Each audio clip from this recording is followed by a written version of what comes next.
And Jail, are we doing both Olson and Pruitt today?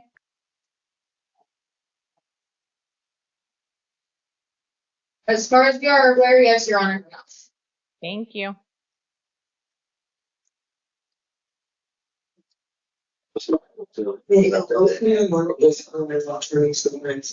Yes. Yeah. Oh, yeah. Yeah, you might want to go for something. It's an attorney there yesterday. He went to sit down Yeah. and he saw who the judge. I don't recognize that judge. Okay. Thank you. Did he saw the attorney thing right there? He read that. Yes, why not sit down?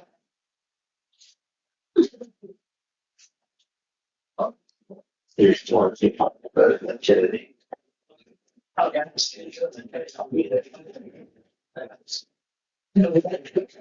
is going to be thing for 3 weeks.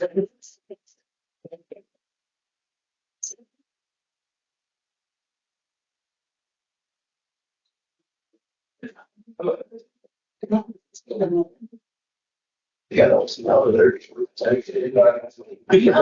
I know, and they told it to.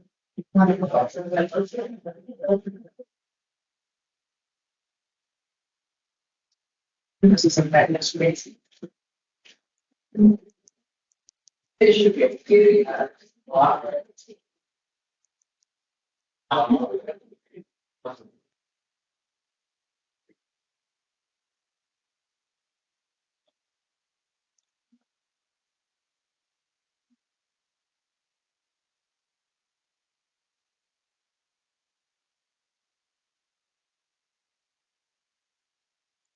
Morning. Morning, Your Honor. Tell me your name. Mikhail Olson. Mr. Olson, you were here today on misdemeanor charges involving assault and disorderly conduct. There's 2 counts of those. You do have the right to remain silent on these charges today. Anything you say can and will be used against you.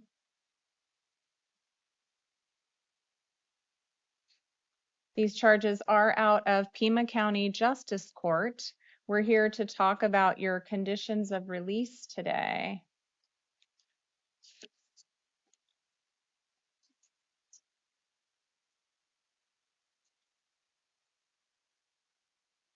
If I do release you today, Mr. Olson, will you promise to show up at a court date that I give you in the future? Yes. If I release you, you're not going to be allowed to have any contact with the victims or return back to the incident location. Do you understand that?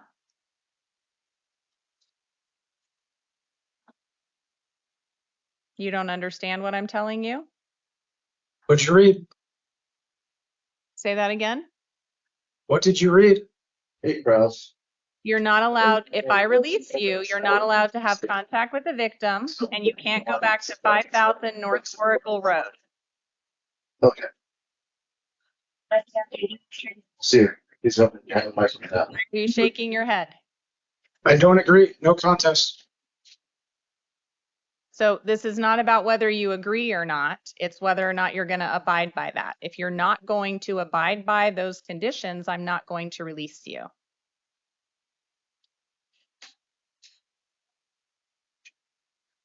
Mr. Olson? Mr. Olson? Yes, Your Honor. All right. We're going to impose a bond in your case today.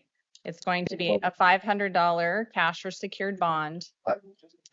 If you post that bond, Mr. Olson, then you're going to be released.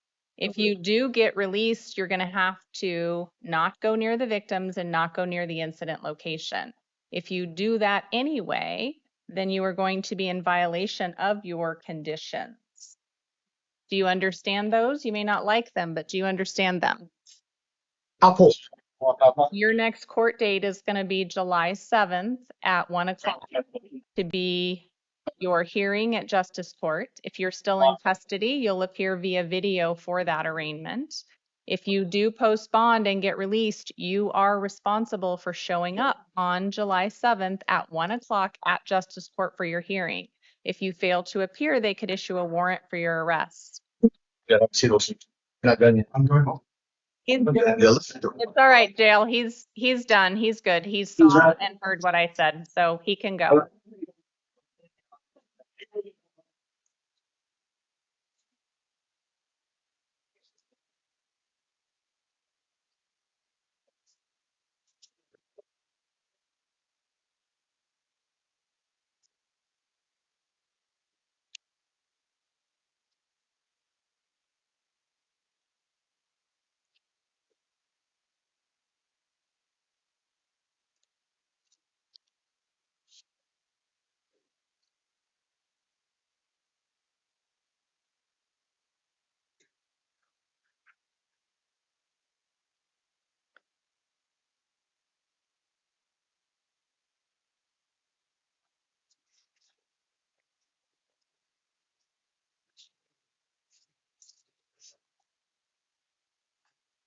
I just left, so he can go back.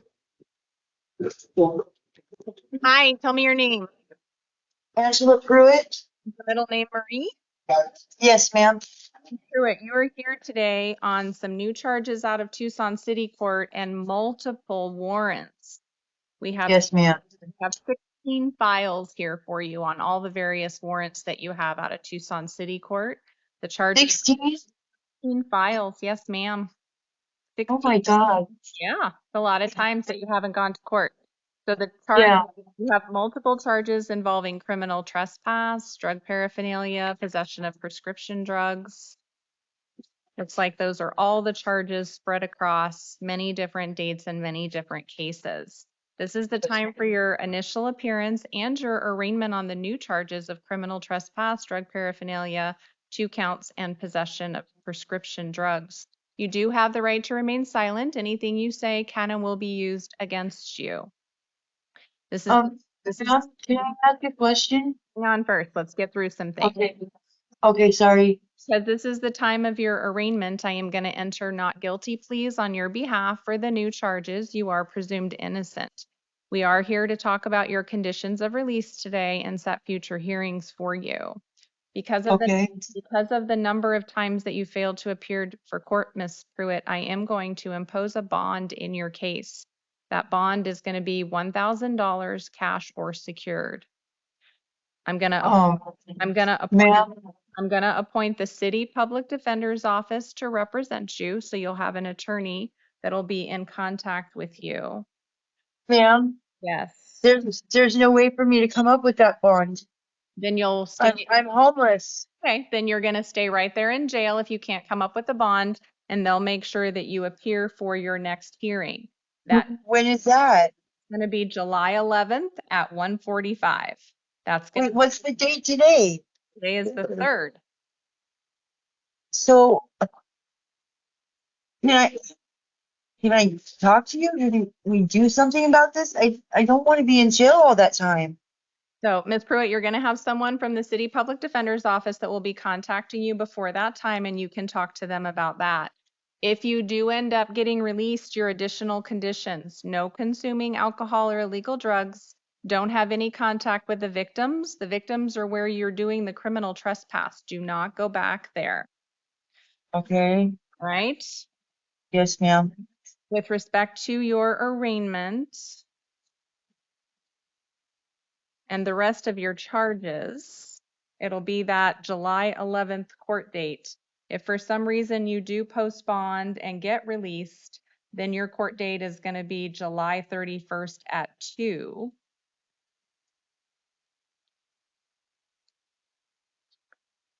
And that will be at Tucson City Court. If you get released, you're going to get copies of your paperwork that are going to have the dates and times that we talked about, okay? If you fail to appear for your hearings, they could issue a warrant for your arrest. They could also go forward with that hearing and set future hearings, including trials in your absence. If you fail to appear for your trials and you can't be sentenced in 90 days, you'll also lose your right to an appeal. Do you understand all those consequences, Ms. Pruitt, if you don't show up for court? Yes, ma'am. Right, you're all done for today, ma'am. Right. At least you'll get these ones help taken care of. Jesus? Oh, that's right.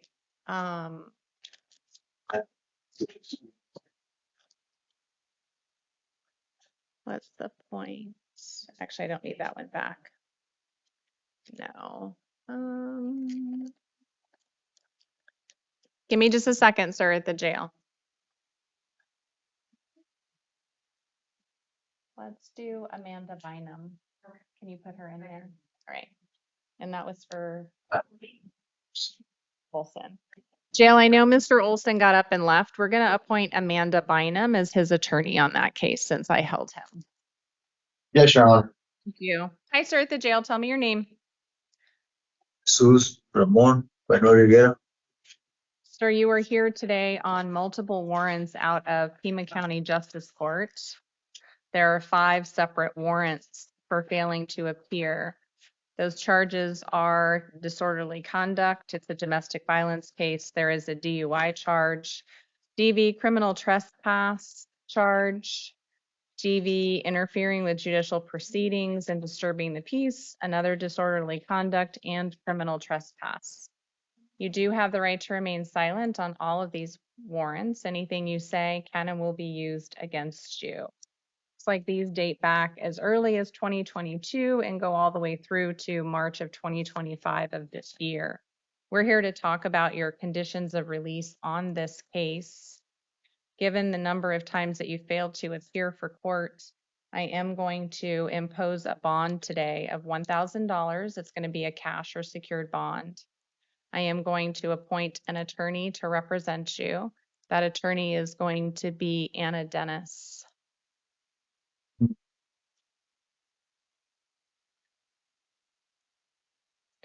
If you do end up posting that bond, your additional conditions of release involve not having any contact with the victims in those cases and not returning to the incident locations, also committing no acts of domestic violence. Your next hearing is going to be July 7th at 1 o'clock in the afternoon. That is going to be in Pima County Justice Court. You do need to appear at that date and time. If you fail to appear, they're going to issue more warrants for your arrest. Do you understand the conditions of release that I've put in place today? I thought you didn't release me. I'm not releasing you. You have a bond.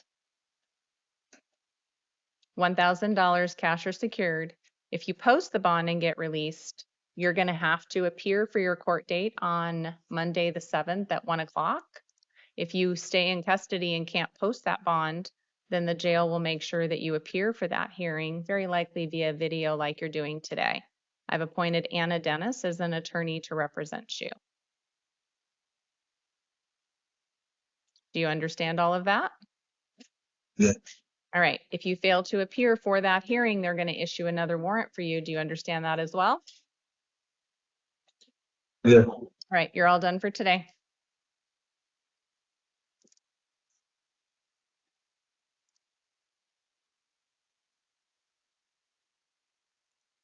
Give me just a moment, ma'am. I'm catching up on some paperwork from the last person. Yes, ma'am.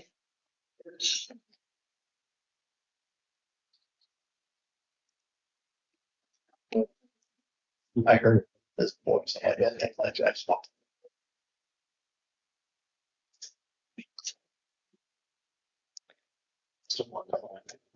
And I didn't put in the notes, but it'll be a $1,000 concurrent bond for all of them.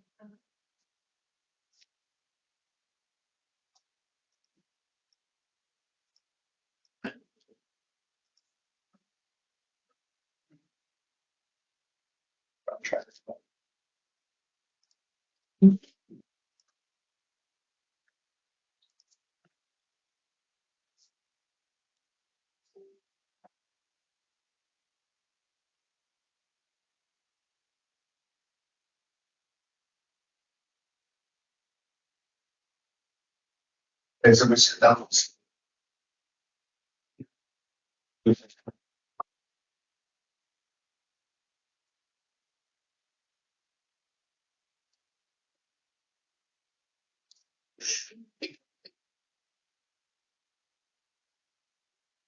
All right. Tell me your name, ma'am. Louise Ivano. Ms. Ivano, you are here today for a DUI charge. Looks like that's going to be out of Pima County or Marana City Court. You do have the right to remain silent on this charge. Anything you say can and will be used against you. If I release you on this charge today, ma'am, will you promise to appear for a court date that I give you in the future? Yes, ma'am.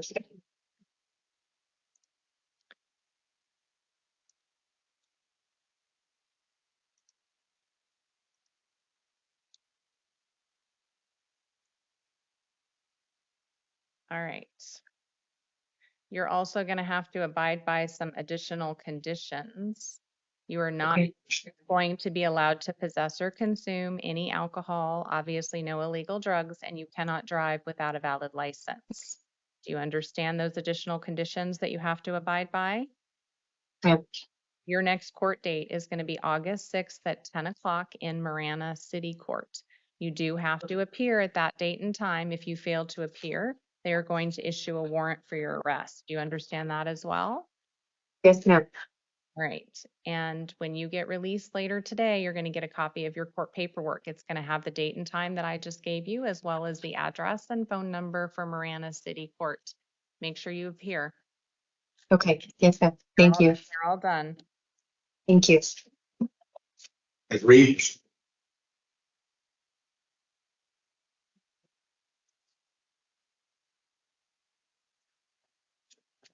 Hi, ma'am. Tell me your name. Genevieve Ostrid Reed. Ms. Reed, you are here today on charges of domestic violence, disorderly conduct, and underage consumption of alcohol. You do have the right to remain silent on these charges. Anything you say can and will be used against you. Okay. I have had an opportunity to review some information provided by pretrial services in this case. They prepare a report that tells me a little bit about you as well as the circumstances of the offense. If I release you today on this charge, will you promise to show up in Green Valley Justice Court at a date that I give you in the future? Yes, ma'am. You are also not going to be allowed to have any contact with the victim in this case or return to the incident location, which means you do have to establish an alternate address. Can you do that? Yes, ma'am. All right. So I will release you today on your promise to appear. You are to commit no acts of domestic violence, do not have any contact with the victim, and don't return to the incident location. Do you understand all those conditions of release? Yes, ma'am. Your next court date is going to be July 10th at 8:30, and that's going to be at Green Valley Justice Court. If you fail to appear for that hearing, they could issue a warrant for your arrest. Do you understand that? Yes, ma'am. When you get released later today, you are going to get a copy of your paperwork. It's going to have the court date and time that I just gave you, and also the address and phone number for the court where you need to be. Okay, thank you. You're all done for today, Ms. Reed. Okay. Have a good day, ma'am. You too. Thompson.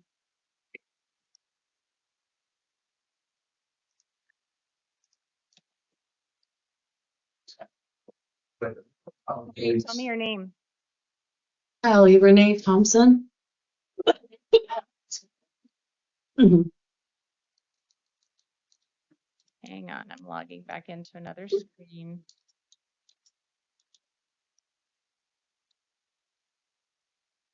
Ms. Thompson, you are here today on a charge of domestic violence, interfering with a judicial proceeding charge out of, looks like, Pima County Justice Court. You do have the right to remain silent on this charge. Anything you say can and will be used against you. This is the time for your initial appearance. We're here to talk about your conditions of release. I've had a chance to review information provided by pretrial services.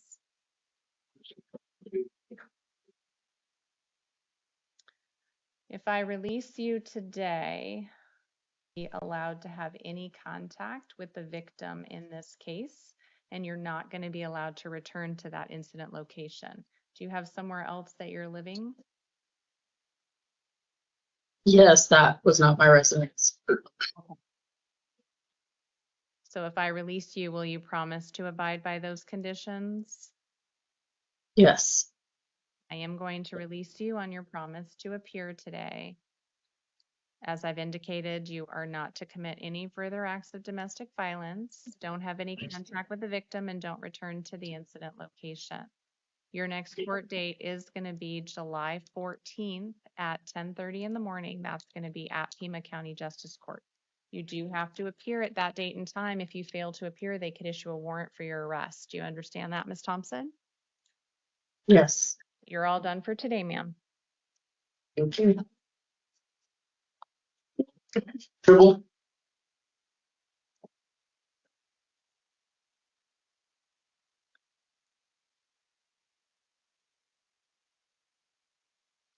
Hi, tell me your name. Andrew Price Tribble. Mr. Trouble, you're being seen today on, looks like a Marana City Court matter, but it also looks like you have some felonies that you're being held on. So we're here to talk about your conditions of release on a drug paraphernalia and failure to appear in Marana City Court dating back to, it looks like November of 24 was the offense date, and they issued a warrant after you failed to appear in January of 2025. You do have the right to remain silent. Anything you say can and will be used against you.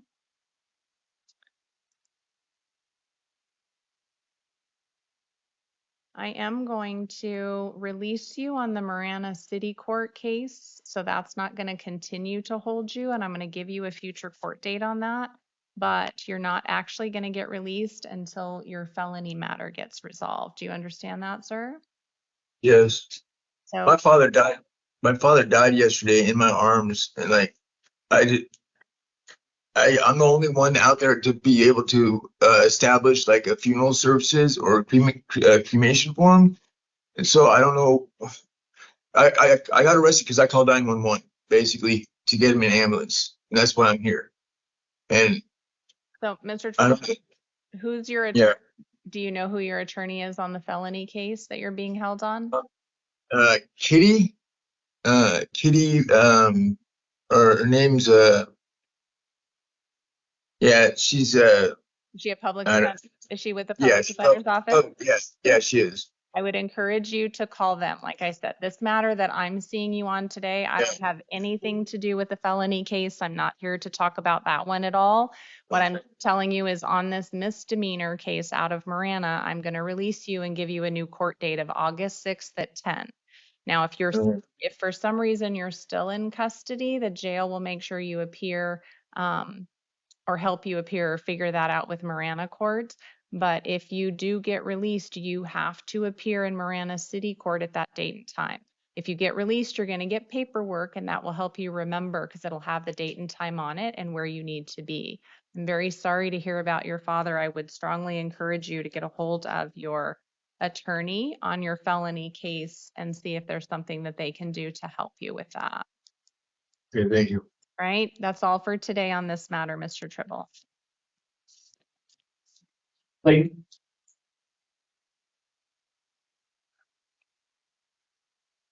Hi, sir. Tell me your name. Troy Anthony Clayton Jr.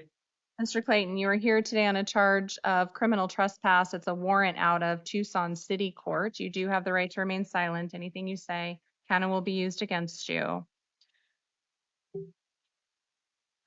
If I release you on this charge, will you promise to actually go to City Court and get this resolved? Yes. Right. I am going to release you on this charge today. You're not allowed to return back to the incident location wherever that criminal trespass occurred. Do not go back there. Do you understand that? Yes, ma'am. Your next court date is going to be August 11th at 9 o'clock in the morning at Tucson City Court. You must appear at that date and time. If you don't, they're going to issue another warrant for your arrest. Do you understand the consequences if you don't go to court? Yes, ma'am. When you get released later today, you are going to get copies of the paperwork. It's going to have the date and time and also the address and phone number for Tucson City Court. Make sure you take that piece of paper with you, okay? Yes, ma'am. All done. Google, Google, Google.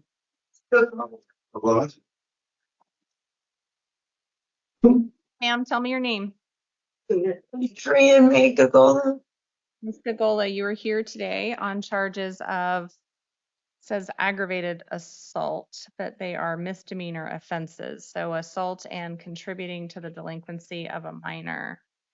These are misdemeanor charges currently out of Tucson City Court. You do have the right to remain silent. Anything you say can and will be used against you. If I release you on these charges today, will you promise to show up at a court date that I give you in the future?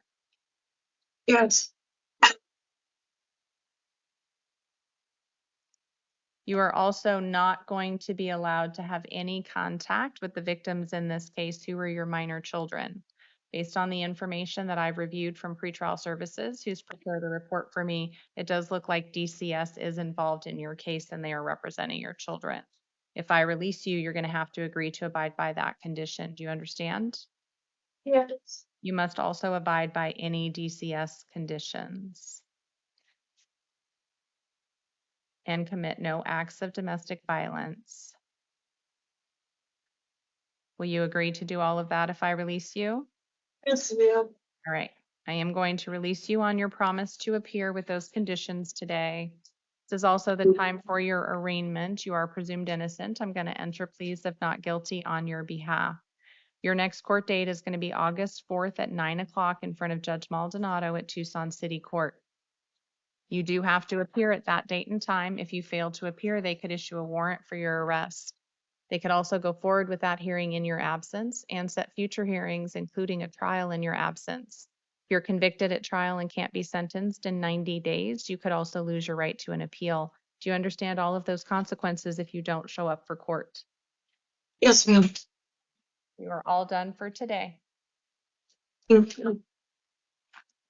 Marco Martinez. Marco Martinez. No.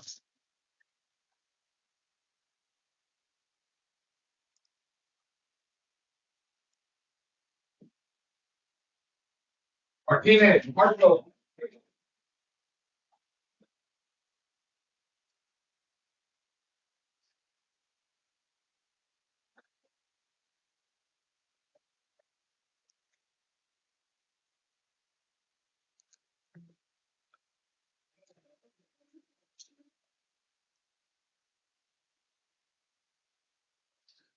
This is to your left, 205 steps, this is a chair, there's a desk right here.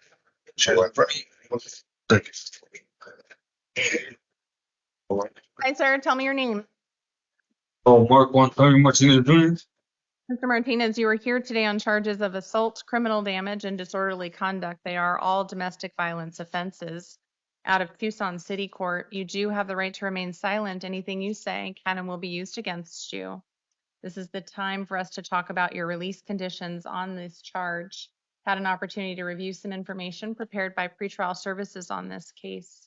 The information tells me that the victim of these offenses is your mother. If I release you today on these charges, Mr. Martinez, will you promise to show up in court at a court date that I give you in the future? Yes, ma'am. And you are not going to be allowed to live with your mom or have any contact with her until that court date or until a judge changes that. Do you have somewhere else that you can reside? Yeah. All right. So I will release you on your promise to appear. You're not to commit any acts of domestic violence. You cannot have any contact with your mom. Don't go anywhere near where she is living and working, and make sure you have an alternative address.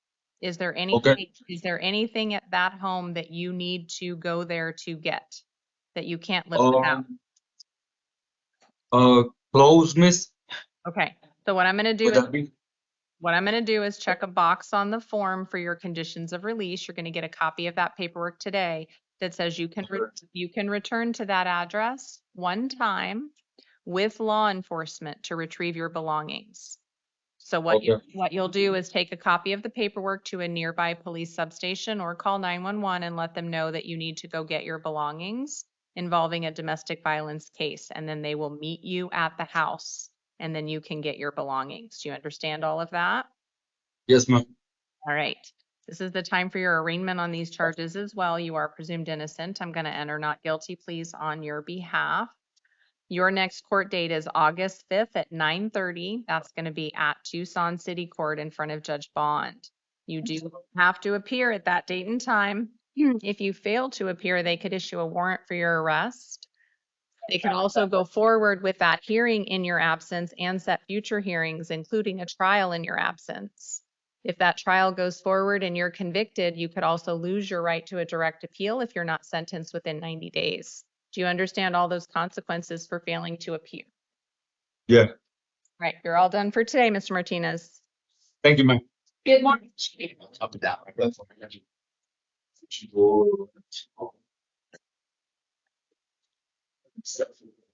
Hi, sir, tell me your name. Jacob Daniel Skidmore. Mr. Skidmore, you were here today on warrants out of Tucson City Court for, looks like an animal not wearing a tag, drug paraphernalia, disorderly conduct, and another drug paraphernalia. You do have the right to remain silent. Anything you say kind of will be used against you. Looks like you also have a DOC hold. Is that right? Yes.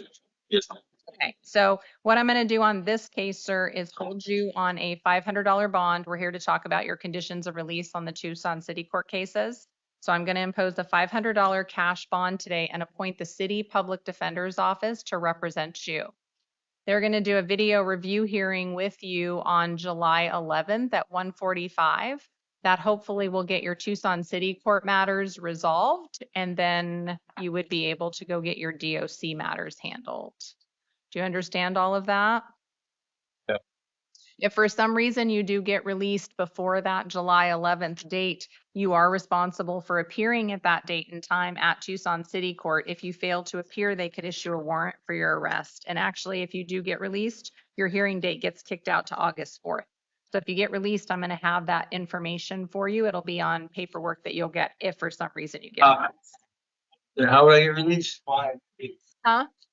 How would that be happen? I don't think it is going to happen, but Oh, I don't, if for, the only way that's going to happen is if DOC lifts the hold. But what I have to make sure is that you understand the consequences if you don't show up for court, that they could issue a warrant for you. And we've got both dates. So the likelihood is you'll be seen via video like you're doing today on July 11th, and someone from the City Public Defender's Office will be in touch. Okay?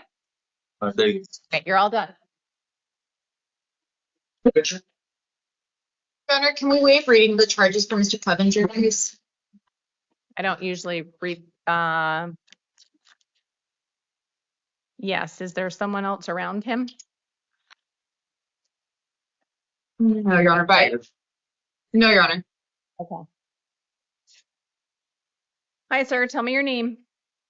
Travis Arthur Clevenger. Mr. Clevenger, you are here today on a charge that I want your attorney to show you. Do you have something, Miss Adams, on the screen that you can at least show him? Yes, Your Honor. Right.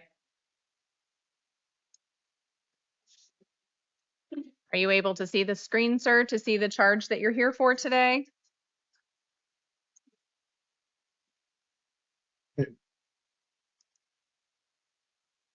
Let's see if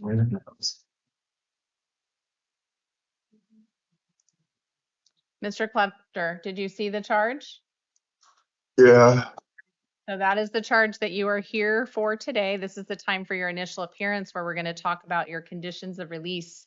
You do have the right to remain silent on this charge. Anything you say can and will be used against you. You do have the right to an attorney in this matter. I'm going to appoint David Wilkinson as a contract attorney to represent you. You do have an attorney today from the Public Defender's Office seated with you for purposes of these proceedings. I've had the opportunity to review some information provided by pretrial services. They gave me a report that tells me a little bit about you as well as the circumstances of the offense. I've also had a chance to review the state's recommendation as to their request for conditions of release. They're asking for a $7,500 bond at this time. I am inclined to impose a bond in the amount of $5,000. Mr. Poston, did you want to be heard further? No, Your Honor. Ms. Adams? Yes, Your Honor, given that Mr. Clevenger has no failure to appear in the last 2 years, and this is a nonviolent offense, we'd ask the court to consider lowering the bond or release pretrial services. So, Mr. Clevenger, I am going to impose that $5,000 bond today. It is a cap. If you do post that bond, then you'll be released to pretrial services. You will have to participate in any monitoring or treatment they direct. You're not allowed to possess or consume any alcohol or illegal drugs, and you can't have any firearms. If you do get released, you're going to get a copy of your court paperwork, and you do have to go to the sheriff's department to take care of some things within 2 working days following your release, and that information will be on your court paperwork. Your next hearing is going to be July 14th at 1:30. That's a preliminary hearing. That hearing may or may not occur, but if you fail to appear for future hearings, a warrant could issue for your arrest. It'll be important that you stay in contact with your attorney if you get released. If you stay in custody, the jail will make sure that you appear for your next hearing. Do you understand all of your conditions of release, Mr. Clevenger?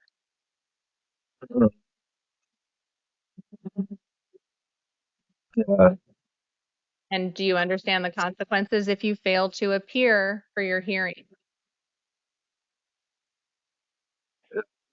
Okay, you're all done for today, Mr. Clevenger.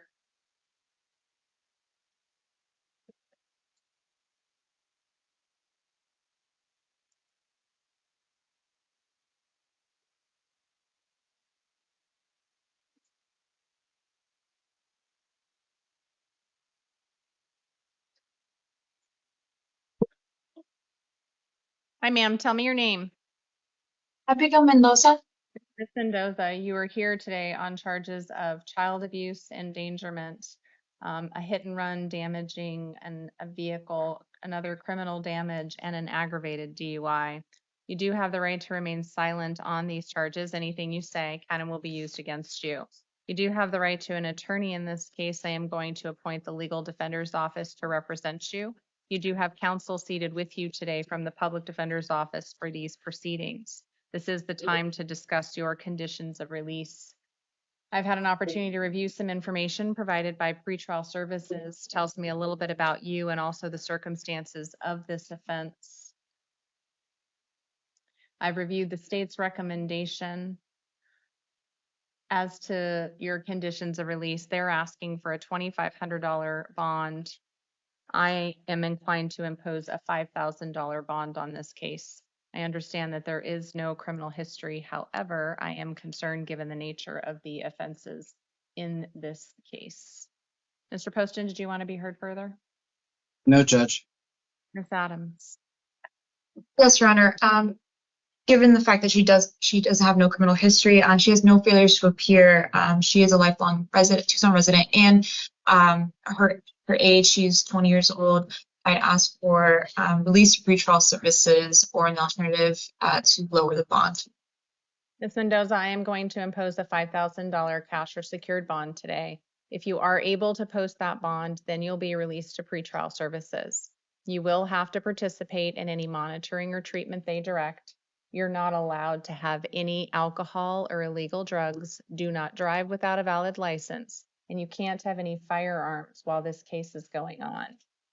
You're also not going to be allowed to have contact with the victims in this case at this time. To the extent that DCS is involved, you must abide by any conditions DCS imposes. Do you understand all those conditions of release? Yes.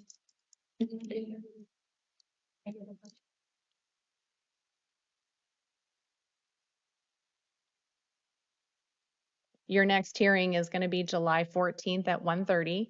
That's a preliminary hearing. That hearing may or may not occur, but you are expected to show up at all future hearings. If you fail to appear, they could issue a warrant for your arrest. Do you understand the consequences if you fail to appear for your hearings? Yes. If you do get released, it'll be really important that you stay in contact with your attorney so you don't miss your court dates. If you do stay in custody, the jail will make sure you get transported for your hearings. You're all done for today, Ms. Mendoza.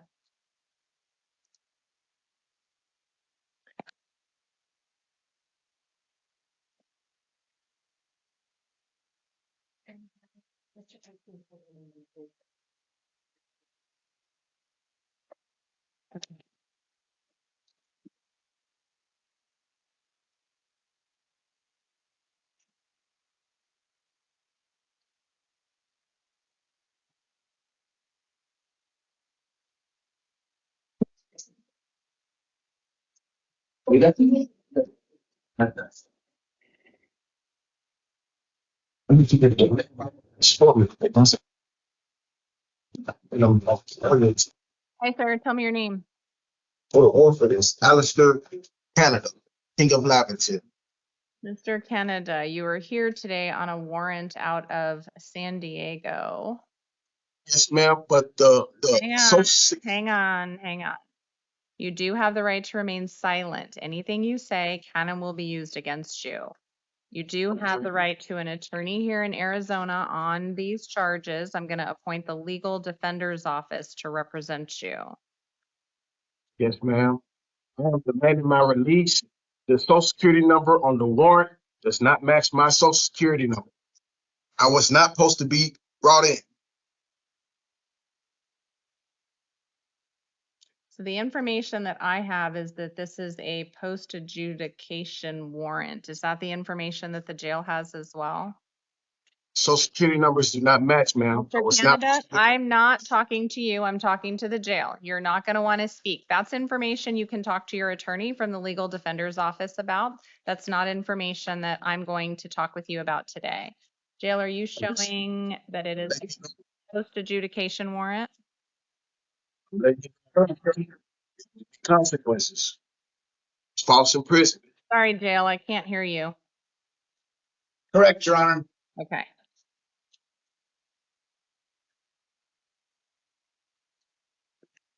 I've had a chance to review the state's recommendation. It looks like they're asking for a $10,000 bond on this matter. Mr. Poston, if it's post adjudication, are you asking for the bond in lieu of a hearing?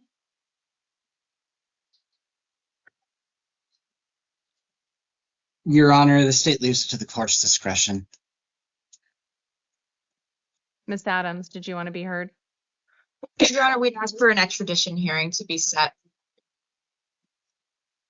So because this is a post adjudication matter, Mr. Canada, you're going to be held without bond at this time, and you're going to have a hearing in Pima County Superior Court on July 8th at 2:30. The legal defender's office will represent you, and you will have an opportunity to talk with them and be seen by the court so that you can discuss conditions of release for the future.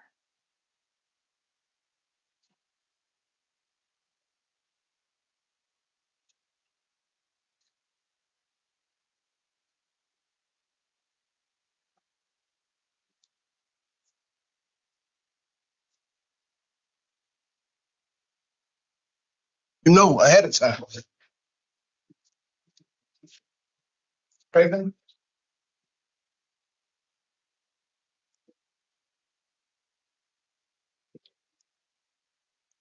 Hi, sir. Tell me your name. Jacob Eric Thomas Craven.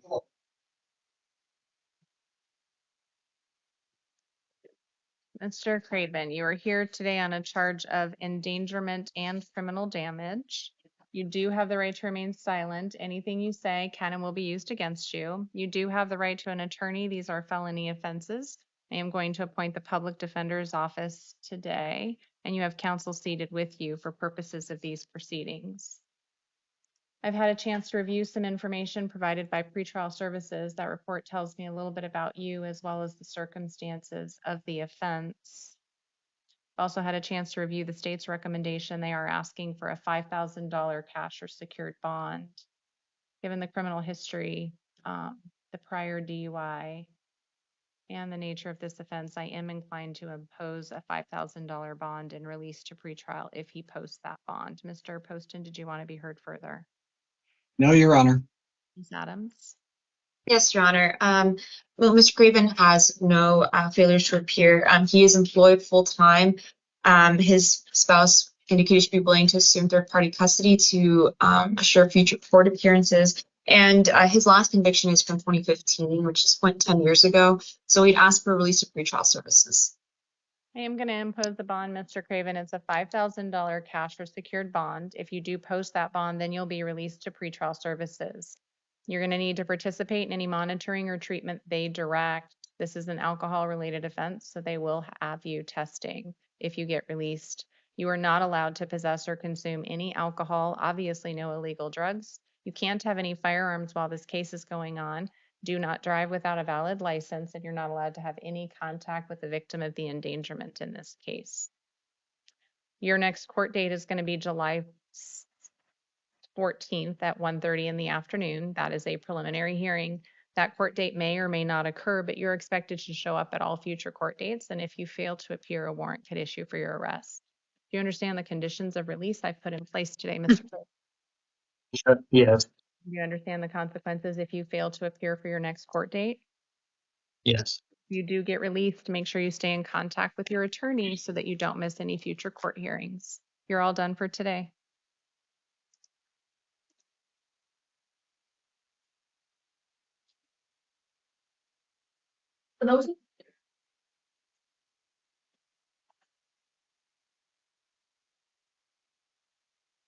Hi, sir. Tell me your name. Waldo Duarte Espinosa. Sir, you were here today on a charge of aggravated DUI, criminal damage, and endangerment. You do have the right to remain silent. Anything you say can and will be used against you. You do have the right to an attorney in this matter. I'm going to appoint the public defender's office to represent you, and you do have counsel seated with you for purposes of the hearing here today.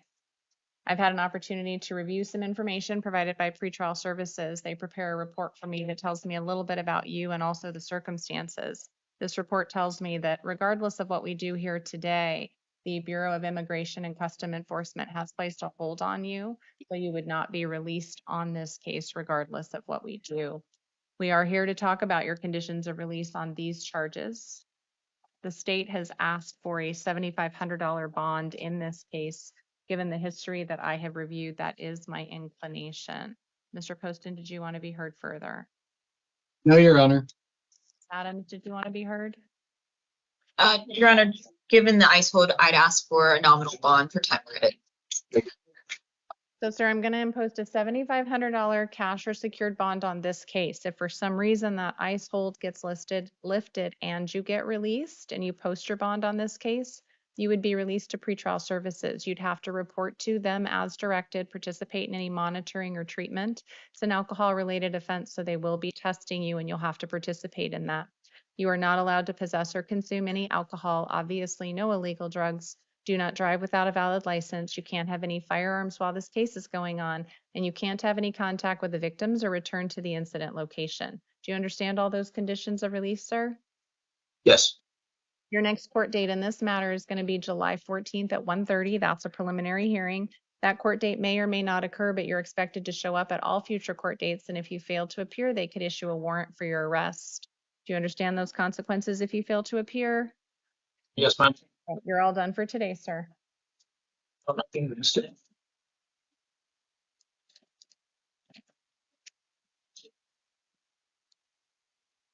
Bigley?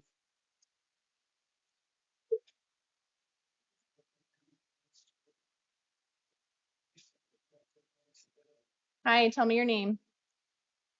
Rena Haley Reyes. Ma'am, you are here today on charges of dangerous drug possession, possession of a prohibited weapon, and drug paraphernalia. You do have the right to remain silent. Anything you say can and will be used against you. You do have the right to an attorney in this matter. Today, we're going to appoint the legal defender's office to represent you. And you have an attorney from the public defender's office seated with you for purposes of these proceedings. I've had an opportunity to review some information provided by pretrial services. It tells me a little bit about you as well as the circumstances of the offense. I've also had a chance to review the state's recommendation on your case. They are asking for a $25,000 bond. It does look like you have a couple of other pending matters. There's a Pima County Superior Court case and also a case out of Texas, a district court case there. Mr. Poston, did you want to be heard further? Nothing further, Your Honor. Ms. Adams? Yes, Your Honor. Ms. Higley Reyes has no failures to appear in the last 2 years. She has been a Tucson resident for 30 plus years, and her mother indicated she'd be willing to assume third-party custody of her. So we'd ask for to release her pretrial services or the alternative or reduction of the bond.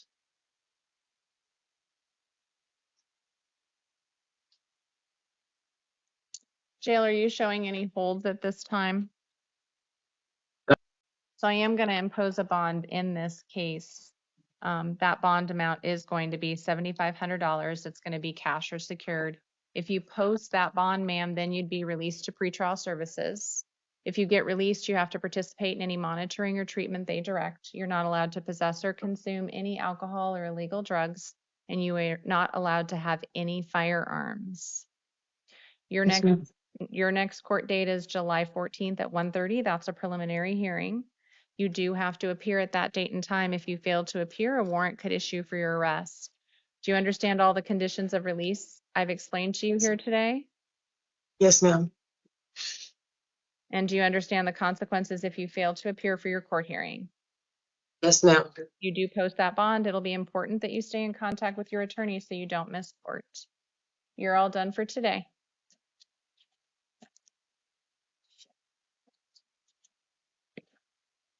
Mr. Holston?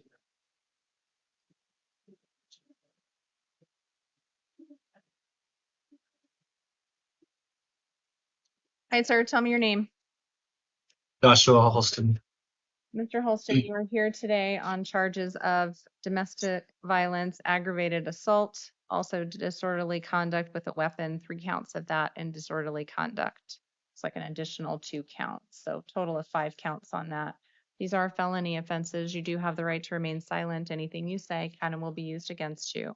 You do have the right to an attorney in this matter. I am going to appoint the Public Defender's Office to represent you, and you do have counsel seated with you for purposes of the hearing here today. I've had an opportunity to review some information provided by pretrial services.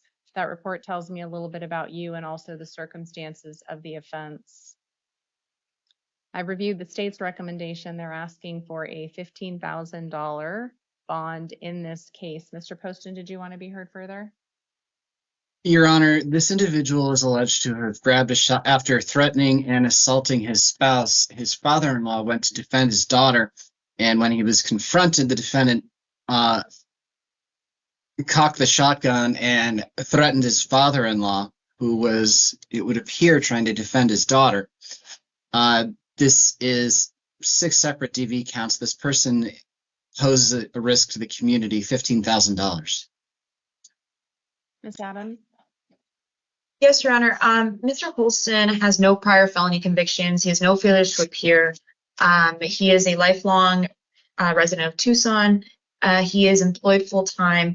The alleged victim in the case does not object to his release from pretrial services, and alternative housing has been confirmed. So we'd ask for release of pretrial services or any alternative reduction of the bond.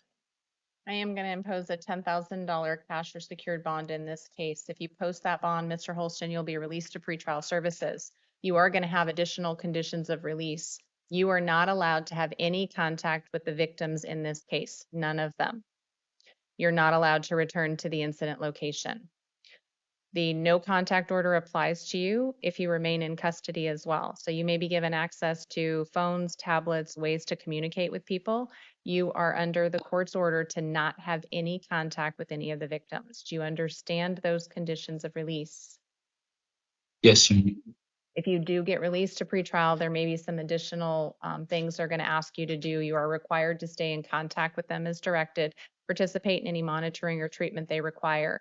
You are not allowed to have any alcohol or illegal drugs, and you're not allowed to have any firearms while this case is going on. If you do have access to other firearms that you possess, you must surrender those to law enforcement, and you can't commit any further acts of domestic violence. Do you understand all of those conditions? I do. Your next court date is going to be July 14th at 1:30.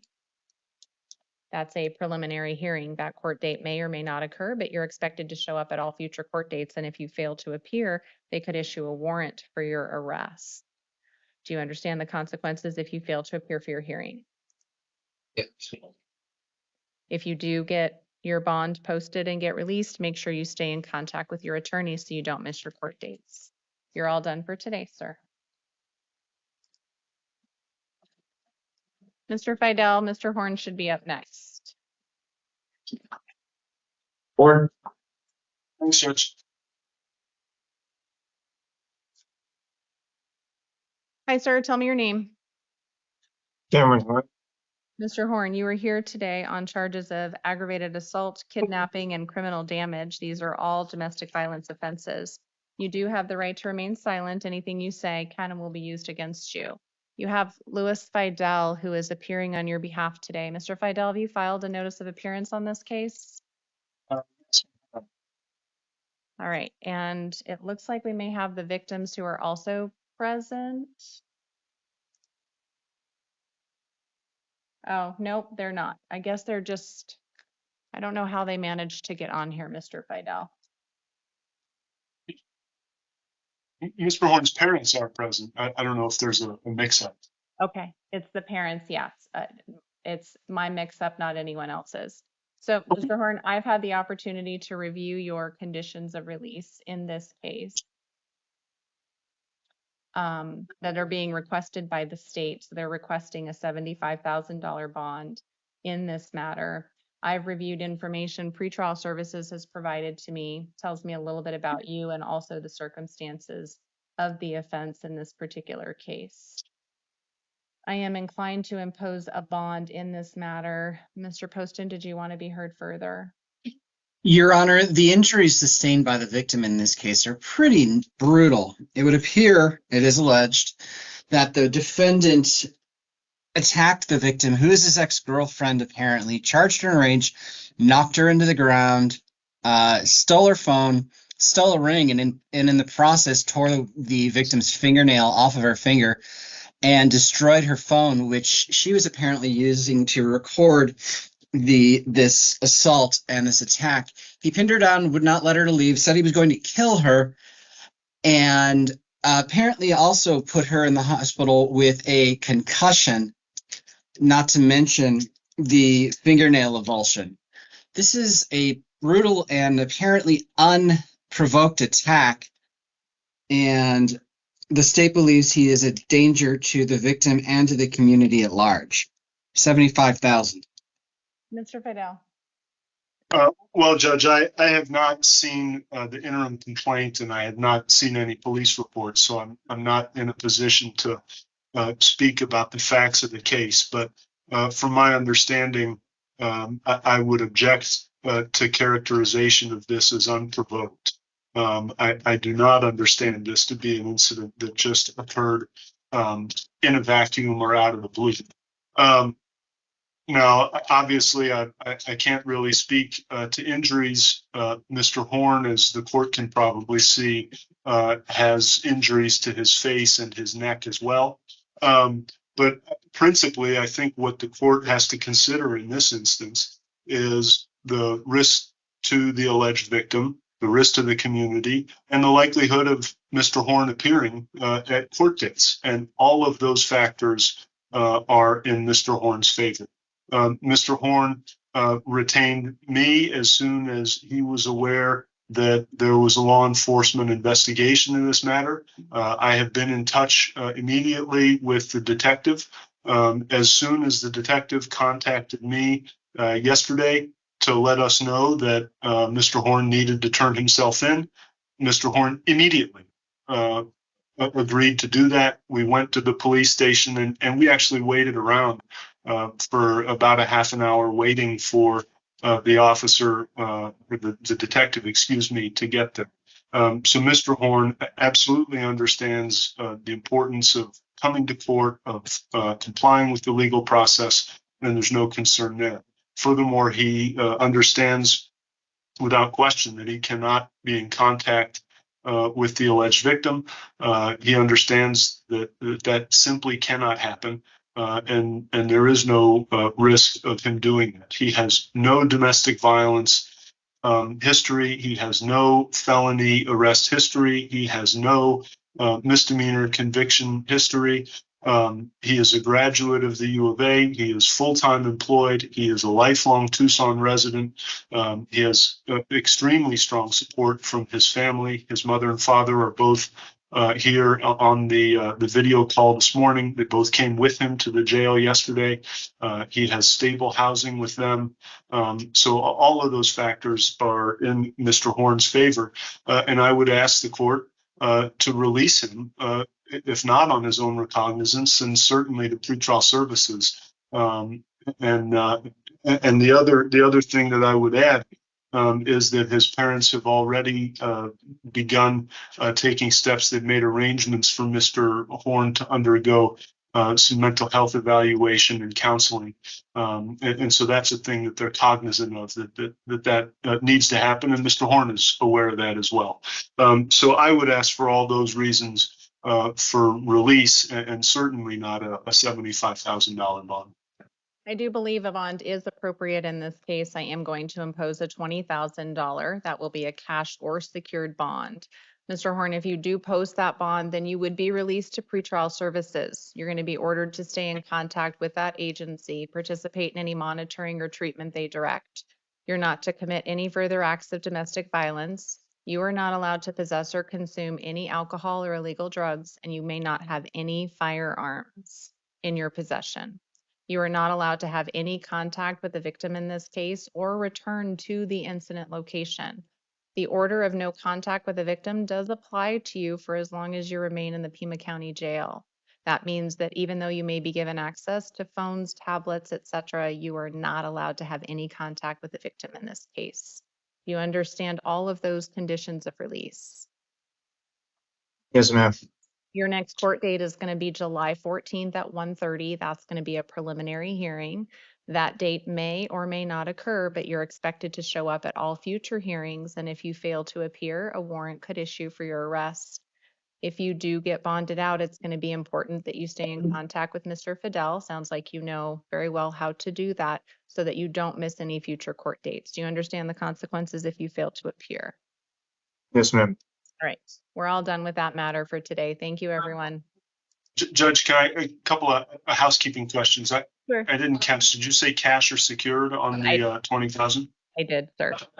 Okay, so can Mr. Horn's father, his intention is to get that taken care of. Can he just go to the courthouse to pay that if they're not using a bondsman? They usually go to the jail, I believe, not Okay. the house, but I don't know, Mr. Fidel. It's been a long time since I've had information on that, but I would have them start with the jail if they're just going to post the bond for it. All right. Thanks very much, Judge. All right. Have a good day, everyone. Yep. Bye-bye. Mr. Horn, you're all done. Thank you. Mr. Moreno Martinez.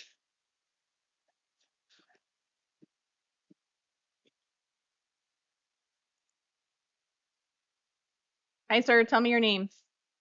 Luis Moreno Martinez. Sir, you are here today on charges of dangerous drug possession and possession of drug paraphernalia. We also need to talk about a failure to appear on a Tucson City Court case. You do have the right to remain silent. Anything you say can and will be used against you. You do have the right to an attorney in this matter. I'm going to appoint the public defender's office to represent you, and you do have counsel seated with you for purposes of the hearing here today. I've had an opportunity to review some information provided by pretrial services. They prepare a report that tells me a little bit about you and the circumstances of the offense. Based on the nature of your charges, Mr. Moreno Martinez, the personal possession charges, you may be eligible to participate in a pre-indictment diversion program. It's called STEPS. If you agree to participate in substance abuse treatment and graduate successfully from that program, the state would not go forward with these felony charges. Is that something that you're interested in participating in if you qualify? Yes, Your Honor. All right. With that, I am inclined to release him to pretrial services. Does either party need to be heard further? No, Your Honor. No, Your Honor. Are you willing to waive time for the preliminary hearing, Ms. Adams? Yes. Right. So we're going to release you to pretrial services. You'll get released later today. You're going to have a court hearing next week, July 10th at 9 o'clock in Superior Court. It is very important that you go to that hearing. If you don't show up for that hearing, you're not going to be allowed to participate in that program, and the state's going to go forward and charge you with these felony cases or charges. Do you understand that? Correct. All right. You're going to have to stay in contact with pretrial services, participate in any monitoring or treatment that they direct.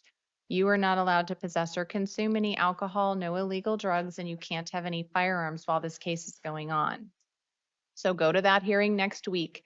After that, your next court date at this time is August 18th at 1:30. That's a preliminary hearing. That court date may or may not occur, but you are expected to show up at all future court dates And if you don't, they could issue a warrant for your arrest. Do you understand the consequences if you fail to appear for court? Yes, I understand. Do you have somewhere you're residing right now? No, I don't have a place. So we're going to talk about your Tucson City Court case, and then we're going to talk about the transition center, which is there at the jail. And I would encourage you to go by there. So you're also here for a Tucson City Court warrant. It looks like for assault, criminal damage, and disorderly conduct. You also have the right to remain silent on that case. When was the last time you were at Kodak? I think I have one thing. And I was never there. Okay, all right. It looks like your Tucson City Court paperwork had Kodak as a connected provider. We'll talk about that in a second. If I release you on this case and give you a court date, will you promise to show up for your court dates at Tucson City Court? Yes. All right, your next court date at City Court is going to be August 5th at 9 o'clock in the morning. You do have to appear at that date and time. If you fail to appear, they could issue another warrant for your arrest. You are not allowed to have any contact with the victim in that case and don't return to the incident location. Do you understand all of that, including that they can issue another warrant for you if you don't go to court? Yeah. When you get released later today, you're going to get a copy of your court paperwork for both of the hearings that we just talked about, your felony case and also the misdemeanor city court case. Going to have the dates and times that you need to appear. I believe Ms. Adams also wrote those down for you so that you can take them with you. That hearing next week will be really important, Mr. Moreno Martinez, because if you go to Superior Court, they're going to have service providers in the courtroom, treatment providers, and also your attorney and other people that may be able to assist you. In the meantime, when you get released today, as soon as you walk out the door, if you look down on the ground, there's going to be a blue line. If you follow that blue line, it's going to take you to the transition center. It's a big white trailer right there adjacent to the jail property. And it's got a big blue sign that says Transition Center. If you walk in there, you're going to be greeted by some navigators that work at that facility that can connect you to services, including housing, any kind of substance abuse, mental health treatment. They can help you get rides to court if you need that assistance. So I would encourage you to stop by there to see what they can do. Okay? But All right, you're all done for today.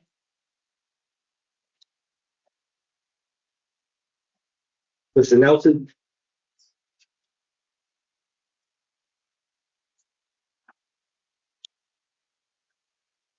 Hi, sir. Tell me your name. Thomas Nelson. Mr. Nelson, you are here today on charges of unlawful possession of a dangerous drug, unlawful possession of a dangerous drug for sale, unlawful possession of another dangerous drug charge, and possession of a firearm during a narcotics offense. These are all felonies. You do have the right to remain silent. Anything you say can and will be used against you. You do have the right to an attorney. Today, we're going to appoint the public defender's office to represent you, and you do have counsel seated with you for purposes of the proceedings here today. I've had an opportunity to review information provided by pretrial services, tells me a little bit about you and the circumstances of the offense. I've also had an opportunity to review the state's recommendation. They're asking for a $10,000 bond. That is my inclination given the amount of narcotics in this case. Mr. Poston, did you want to be heard further? No, Judge. Ms. Adams. Yes, Your Honor. Given that Mr. Nelson has no prior felony history, he has no failures to appear in the last 2 years. He reports that he is employed as a landscaper, and it has spent a significant amount of time in Tucson. We'd ask for release to pretrial services. Mr. Nelson, I am going to hold you today on a bond of $10,000. That's a cash or secured bond. If you post that bond, then you'll be released to pretrial services. You do have to participate in any monitoring or treatment they direct. You're not allowed to possess or consume any alcohol or illegal drugs, and you can't have any firearms while this case is going on. Do you understand all those conditions of release, sir? yeah. Your next court date is going to be July 14th at 1:30. That's a preliminary hearing. That court date may or may not occur, but you are expected to show up at all future court dates, and if you fail to appear, they could issue a warrant for your arrest. Do you understand that as well? Yeah. All right, you're all done for today.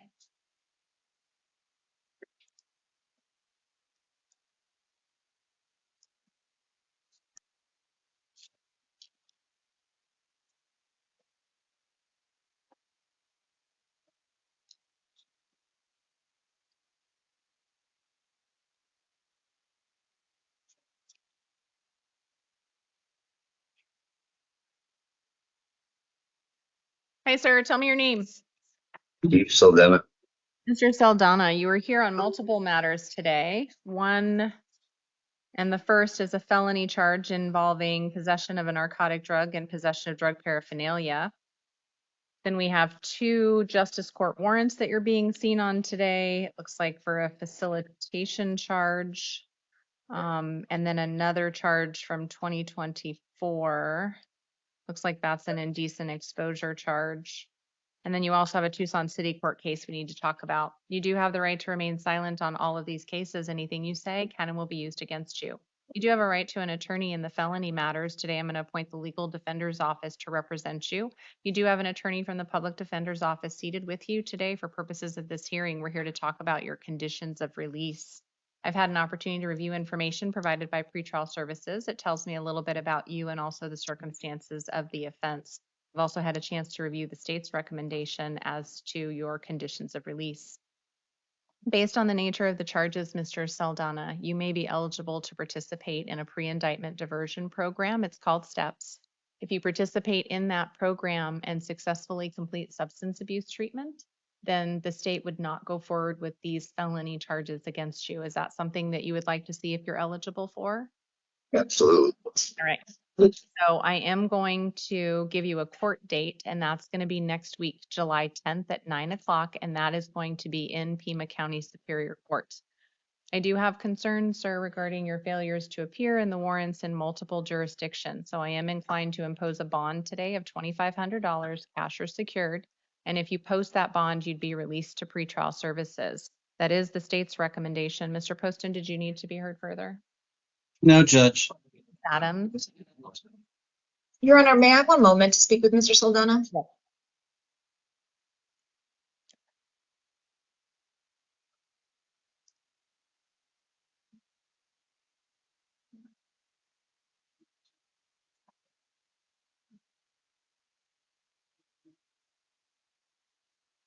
Your Honor, Mr. Saldana reports to me that he was in the hospital. He has several disabilities, and so he that was the reason he was reporting that he was not able to attend past court hearings. And so we'd ask for release pretrial services. So, Mr. Saldana, I am going to hold you on a $2,500 cash or secured bond on that felony case today. If you do post that bond, then you'll be released to pretrial services. You do have to stay in contact with that agency. Don't possess or consume any alcohol or illegal drugs, and you can't have any firearms while the case is going on. Your next court date is going to be July 14th at 1:30. That's a preliminary hearing. That court date may or may not occur, but you are expected to show up at all future court dates. And if you fail to appear, they could issue a warrant for your arrest. If you're still in custody next week for that hearing on July 10th, the STEPS hearing, then you'll have the chance to, the jail will take you to the courtroom wherever those are taking place. It could even be my courtroom. And then you're going to have an opportunity to meet with your attorney at that time. If you do enter into the STEPS program, they may be reviewing your conditions of release. You'll also be able to meet with service providers right there in the courtroom that may be able to assist you with getting into treatment as well. We also need to talk now about your other matters, but first, you understand all the conditions of release in your felony case. Not really, but yes. Okay, you don't have to like them, but do you understand all of them? Is that a yes? Yes. Do you understand the consequences if you fail to appear for your hearing? Yes. All right. So we need to talk about your 2 justice court matters. I am going to release you on those. So they're not going to continue to hold you in the event that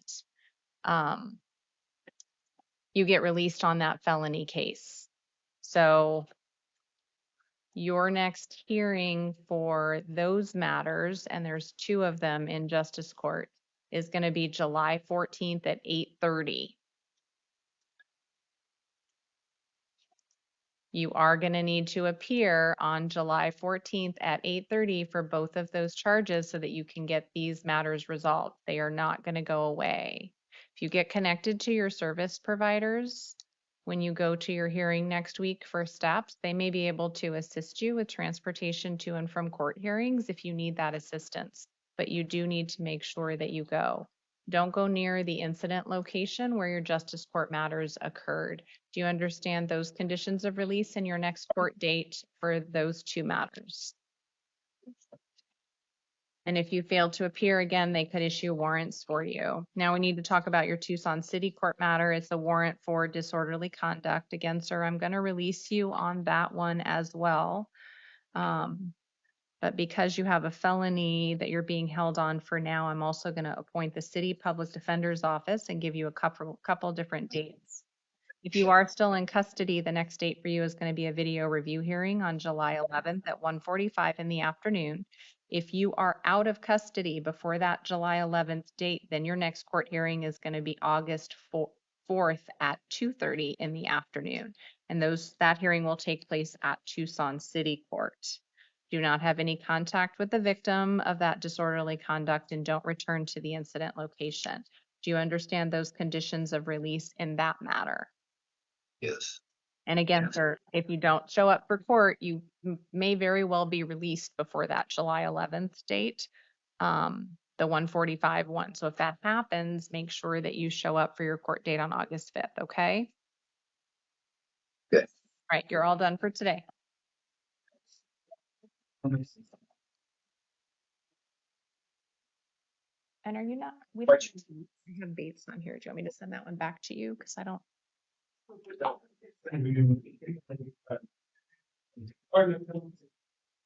Great. I will send them back to you. And Sir PCO is the other one? Yeah. All right. Hi, sir. Tell me your name. Michael Schweitzer.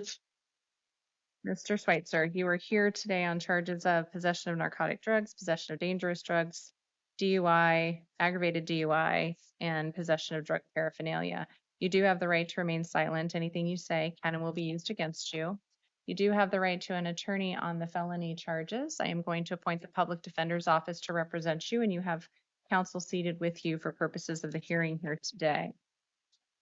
I have reviewed information provided by the state, and it looks like they're moving to dismiss your felony matters at this time without prejudice. Is that what you're doing, Mr. Poston? Correct, Your Honor. All right, so your felony matters and the charges I just talked about are being dismissed today. However, we have a Tucson City Court case that we do need to talk about. Looks like there is a warrant out for your arrest on that case for criminal littering, and that dates back to 2022. If I release you on that charge, will you promise to actually go to city court and get it taken care of? Yes, I will, Your Honor. All right. I am going to release you on your promise to appear on that charge. Your next court date in that case is going to be August 4th at 2:00 in the afternoon. You do need to appear at that date and time. If you fail to appear, they're going to issue yet another warrant for your arrest. You need to get that matter taken care of. Do you understand? Yes, I'll show up in Tucson City Court. All right. You're all done for today, sir. Let's report. Thank you. Mr. Soto.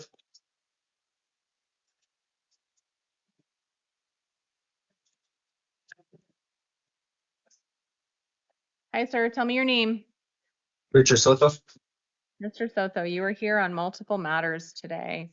We do have felony charges involving organized retail theft and shoplifting with multiple misdemeanor shoplifting. So now that is the felony. And then we do have multiple warrants out of Justice Court and also City Court that we need to talk about today. You do have the right to remain silent on all of these cases. Anything you say can and will be used against you. You do have the right to an attorney in the felony charges. I am going to appoint the public defender's office to represent you, and you do have counsel seated with you for purposes of the hearing here today. I've had an opportunity to review information provided by pretrial services that tells me a little bit about you and also the circumstances of the offense. Also had a chance to review the state's recommendation. They're asking for a $7,500 cash or secured bond. I was inclined to impose a $5,000 cash or secured bond. Mr. Poston, did you need to be heard further? No, Judge. Ms. Adams? Your Honor, given Mr. Soto's lack of criminal convictions, and he's a lifelong Tucson resident, I'd ask for release to pretrial services. Mr. Soto, I am going to impose a bond today of $5,000. It looks like you have not been taken care of in courts and warrants have been issued for you since 2023. That $5,000 bond is cash or secured. If you do post that bond, then you'd be released to pretrial services. You have to participate in any monitoring or treatment they direct. You're not allowed to possess or consume any alcohol or illegal drugs, and you can't have any firearms while this case is going on. You are not allowed to return to where these shopliftings occurred. Those are the incident location. Do not go back there. Those are the victims. You can't have any contact with them. Do you understand your conditions of release in your felony case? Yes. Your next court date on your felony matter is going to be July 14th at 1:30. That's a preliminary hearing. That date may or may not occur, but you are expected to show up at all future hearings. And if you fail to appear, they could issue a warrant for your arrest. Do you understand that as well? Yes. Now we need to talk about your justice court matters. As I've indicated, there are multiple warrants for possession of drug paraphernalia, shoplifting, and shoplifting. And again, those date back from 2023, 2024, another 2023, and another 2023. You do have the right to remain silent on those matters. I am going to release you on the misdemeanors, but give you a future court date on that matter of July 14th at 8:30. If you're still in custody, the jail will make sure that you are transported or appear via video for that next hearing. If for some reason you do get released on the felony, you're not allowed to go near the incident locations or have contact with the victims in that case. Do you understand that as well? Yes. And then we need to talk about your Tucson City Court. Give me a moment. You have to fill out all the paperwork for all of these other ones.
All right, as to your Tucson City Court matter,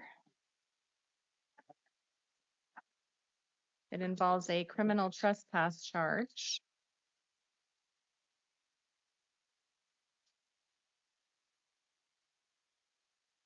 I am going to release you on your city court case, but I am going to appoint the city public defender's office to represent you since you're being held on that felony matter.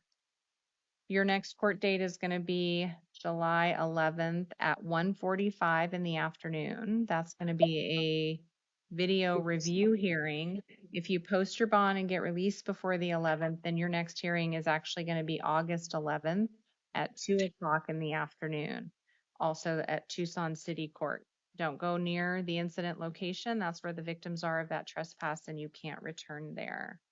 Do you understand your conditions that I've imposed on your city court case? Yes. And if you fail to appear, they're going to issue warrants for you. Do you understand that? You're all done for today.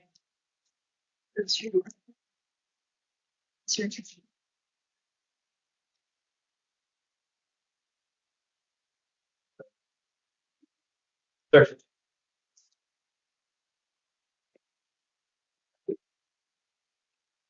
Hey, sir, tell me your name. Say Willock. Mr. Willock, you were here today on charges of dangerous drug possession and you're prohibited from being allowed to carry weapons. So the prohibited possessor charge as well. You do have the right to remain silent. Anything you say can and will be used against you. You do have the right to an attorney in this matter. I am going to appoint the public defender's office to represent you. I've had an opportunity to review information provided by the state. They're asking for a $10,000 bond. Mr. Poston, I will note that he does not appear to have any criminal history, at least according to the pretrial services report, which would seem to conflict with the nature of the offenses in this case. With One that, moment, Your Honor. I am inclined to release to pretrial. Your Honor, court's discretion. Thank you. So, Ms. Adams, I am inclined to release to pretrial at this time. Did you want to be heard further? No, Your Honor, we agree with release for pretrial services. All right. So, Mr. Willick, you are going to be released today to pretrial services. We're here to talk about your conditions of release.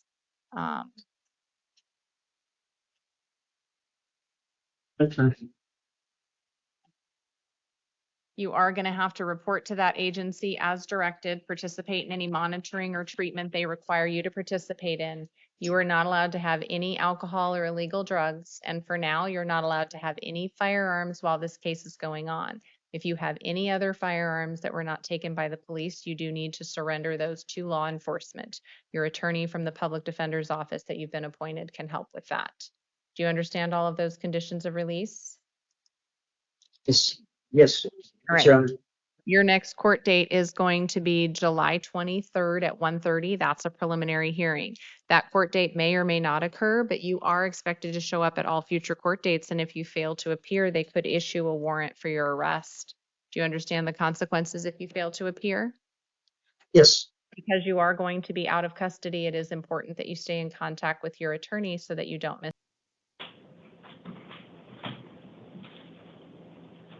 Who are you here?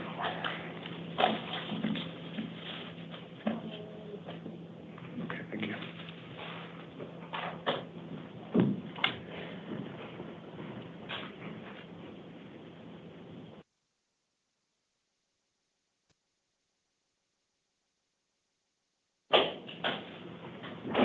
All right.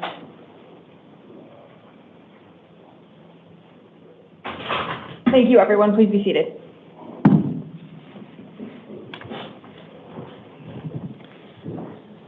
Okay, good morning, everybody. My name is Commissioner Hughes. This is the 11 a.m. initial appearance calendar. Do I have a court interpreter on the line? Mr. Parra, you're on mute.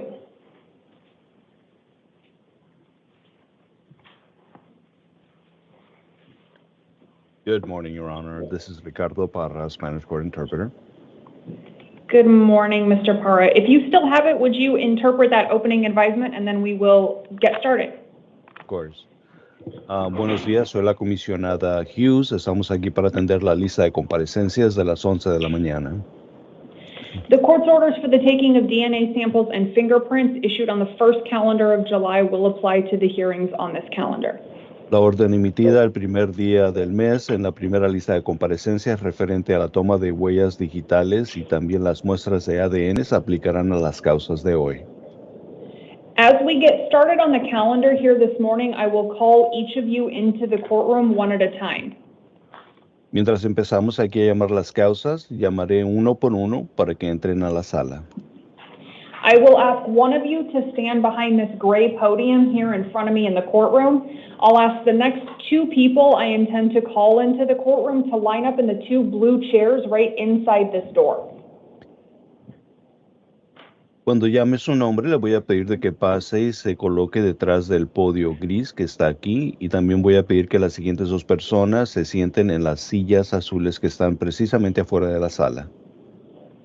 As you can see, there are quite a few of you on this calendar, so I will ask you to please listen carefully for your name and follow through the chair progression into the courtroom because it will make this calendar run much faster and much smoother. Sé que tenemos a muchos comparecientes aquí el día de hoy, así es que le voy a pedir de que escuche detenidamente para escuchar su nombre, para de esa manera poder avanzar con la cuestión del arreglo de las sillas y que todo se facilite y se procesa más rápido el día de hoy. Once you work your way into the courtroom and you're behind the podium, I will start by asking you to state your full name and date of birth, and then I will explain to you why you're here. Y una vez de que usted logre llegar hasta el podio, voy a pedirle que me diga su nombre completo y su fecha de nacimiento y también le voy a explicar la razón por la cual usted se encuentra aquí. You all have the right to the assistance of counsel in a criminal case. While you're in the courtroom, I will also tell you whether you qualify for a court-appointed lawyer, sometimes called a public defender. Todos tienen derecho a la asistencia legal en cualquier cuestión, en acusación de cometer delitos, y también determinaré si usted califica para que se le nombre un abogado gratis, también se conoce como un abogado defensor. Whether or not you qualify for a public defender, you all have the right to hire a private lawyer to represent you if you wish to.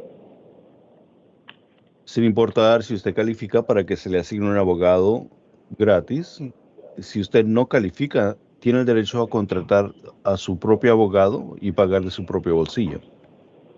While you're in the courtroom, I will also give you the next court hearing dates and times you will be required to attend, and we will finish by going over whether you are legally eligible for release from custody and on what terms and conditions if you are. Y también le voy a dar la fecha de las siguientes audiencias a las que se requiere que usted comparezca, incluyendo la hora y la fecha, y también le informaré si usted reúne requisitos para que se le ponga en libertad y, de ser así, cuáles serán las condiciones y las medidas cautelares que se van a fijar en su causa.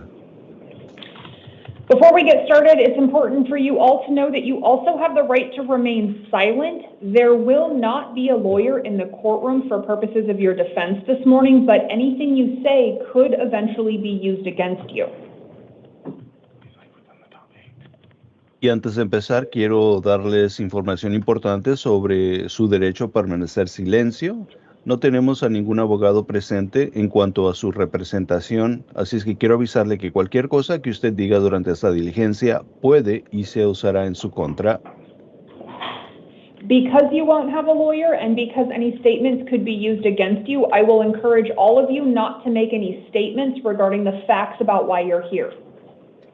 Ya que no tenemos licenciados aquí para que le representen, y les pido que cuando digan algo ante la juez, de que cuiden lo que digan en sus declaraciones referente a lo ocurrido, porque eso es algo que se puede hacer en su contra después.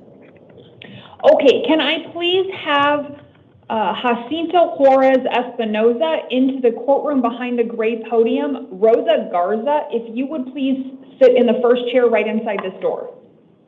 Muy bien, si puede por favor Jacinto Juárez Espinosa pasar y colocarse detrás del podio, y también la señora Garza si puede sentarse en la primer silla azul.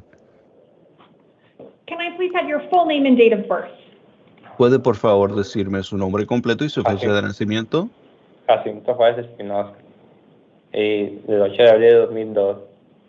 Jacinto Juárez Espinosa, I am from April 8th, 2002.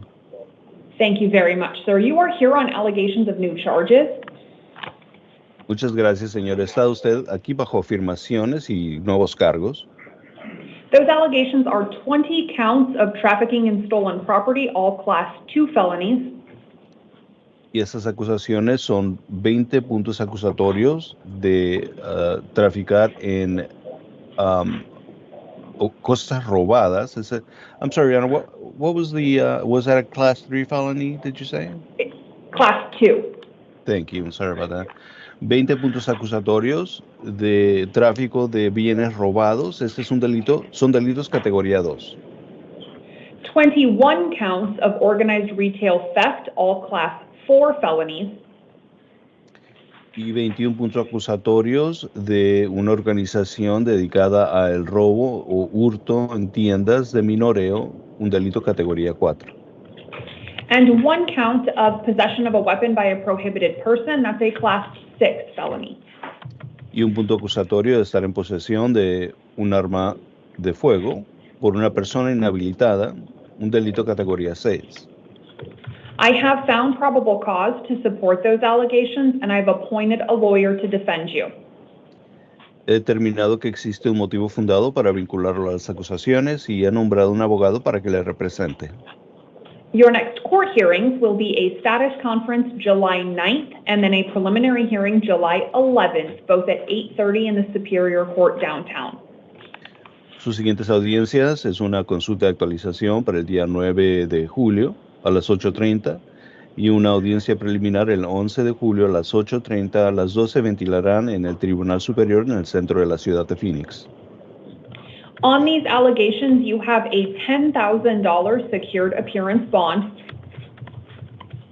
Y bajo las afirmaciones se fija una fianza en la cantidad de $10,000 para asegurar su comparecencia. If you post that bond and you are released from custody, you are prohibited from going to any Home Depot in the state of Arizona. Si usted deposita la fianza y se le pone en libertad, se le prohíbe ir a cualquier tienda Home Depot en cualquier parte del estado de Arizona. You cannot have contact with any alleged co-defendants, and you cannot possess any weapons if you're released. Si se le pone en libertad, no podrá usted tener ningún tipo de contacto con ningún coacusado y tampoco podrá estar en posesión de ningún arma mientras se encuentre en libertad. Do you understand those conditions? ¿Entiende usted las condiciones? You have to say something out loud.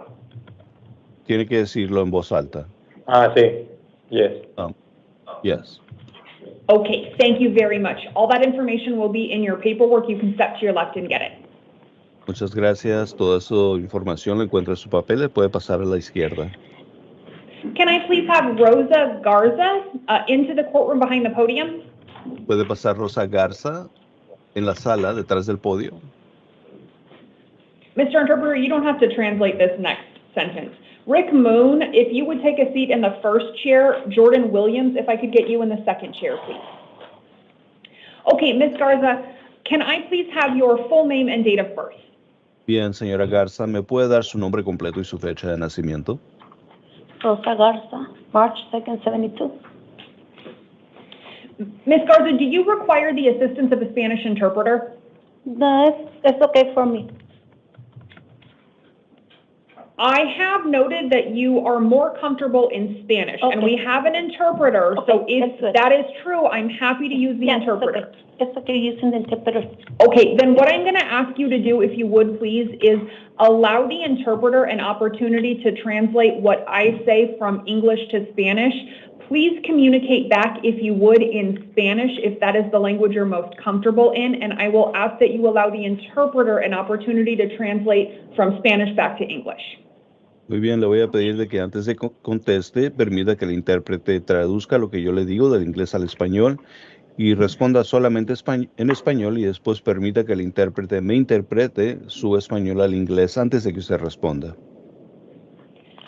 Okay, you are here on an allegation of a new charge. Bien, usted se encuentra aquí bajo afirmaciones y un nuevo cargo. That allegation is one count of assault. It is a class 1 misdemeanor. Este cargo es un punto acusatorio de agresión, una falta categoría 1.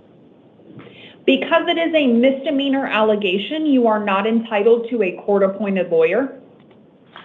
Ya que este es un cargo de comisión de faltas, no tiene usted el derecho a que se le asigne un abogado gratis. If you wish to have a lawyer defend you against this allegation, you will have to hire a lawyer at your own expense. Si usted quiere que un licenciado la defienda ante esas acusaciones, tendrá que contratar a su propio abogado. Your next court hearing will be an arraignment hearing July 22nd at 8:30 in the morning in the El Mirage Municipal Court.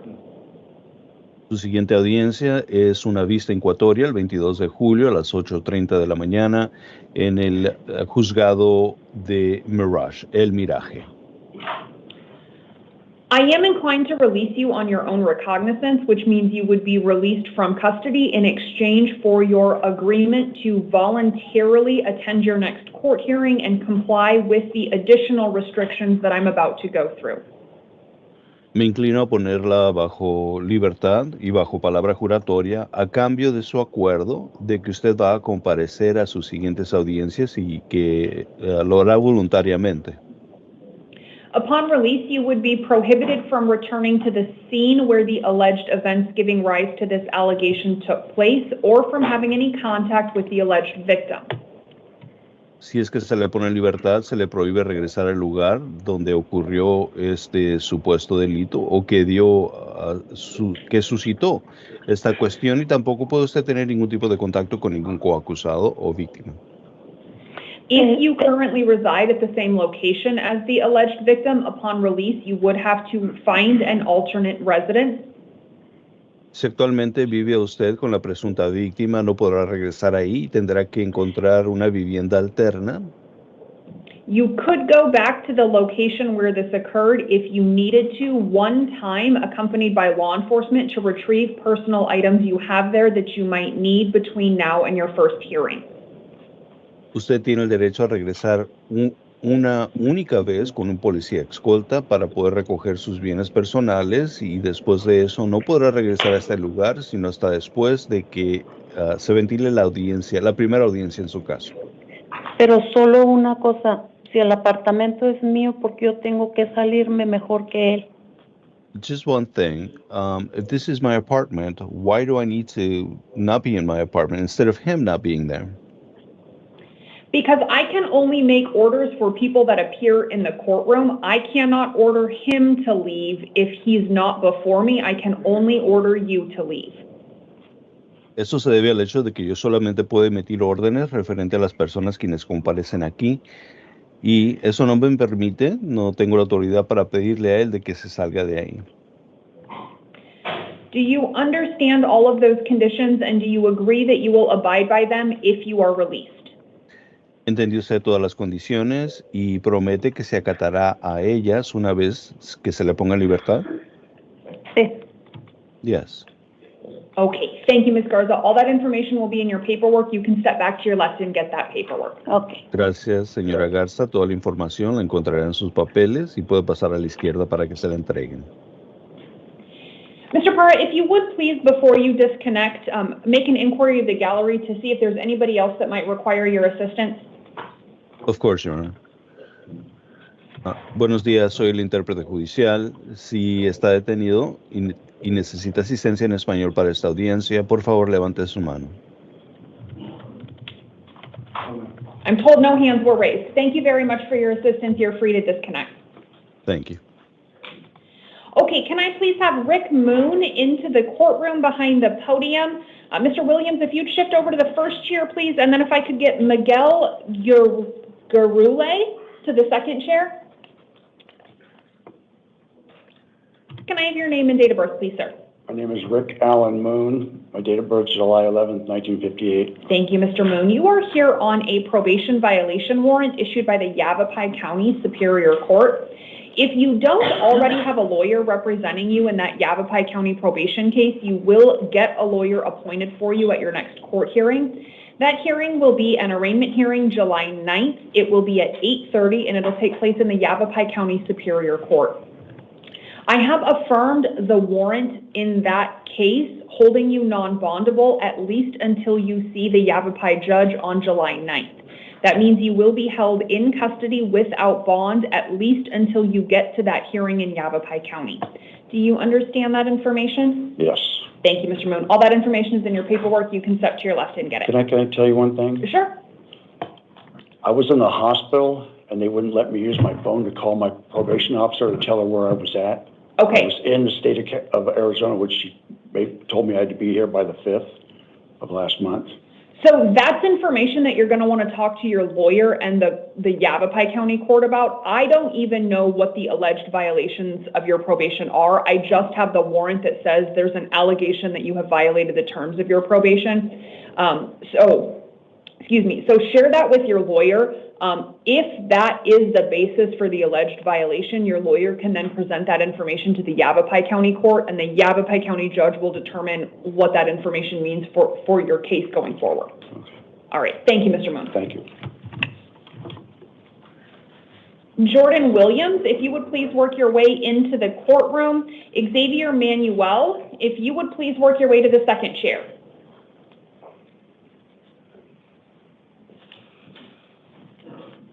Can I have your name and date of birth, please? Jordan Williams, 11/06/1999. Thank you, Mr. Williams. You are here on two different matters. The first matter that you're here on is allegations of new charges.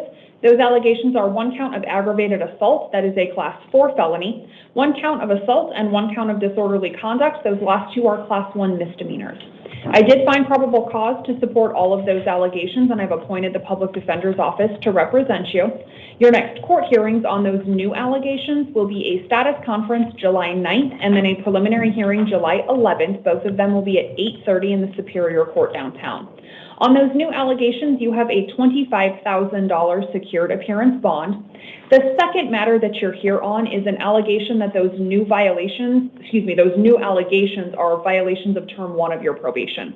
I've also appointed a lawyer to represent you in the probation case. Your next hearing in that matter will be a revocation arraignment hearing July 10th. It'll be at 8:30, also in the Superior Court downtown.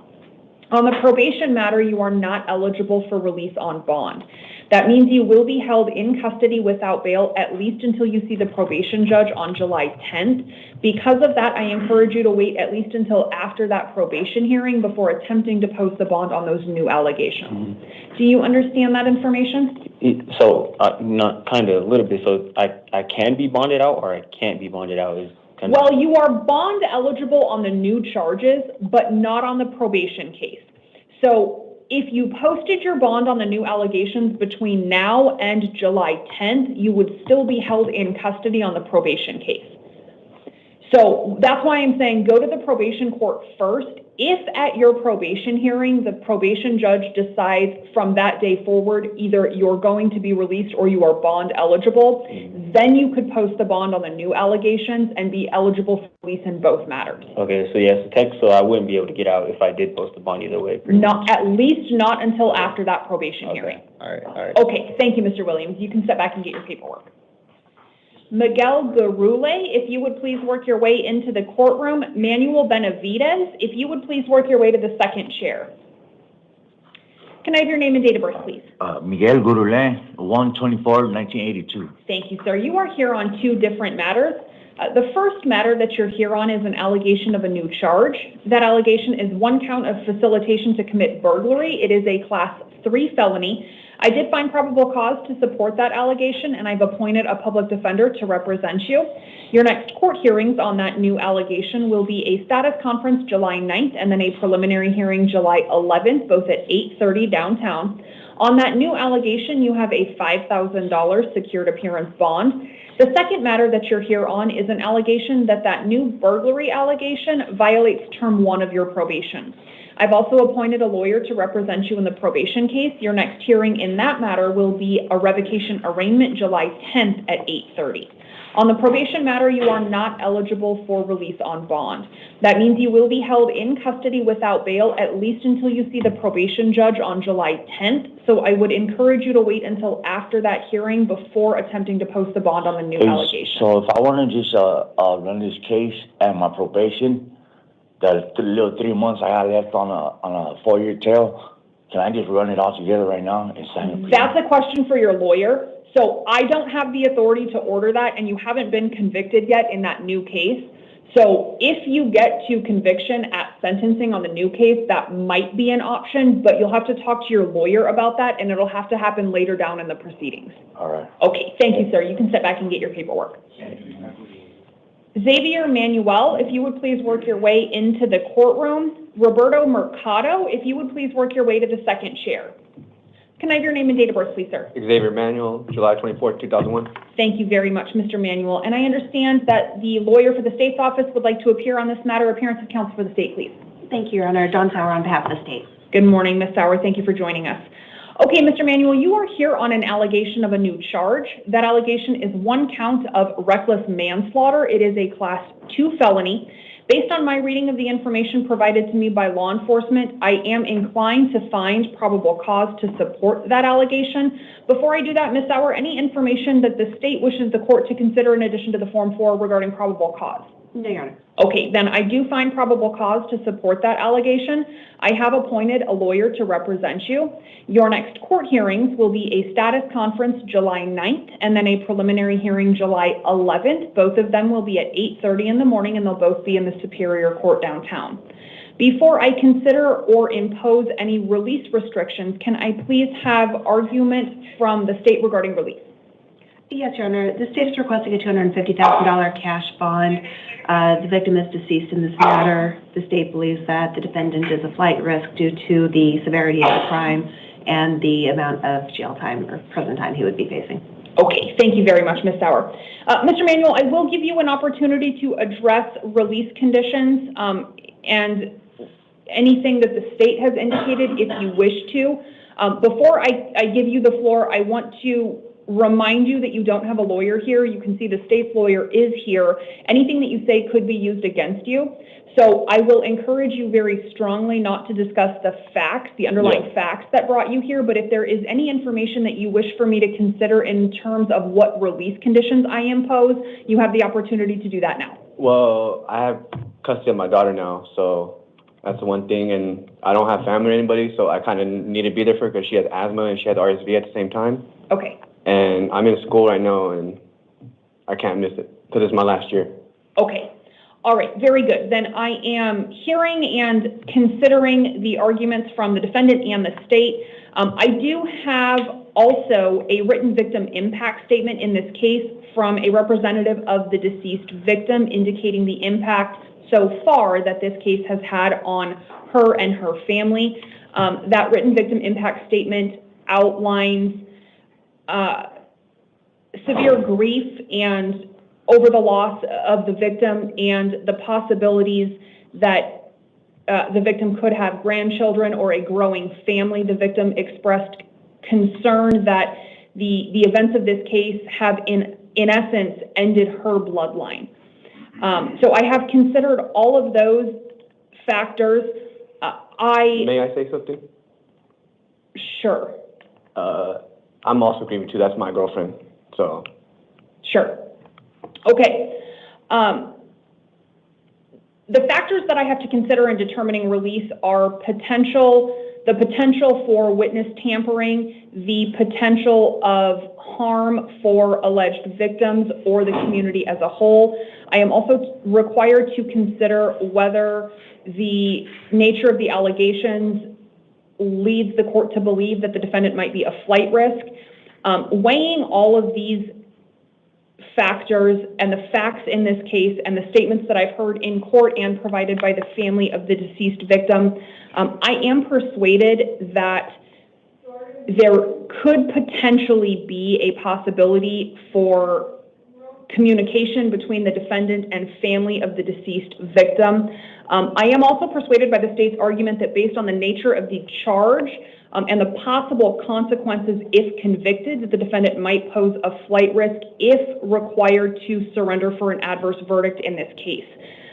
For that reason, I am imposing a bond in the amount of $250,000. I will order it as secured appearance, which means, Mr. Manuel, that you have the opportunity to use a bonding company to post that.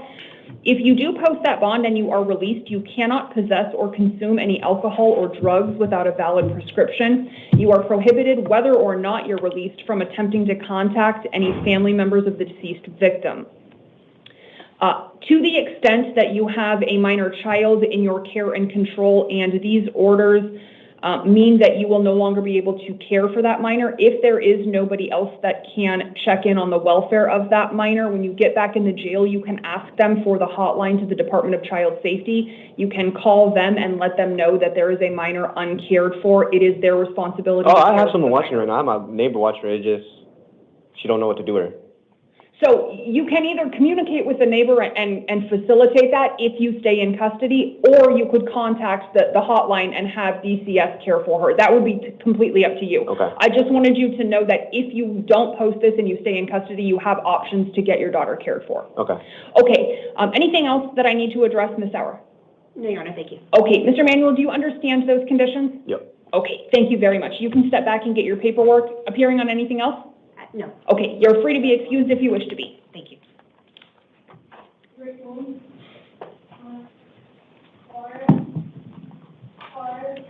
If you'll give me just 1 second, Mr. Benavides, please.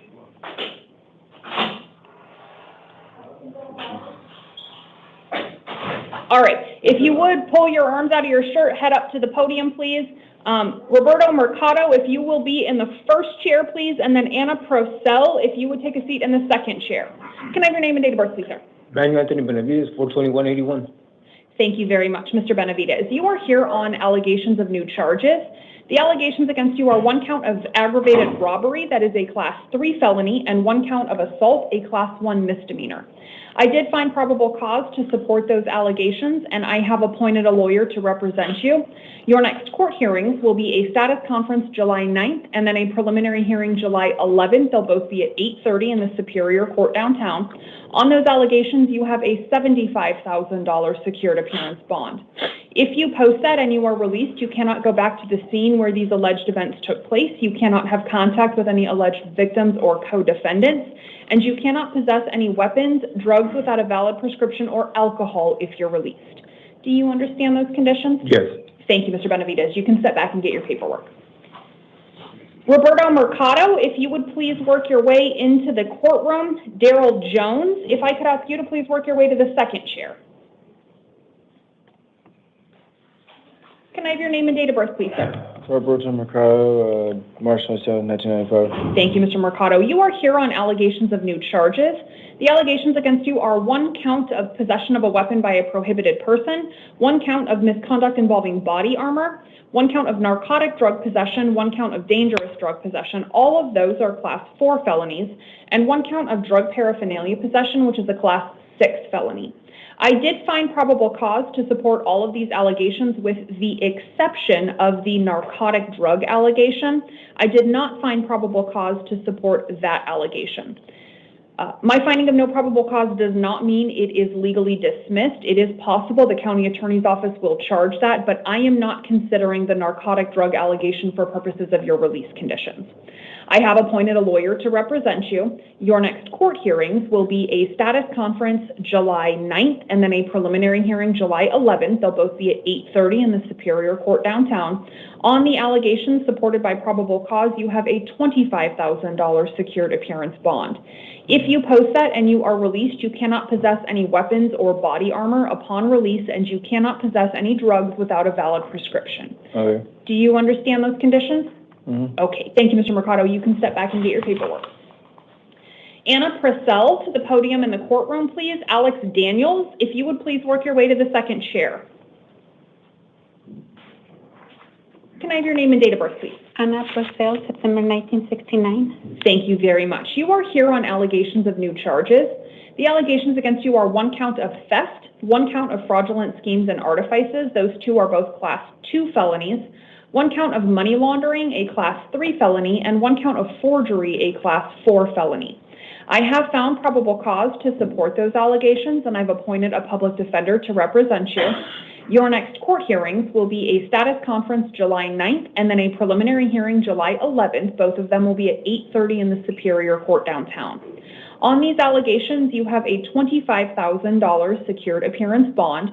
If you post that prior to your release from custody, you will be affixed with an ankle monitor for electronic monitoring. If you post that bond and you are released on that ankle monitor, you cannot have contact with any alleged victims or witnesses of these allegations, and you cannot possess any drugs without a valid prescription. Do you understand those conditions? I do. Okay, thank you, Ms. Purcell. You can step back and get your paperwork. Daryl Jones, if you would please work your way into the courtroom. Bianca Rivers, if I could ask you to please work your way to the second chair. Good morning, ma'am. Good morning. Can I have your name and date of birth, please? Daryl Jones, 2466. Thank you, Mr. Jones. You are here on allegations of new charges. The allegations against you are 1 count of dangerous drug possession for sale, that is a Class 2 felony, and 1 count of dangerous drug possession, a Class 4 felony. I have found probable cause to support those allegations, and I've appointed the public defender's office to represent you. Your next court hearings will be a status conference July 9th and then a preliminary hearing July 11th, both of them at 8:30 in the Superior Court downtown. Yeah. On these allegations, you have a $5,000 secured appearance bond. If you post that and you are released, you cannot possess any drugs without a valid prescription. Okay, Mr. Jones, I encourage you not to make any statements regarding the facts. I encourage you to save those to your lawyer, but if you have a question about your release conditions, go ahead. May I have an OR release now, please? Not at this time. So the county attorney's office submitted a written recommendation on this based in part on the amount of alleged drugs in your possession at the time of arrest, asking for a $25,000 bond. I've reduced that down to $5,000 based in part on allegations from law enforcement that the intent of the drugs with personal use despite their volume, but you will have to post that $5,000 in order to be eligible for release. When is my next court date? The first one is July 9th. Second one is July 11th. Thank you. Okay, thank you, sir. Alex Daniels, if you would please work your way into the courtroom. Rodney Templeton, if you would please work your way to the second chair. Hi, Your Can I have Honor. your name and date of birth, please? Yes, Alex Daniels, July 30th, 1987. Thank you very much, Mr. Daniels. You are here on an allegation of a new charge. That allegation is one count of killing a domestic animal. It is a Class 5 felony. I have found probable cause to support that allegation, and I've appointed the Public Defender's Office to represent you. Your next court hearings will be a status conference July 9th and then a preliminary hearing July 11th. Both of them will be at 8:30 in the Superior Court downtown. On this allegation, you have a $10,000 cash-only bond. If you post that bond and you are released from custody, you are prohibited from owning, possessing, or being alone in the presence of any domestic animal. You cannot possess any weapons. You cannot have contact with the complainant or person that reported this allegation if you know who they are. And you are also prohibited from possessing any tools if you are released from custody. Do you understand those conditions? Yes, Your Honor. Okay, thank you, Mr. Daniels. You can step back and get your paperwork. Bianca Rivers, if you would please work your way into the courtroom. Fernando Barrera, if I could ask you to please work your way to the second chair.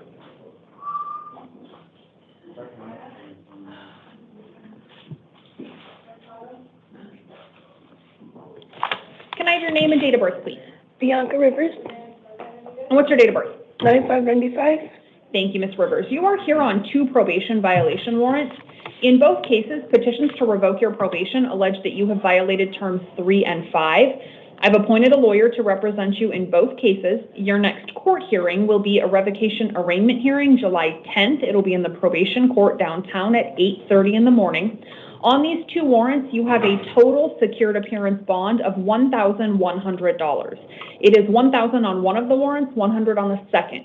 So $1,100 total, all secured appearance. If you post that and you are released, you cannot possess any weapons or any drugs without a valid prescription. Do you understand those conditions? I do, but I was on bed rest. Talk to your lawyer. Talk to your lawyer about that. That's information that might be relevant to the probation court at your next hearing. Okay. All right. Thank you, Ms. Rivers. You can step back and get your paperwork.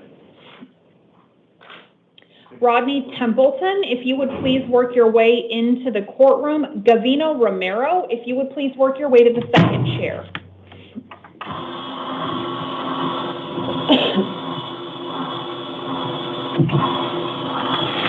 Park right there.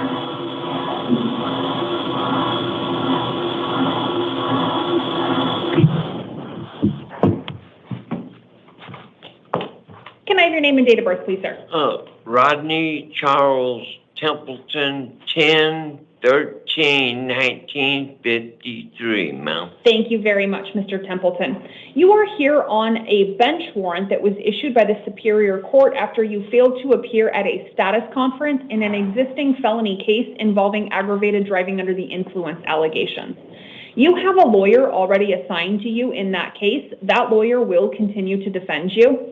Your next court hearing will be a new status conference July 9th, and then you will have a preliminary hearing July 11th. Both of your hearings will be at 8:30 in the morning in the Superior Court downtown. On that warrant, you have a $1,000 secured appearance bond. If you post that and you are released from custody, you are ordered not to possess or consume any alcohol or drugs without a valid prescription. Do you understand those conditions?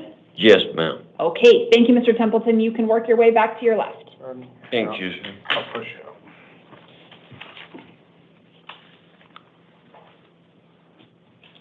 Fernando Barrera, if you would please work your way into the courtroom. Robert Bernal, if you would please work your way to the second chair. Fernando Barrera?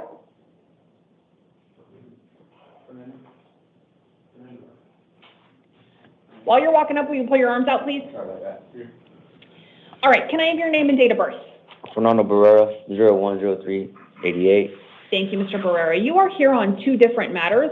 The first matter that you're here on is allegations of new charges.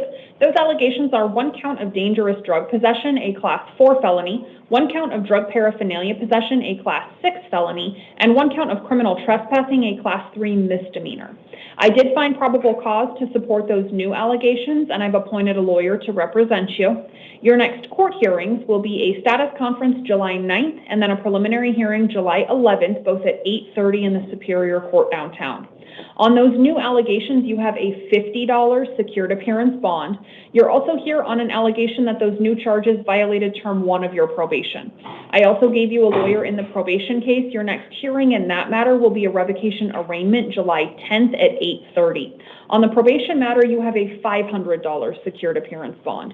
So your total bond will be $550. It is all secured appearance. If you post that and you are released, you cannot go back to the scene where you were arrested on the new allegations, and you cannot possess any drugs without a valid prescription. Do you understand those conditions? Yes. Okay, thank you, Mr. Barrera. You can step back and get your paperwork. Gavino Romero, if you would please work your way into the courtroom. Adrian Gomez, if you would please work your way to the second chair.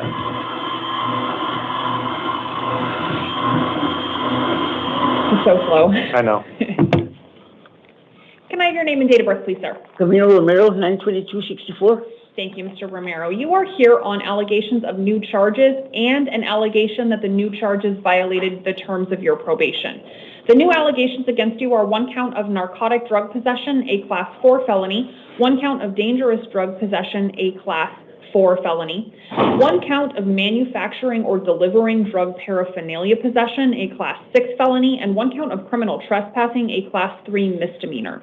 I have found probable cause to support all of these allegations except for the allegation of delivering or manufacturing drug paraphernalia possession. I am not considering that allegation for purposes of determining your release conditions. I did appoint a lawyer to represent you on the new allegations and in the probation case. Your next court hearings will be a status conference July 9th and a preliminary hearing July 11th on the new allegations, and then a probation revocation arraignment hearing on July 10th at 8:30. On these two matters, you have a total secured appearance bond of $550. It's $500 on the probation case, $50 on the new allegations supported by probable cause. If you post that and you are released from custody, you cannot possess any drugs without a valid prescription, and you cannot go back to the location where you were arrested on the new allegations. Do you understand those conditions? Yes. Thank you, Mr. Romero. You can sit back and get your paperwork. Robert Bernal, if you would please work your way into the courtroom. Albert Parra, if you would please work your way to the second chair. Can I have your name and date of birth, please? Robert Bernal, 10/17/89. Thank you very much. You are here on a bench warrant issued by the Superior Court when you failed to appear at a status conference in an existing felony drug case. You have a lawyer already assigned to you in that case. That lawyer will continue to defend you. Your next court hearings will be a status conference July 9th and then a preliminary hearing July 11th. They'll both be at 8:30 downtown. On that warrant, you have a $500 secured appearance bond. If you post that and you are released from custody, you cannot possess any weapons or any drugs without a valid prescription. Do you understand those conditions? Yes. Okay, thank you, Mr. Bernal. You can step back and get your paperwork. Adrian Gomez, if you would please work your way into the courtroom. Joshua Bauman, if you would please work your way to the second chair. Can I have your name and date of birth, please, sir? My name is Adrian Gomez, 12/27/93. Thank you, Mr. Gomez. You are here on two different matters. The first one is allegations of new drug offenses. Those allegations are 1 count of narcotic drug possession, a Class 4 felony, and 1 count of drug paraphernalia possession, a Class 6 felony. The second matter you're here on is an allegation that those drug charges violated term 1 of your probation. I have appointed a lawyer for you in both the new case and the probation case. Your next court hearings will be a status conference July 9th and a preliminary hearing July 11th on the new charges, and then a revocation arraignment hearing July 10th at 8:30 in the probation case. On these two matters, you have a total secured appearance bond of $550. It's $500 on the probation case, $50 on the new allegations.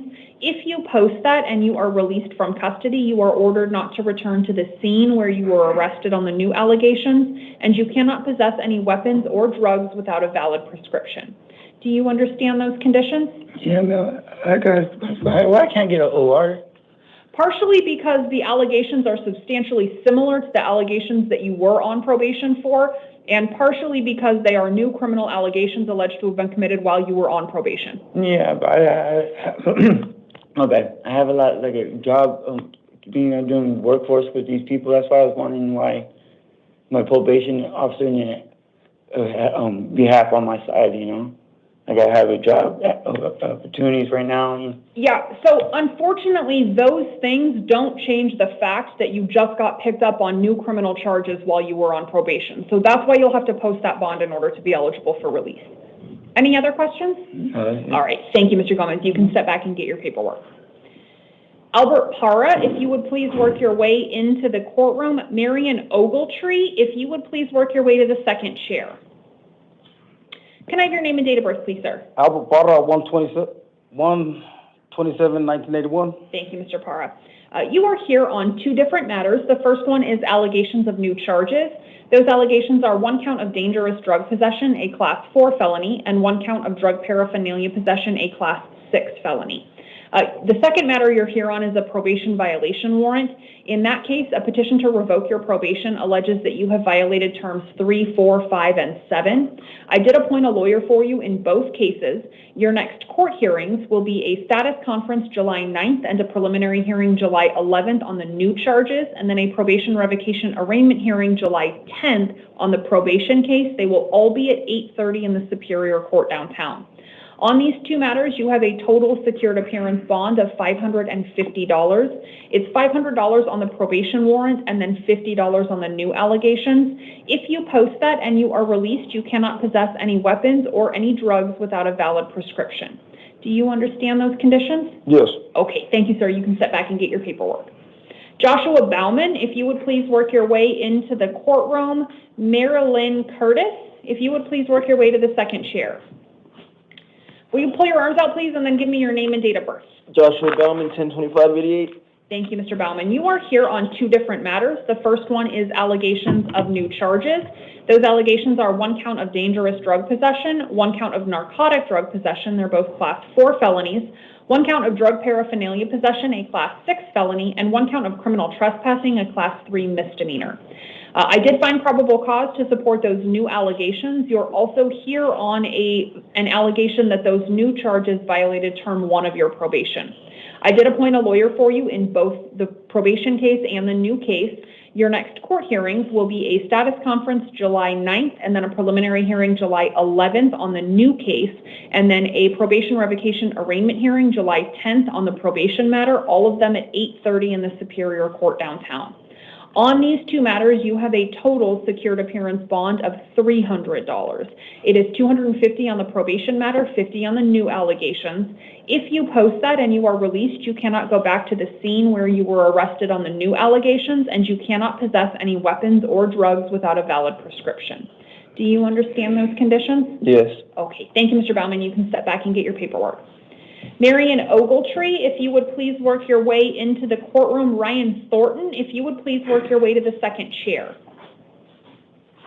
Can I have your name and date of birth, please? Marion Ogletree, April 9th, 1990. Thank you, Mr. Ogletree. You are here on two probation violation warrants. In both cases, petitions to revoke your probation have been filed. They both allege violations of terms 3 and 5, and one of the two also alleges a violation of term 8. I did appoint a lawyer to represent you in both probation matters. Your next court hearing will be a revocation arraignment July 10th at 8:30 in the probation court downtown.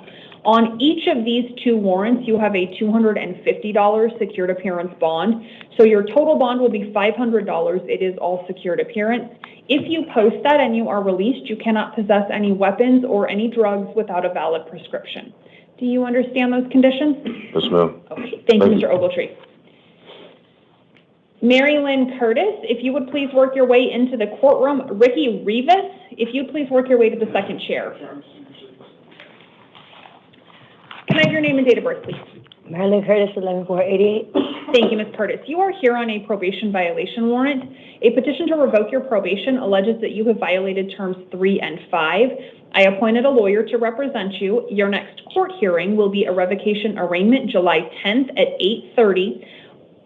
It'll be in the probation court downtown. On that warrant, you have a $250 secured appearance bond.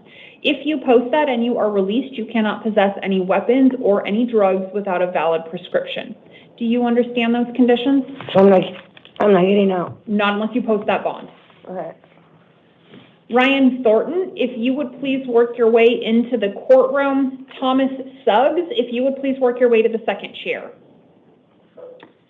Can I have your name and date of birth, please? Ryan Lloyd Thornton Jr., December 1st, 1991. Thank you very much, Mr. Thornton. You are here on 3 different matters.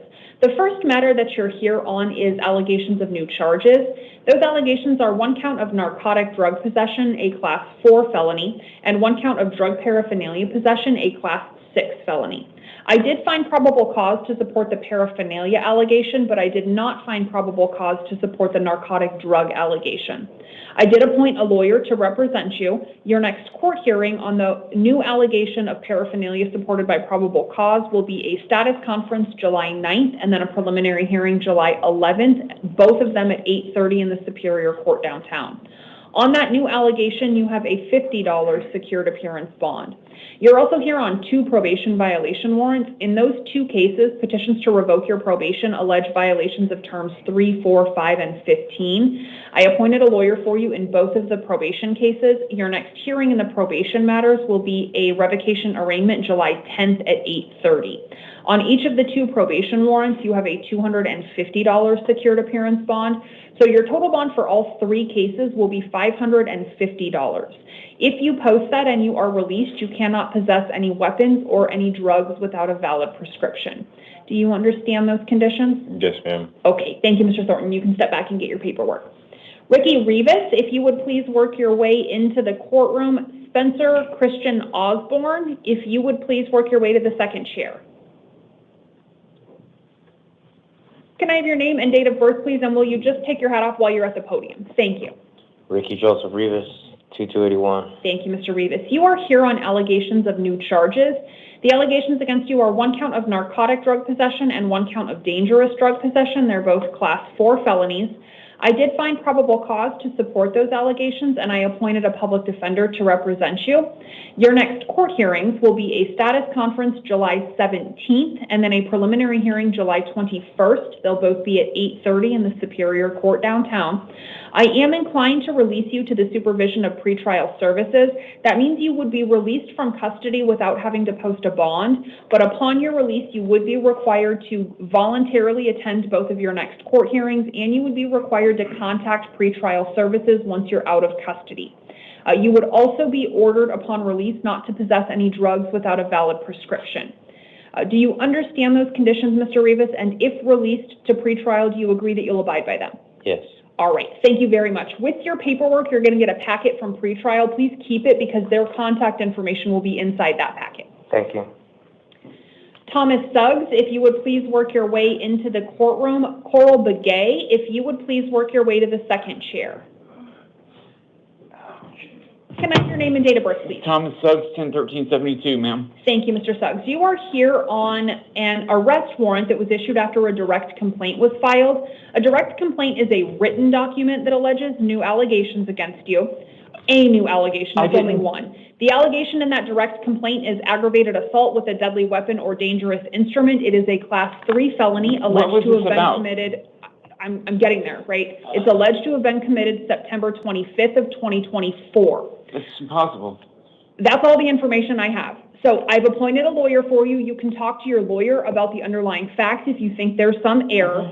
Your next court hearings will be a status conference July 17th and then a preliminary hearing the 21st. They'll both be at 8:30 in the Superior Court downtown. I am inclined to release you to the supervision of pretrial services. That means you would be released from custody, but you would be required to attend both of your court hearings on your own, and you would also be required to contact pretrial services once you were out of custody at the information provided in the packet with your order. Upon release, you will also be ordered not to have contact with whoever the alleged victim of the underlying allegation is, if you know who that person is. You also cannot possess any weapons, any drugs without a valid prescription. And upon release, you are also ordered to strictly comply with the terms of any orders of protection, if any have been served upon you or if any are later served upon you. Do you understand those conditions and agree that you'll abide by them? Yes, ma'am. All right, thank you, Mr. Suggs. You can So sit I'm back and able get to your go home? paperwork. Yeah. Okay, thank you. Spencer Christian Osborne, if you would please work your way into the courtroom. Juan Lucio Soto, if you'd work your way to the second chair. Can I have your name and date of birth, please? Spencer Christian Osborne, 10/16/94. Thank you, Mr. Is your last name Christian Osborne or is your middle name Scott Christian? Christian Osborne is Okay. my last name. All right, thank you, Mr. Christian Osborne. You are here on two different matters. The first matter that you're here on is an arrest warrant issued after a direct complaint was filed. The allegations in that direct complaint are 1 count of narcotic drug possession, a Class 4 felony, and 1 count of drug paraphernalia possession, a Class 6 felony. Those offenses, according to the direct complaint, are alleged to have been committed May 12th of 2024. You are also here on allegations of new charges from a new arrest. Those allegations are 1 count of dangerous drug possession, a Class 4 felony, and 1 count of interfering with judicial proceedings by disobeying a court order, a Class 1 misdemeanor. Those offenses alleged to have been committed yesterday, July 2nd. I have appointed a lawyer to represent you in both new cases. Your next court hearings for these two cases will be the same. You'll have a status conference July 17th and then a preliminary hearing the 21st. They'll both be at 8:30 downtown. On both of these matters, I am inclined to release you to the supervision of pretrial services. Similar things I've told the last couple people in here, that means you would be released without having to post a bond. Upon your release, you would be ordered to voluntarily get yourself to all of your next court hearings. You would also be required to make contact with pretrial services with the information in the packet you get with your order. Upon release, you would also be ordered not to possess any drugs without a valid prescription, and you would be required to strictly comply with the terms of any orders of protection that have been issued against you. Mr. Christian Osborne, if it is the case that you believe the protected person in any orders of protection wishes to have contact with you, I will remind you that the court order trumps that. So long as there is a valid order of protection in place, you must comply with the terms of that. The only way to not have to comply with that is to have that order dismissed, vacated, or otherwise removed. So please be mindful of that and obey any orders of protection, even if the person protected in that order invites you over, tries to contact you. Just be mindful of that so you don't end up here again on the same allegation. Okay, do you understand all of those conditions and do you agree that you'll abide by them upon release? Yes, ma'am. All right, thank you, sir. You can step back and get your paperwork. Coral Begay, if you would please work your way into the courtroom. Michael Christensen, if you would please work your way to the second chair. Can I have your name and date of birth, please? Yes, Coral Begay, July 2nd, 1981. Thank you, Ms. Begay. You are here on a failure to comply with court terms warrant issued by the Kyrene Justice Court on a misdemeanor criminal damage case. Because that's a post-disposition misdemeanor, you don't qualify for a court-appointed lawyer. So if you don't already have a lawyer in that case, but you want one, you will have to hire a lawyer to work with you going forward. Your next court hearing will be an arraignment hearing July 23rd. It'll be at 9:30 in the morning in the Kyrene Justice Court. I am releasing you on your own recognizance on this warrant. That means you'll be released from custody, but you will be responsible for getting yourself to your next court hearing. It looks like this is the 4th warrant that was issued in this case for the same reason. I don't know what the underlying matter is. I don't know if it's failure to pay a fine. I don't know if it's failure to take a class, but please make sure you go to court on the 23rd at 9:30 and see if you can get this resolved with that court. All right, any questions? No, I went to court already for this, so I need to address this as of today. So yeah, it looks like this warrant, the warrant that I'm seeing you on, was issued June 13th of 2025. So at least as of less than a month, about 3 weeks ago, that court thinks that there's some obligation that you were supposed to have done that you didn't. All right. So go to court on the 23rd, try and figure out what it is they think that you didn't do that you should have, and see if you can get that done so you don't have to keep coming back here. Thank you, Your Honor. All right, thank you. Go ahead and step back and get your paperwork. Juan Lucio Soto, if you would please work your way into the courtroom. Crystal Ojeda, if you would work your way to the second chair.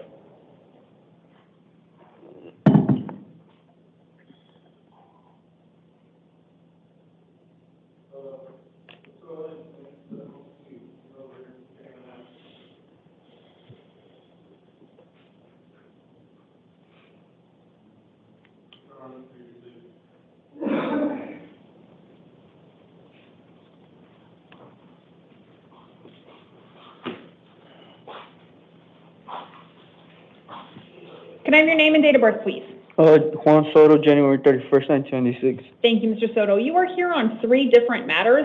The first matter that you're here on is an allegation of a new charge. It is 1 count of drug paraphernalia possession, a Class 6 felony. You're also here on 2 different matters that allege that drug paraphernalia charge violated Term 1 of your probation. In all 3 of these cases, I've appointed a lawyer to defend you. Your next court hearings on that new allegation will be a status conference July 17th and then a preliminary hearing the 21st. Your next court hearing in the 2 probation matters will be a revocation arraignment hearing July 10th. Can you please pick your head up, sir? Yes, sir. All right. All of those hearings will be at 8:30. They'll all be in the Superior Court downtown. On all 3 of these matters, I am inclined to release you on your own recognizance. That means 2 things. 1, you would be required to get yourself to both of those next court hearings. 2, you would be ordered to check in with your probation officer within 3 days of being released. While you're on release, you will still continue to be supervised by your assigned probation officer, and you will be ordered not to possess any weapons or drugs without a valid prescription. Do you understand those conditions? Okay, you can step back to your left. Go ahead and head back into that room. We'll bring your paperwork out to you. Please don't forget to call your probation officer. Michael Christensen, if you would please work your way into the courtroom. Kenneth Mazike, if you would please work your way to the second chair. Can I have your name and date of birth, please, sir? Michael Christensen, March 21st, 1993. Thank you, Mr. Christensen. You are here on a failure to appear warrant issued by the University Lakes Justice Court on a misdemeanor criminal trespassing case. Because it's a misdemeanor case, you're not entitled to a court-appointed lawyer. If you don't already have a lawyer working with you on that case, but you want one, you will have to hire a lawyer to work with you going forward.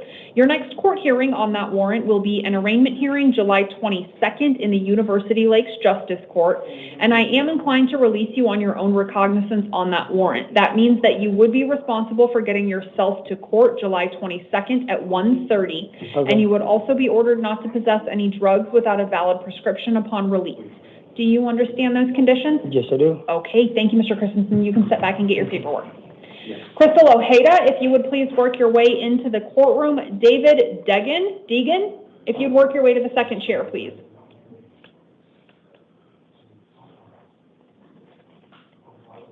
Do I need to sign that one that you didn't close out? Yeah. I don't think so. Can I have your name and date of birth, please? Crystal Ojeda, 12/31/96. Thank you very much. You are here on 2 different matters. The first matter that you're here on is a warrant issued by the Peoria Municipal Court on a misdemeanor case involving disorderly conduct and threatening and intimidating. You're not entitled to a court-appointed lawyer in that case because those are misdemeanor allegations. So if you don't already have a lawyer, you will have to hire one to represent you. Your next court hearing in the Peoria case will be an arraignment hearing July 22nd at 9 o'clock in the morning. The second matter that you're here on is allegations of new felony offenses. Those allegations are 1 count of narcotic drug possession, a Class 4 felony, and 1 count of drug paraphernalia possession, a Class 6 felony. I did find probable cause to support those new allegations, and I've appointed the Public Defender's Office to represent you. Your next court hearings on the new felony allegations will be a status conference July 17th and then a preliminary hearing the 21st, both of those at 8:30 in the Superior Court downtown. On these 2 matters, I am inclined to release you on your own recognizance, which means you would be released from custody. You would then be responsible for getting yourself to all of your next court hearings. Upon release, you would also be ordered not to return to the scene where you were arrested on the new allegations and not to possess any drugs without a valid prescription. Okay, do you understand those conditions and agree that you will abide by them upon release? Yes, ma'am. All right, thank you very much. You can step back and get your paperwork. Kenneth Mazike, if you would please work your way into the courtroom. Mr. Deegan, I'm sorry if I'm getting your name wrong.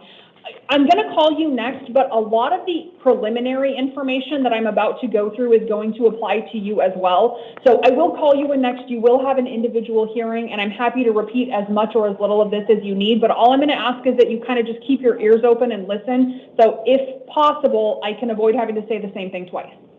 Okay, can I have your name and date of birth, please?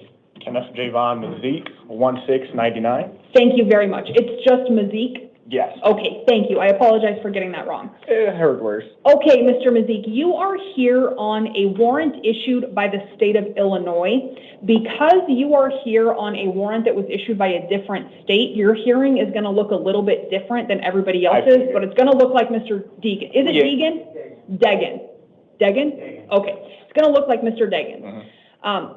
Before both of you were put on a court calendar here in Arizona, Arizona confirmed with the state that issued each of your respective warrants that it is valid. Both of those states have confirmed that they do intend to extradite you. That means the warrant issuing state wants to come to Arizona and take you back to that state. Mr. Mazik, yours, like I said, is from Illinois. Because you're here on an out-of-state warrant, you're going to have a choice to make between two options. I am going to go over what the two different options are. I will give you an opportunity to ask any questions you have about either option, and then at the end of your hearing, I'll ask which option you pick. Okay. Okay, first question I have for you is, did you get that big laminated card to review? Yes. Okay, did you read through it? Yes. Okay. As I indicated, you will have a choice between two different options to make here this afternoon. The first choice you can make is to waive your right to an extradition hearing. If you choose to waive your right to an extradition hearing, you are not waiving any rights or defenses you have to the underlying criminal case in Illinois. You are only waiving your right to an extradition hearing here in Arizona, and you are agreeing that Illinois authorities can come and take you back. If you elect that first option and you agree to waive your right to an extradition hearing, you will be held in custody here in Maricopa County for up to 30 days without bond to give Illinois an opportunity to come get you. That 30-day time period will start ticking tomorrow unless you have pending criminal charges that are not yet disposed of in Arizona. If you have predisposition criminal charges pending in Arizona, that 30 days will not start ticking until the local charges are resolved. So recap of option one is waive your right to an extradition hearing, agree to go back to Illinois, stay in custody without bond for up to 30 days. If you do not pick that option, and you don't waive your right to an extradition hearing, then second option is you demand to have an extradition hearing held here in Arizona. If you pick that second option, I will set an extradition hearing for July 21st at 1:30 in the afternoon. Extradition proceedings in Arizona are civil, not criminal. The only reason I say that is to tell you that I can't appoint a lawyer to represent you if you elect to have a hearing, but you do have the right to hire a lawyer if you pick option two and you desire to be represented.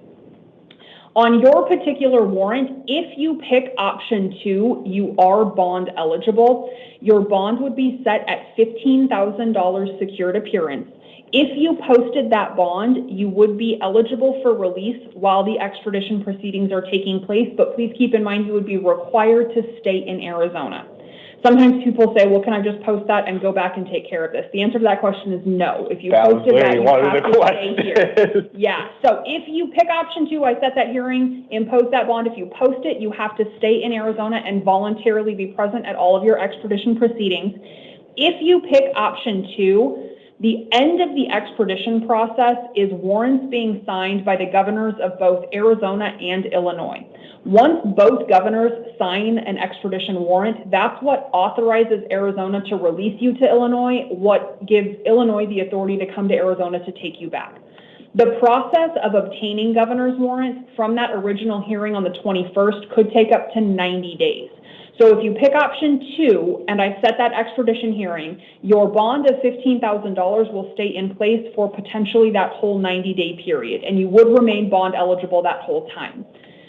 The difference on the timing in option two is if you have pending criminal charges predisposition in Arizona, that 90 days runs at the same time as those charges.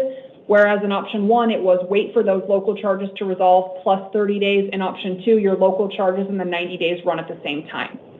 Okay, do you understand the two options and or have questions about either option? I do have one question with the bond, because this is my first time being out of state for this thing. Okay. Is the bond the full amount or a percentage? Because I generally don't know. So it is a secured appearance bond, which means you could use a bonding company. My general understanding is that bonding companies typically require somewhere between 10 and 20% down. I think they have additional requirements on the back end though too. So the $15,000 bond is due to the court, but you would have an opportunity to pay a percentage of that to a bonding company. That would be an agreement that you make with the bonding company directly though, so I don't want to quote you what their requirements might be and they're wrong. But back in the jail facility, there's a list of bonding companies and their phone numbers. You could find one of those lists and call all the companies on that list if you want to see what their requirements might be. Any other questions? No. Okay, do you know which option you would like to pick? I'll go with option one. You want to waive your right to an extradition hearing and agree to stay in custody for up to 30 days to allow Illinois an opportunity to come get you. Well, real quick, we have to ask, what happens if they don't come get If they don't come get you, you would be eligible for release come day 31. Day 31? Would that be a bond relief or just straight? You would just be released. Okay, yeah, I'll do that. Okay, because you have indicated that you want to waive a right that you're legally entitled to, I need to ask you some questions just so that I am comfortable that this is a voluntary waiver. The only thing I ask is that you answer them out loud as opposed to shaking or nodding your head. Yes. Okay, first question, did you read the information on that big laminated card? Yes. Do you understand that you do not have to waive your right to an extradition hearing? Yes. Do you understand you have the right to pick option 2 and demand an extradition hearing? Yes. Do you understand that you have the right to hire a lawyer to represent you if you picked option 2 and had that hearing? Yes. Do you understand that you have the right to demand that the governors of both Arizona and Illinois sign warrants if you picked option 2 before you could be extradited? Yes. Do you understand that you have the right to bail if you picked option 2? Yes. Do you wish to waive those rights and sign the waiver of extradition paperwork? Yes. Has anybody threatened you or promised you anything in exchange for your signature on the waiver? No. Have you had any drugs, alcohol, or medication in the last 24 hours that affect or might affect your ability to waive a legal right? No. Okay, then I will find that you have knowingly, intelligently, and voluntarily waived your right to an extradition hearing. I will sign the waiver of extradition paperwork. I will ask that you also sign it. Once we both sign it, I will notify MCSO to notify Illinois that you're ready to return. They will have 30 days starting tomorrow or once any local charges are resolved to come get you. Any final questions before I ask you to come sign? No. Okay, then unlike everybody else, if you would please step to your right, I do need you to actually sign that waiver. Can he just come in now? Yeah, that's fine. Okay. Just come behind. Just don't try and rush the bench. Okay. Can I have your name and date of birth, please? David Jordan Dagan, 6/26/91. Okay, thank you, Mr. Dagan. All right, you are here on a parole violation warrant issued by the state of South Dakota. Similar information, South Dakota has indicated that is a valid warrant. They have indicated that they are willing to extradite you. You, just like Mr. Mazik, will have a choice to make between 2 different options here at this hearing. Did you also get that big laminated card to review? Yes, ma'am. Okay, did you read through that? Yes, ma'am. Okay, as I indicated before to...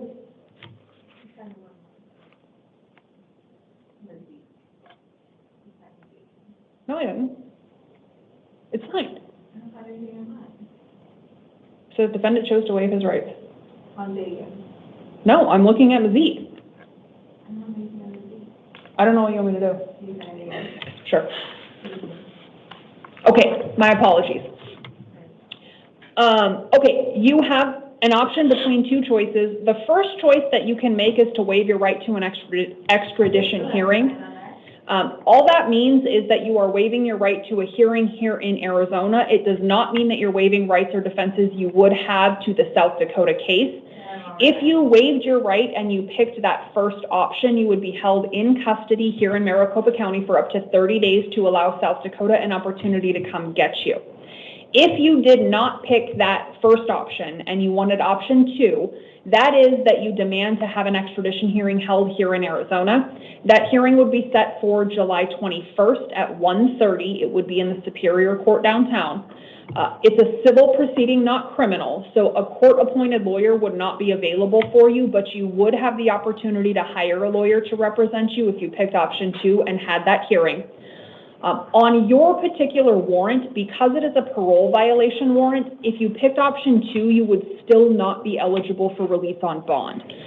So what that means is, regardless of which option you pick, you will stay in custody, either for 30 days if you pick option 1 for South Dakota to come get you, or for potentially up to 90 days if you pick option 2 while governor's warrants are sought by Arizona and South Dakota. So that brings me to my next point is, if you pick option 2 and I set that hearing, the end result of that proceeding is warrants being signed by the governors of both states. That process could take up to 90 days. You would remain in custody here in Maricopa County that whole time. Do you understand the 2 options? Yeah, and what was, one question if I may. Go ahead. What's the point of the hearing? Like, what is the purpose of it? The extradition hearing is it's a hearing in which South Dakota has to establish that they have a legal right to extradite you.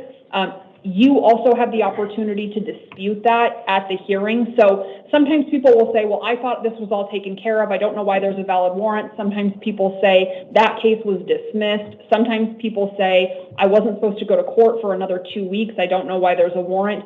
That stuff all is what's handled at the extradition hearing, where South Dakota has to show up and say, here's why I am legally entitled to remove Mr. Dagan from the state of Arizona. I'll pick option A. The first one? Yes, you want to waive your right to an extradition hearing? Yes, yep. Okay, so similar situation, because you are waiving a legal right that you are entitled to, I do need to ask you some questions. I just ask that you answer them out loud, please. Yes, ma'am. Did you read the waiver of extradition paperwork on the big laminated card? Yes. Do you understand you do not have to sign the waiver of extradition paperwork? Yes. Do you understand that you have the right to demand an extradition hearing? Yes. Do you understand that if you elect to have an extradition hearing, you have the right to hire a lawyer to represent you in the extradition proceedings? Yes. Do you understand you have the right to demand that warrants are signed by the governors of both Arizona and South Dakota before you could be involuntarily returned to South Dakota? Yes. Do you wish to give up those rights and sign the waiver of extradition paperwork? Yes. Has anybody threatened you or promised you anything in exchange for your signature on the waiver? No. Have you had any drugs, alcohol, or medication in the last 24 hours that would affect your ability to waive a legal right? No. Okay, then I will find that you knowingly, intelligently, and voluntarily are signing the waiver of extradition paperwork. I will also sign. Once we both sign, I will ask MCSO to notify South Dakota you're ready to return. They'll have 30 days starting tomorrow or at the conclusion of any local charges to come get you. One final question. Sure. Is there any other warrants is it just parole, or is there any other felony warrants that were attached? Let me look. Whoops.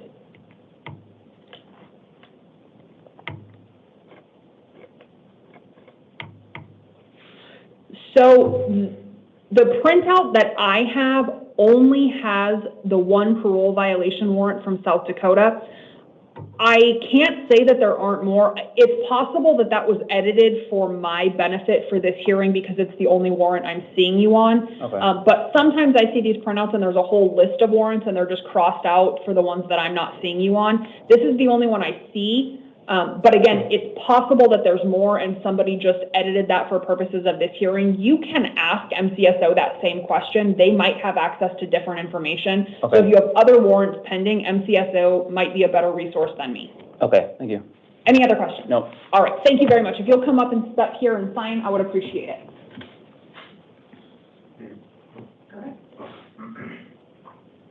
Okay, number 23 on the calendar, Kadar Hassan, date of birth 1/20/2001, is not in the courtroom because he was unable to function in general population due to combative behavior.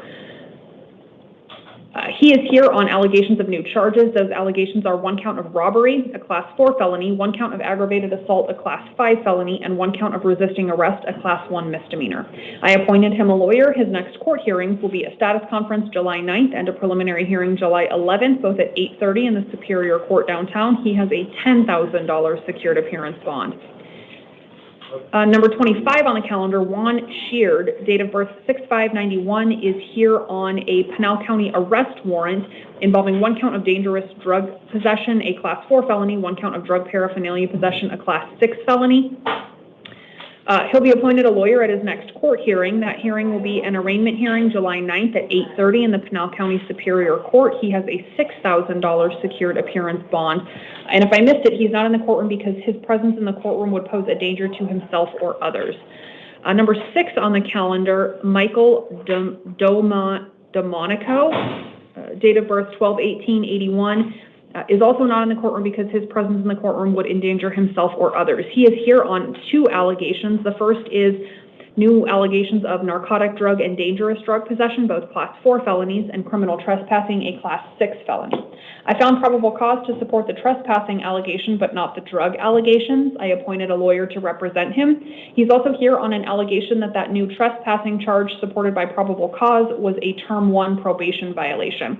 I appointed a lawyer for him in both cases. His next court hearings will be a status conference July 9th and a preliminary hearing July 11th on the new case, a probation revocation arraignment hearing July 10th on the probation matter, all at 8:30 downtown. His total bond on both cases will be $550, all secured appearance. If anything changes after I visit any of those individuals cell side, the court's final orders regarding their release conditions will be reflected in their written release orders. That concludes the 2 p.m. initial appearance, the 11 a.m. initial appearance calendar. This court will stand in recess until 2 p.m.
All right. Thank you, everyone. Please be seated.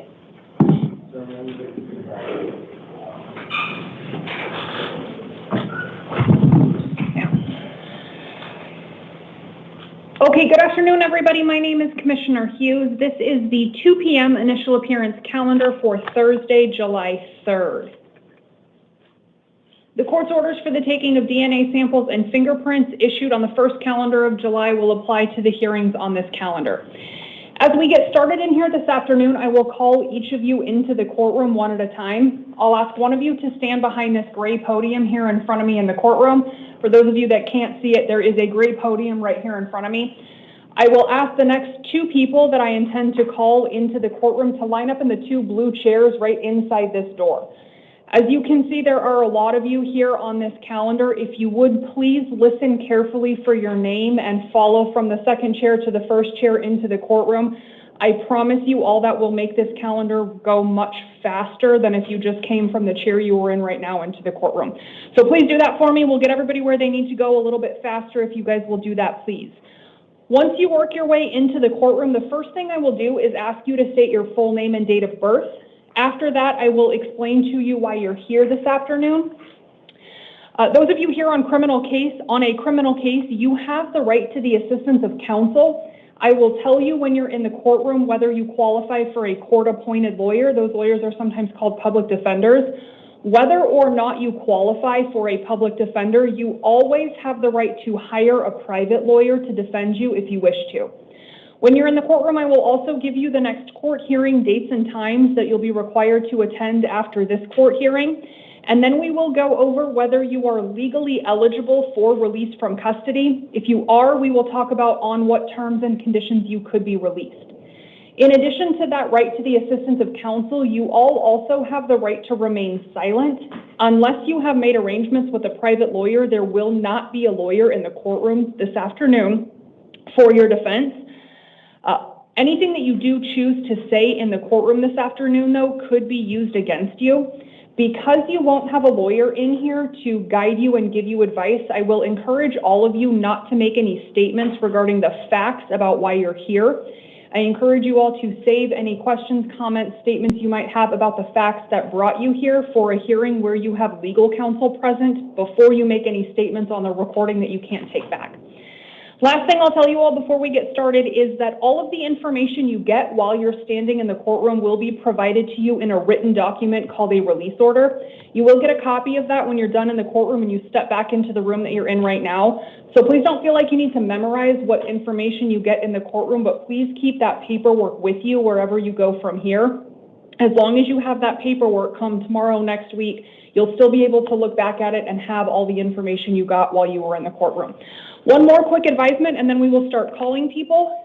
If you are the victim of a crime with a case pending before this court, please be advised that you have rights under Arizona law. Among others, those rights include the right to be treated with fairness, respect, and dignity, the right to a speedy trial, to be present at all court proceedings, to choose whether or not to be interviewed by the defendant or the defendant's attorney. As a crime victim, you also have the right to be heard before the court makes a decision on release, negotiation of a plea, scheduling, and sentencing. You also have the right to receive restitution from a person who is convicted of causing you a loss.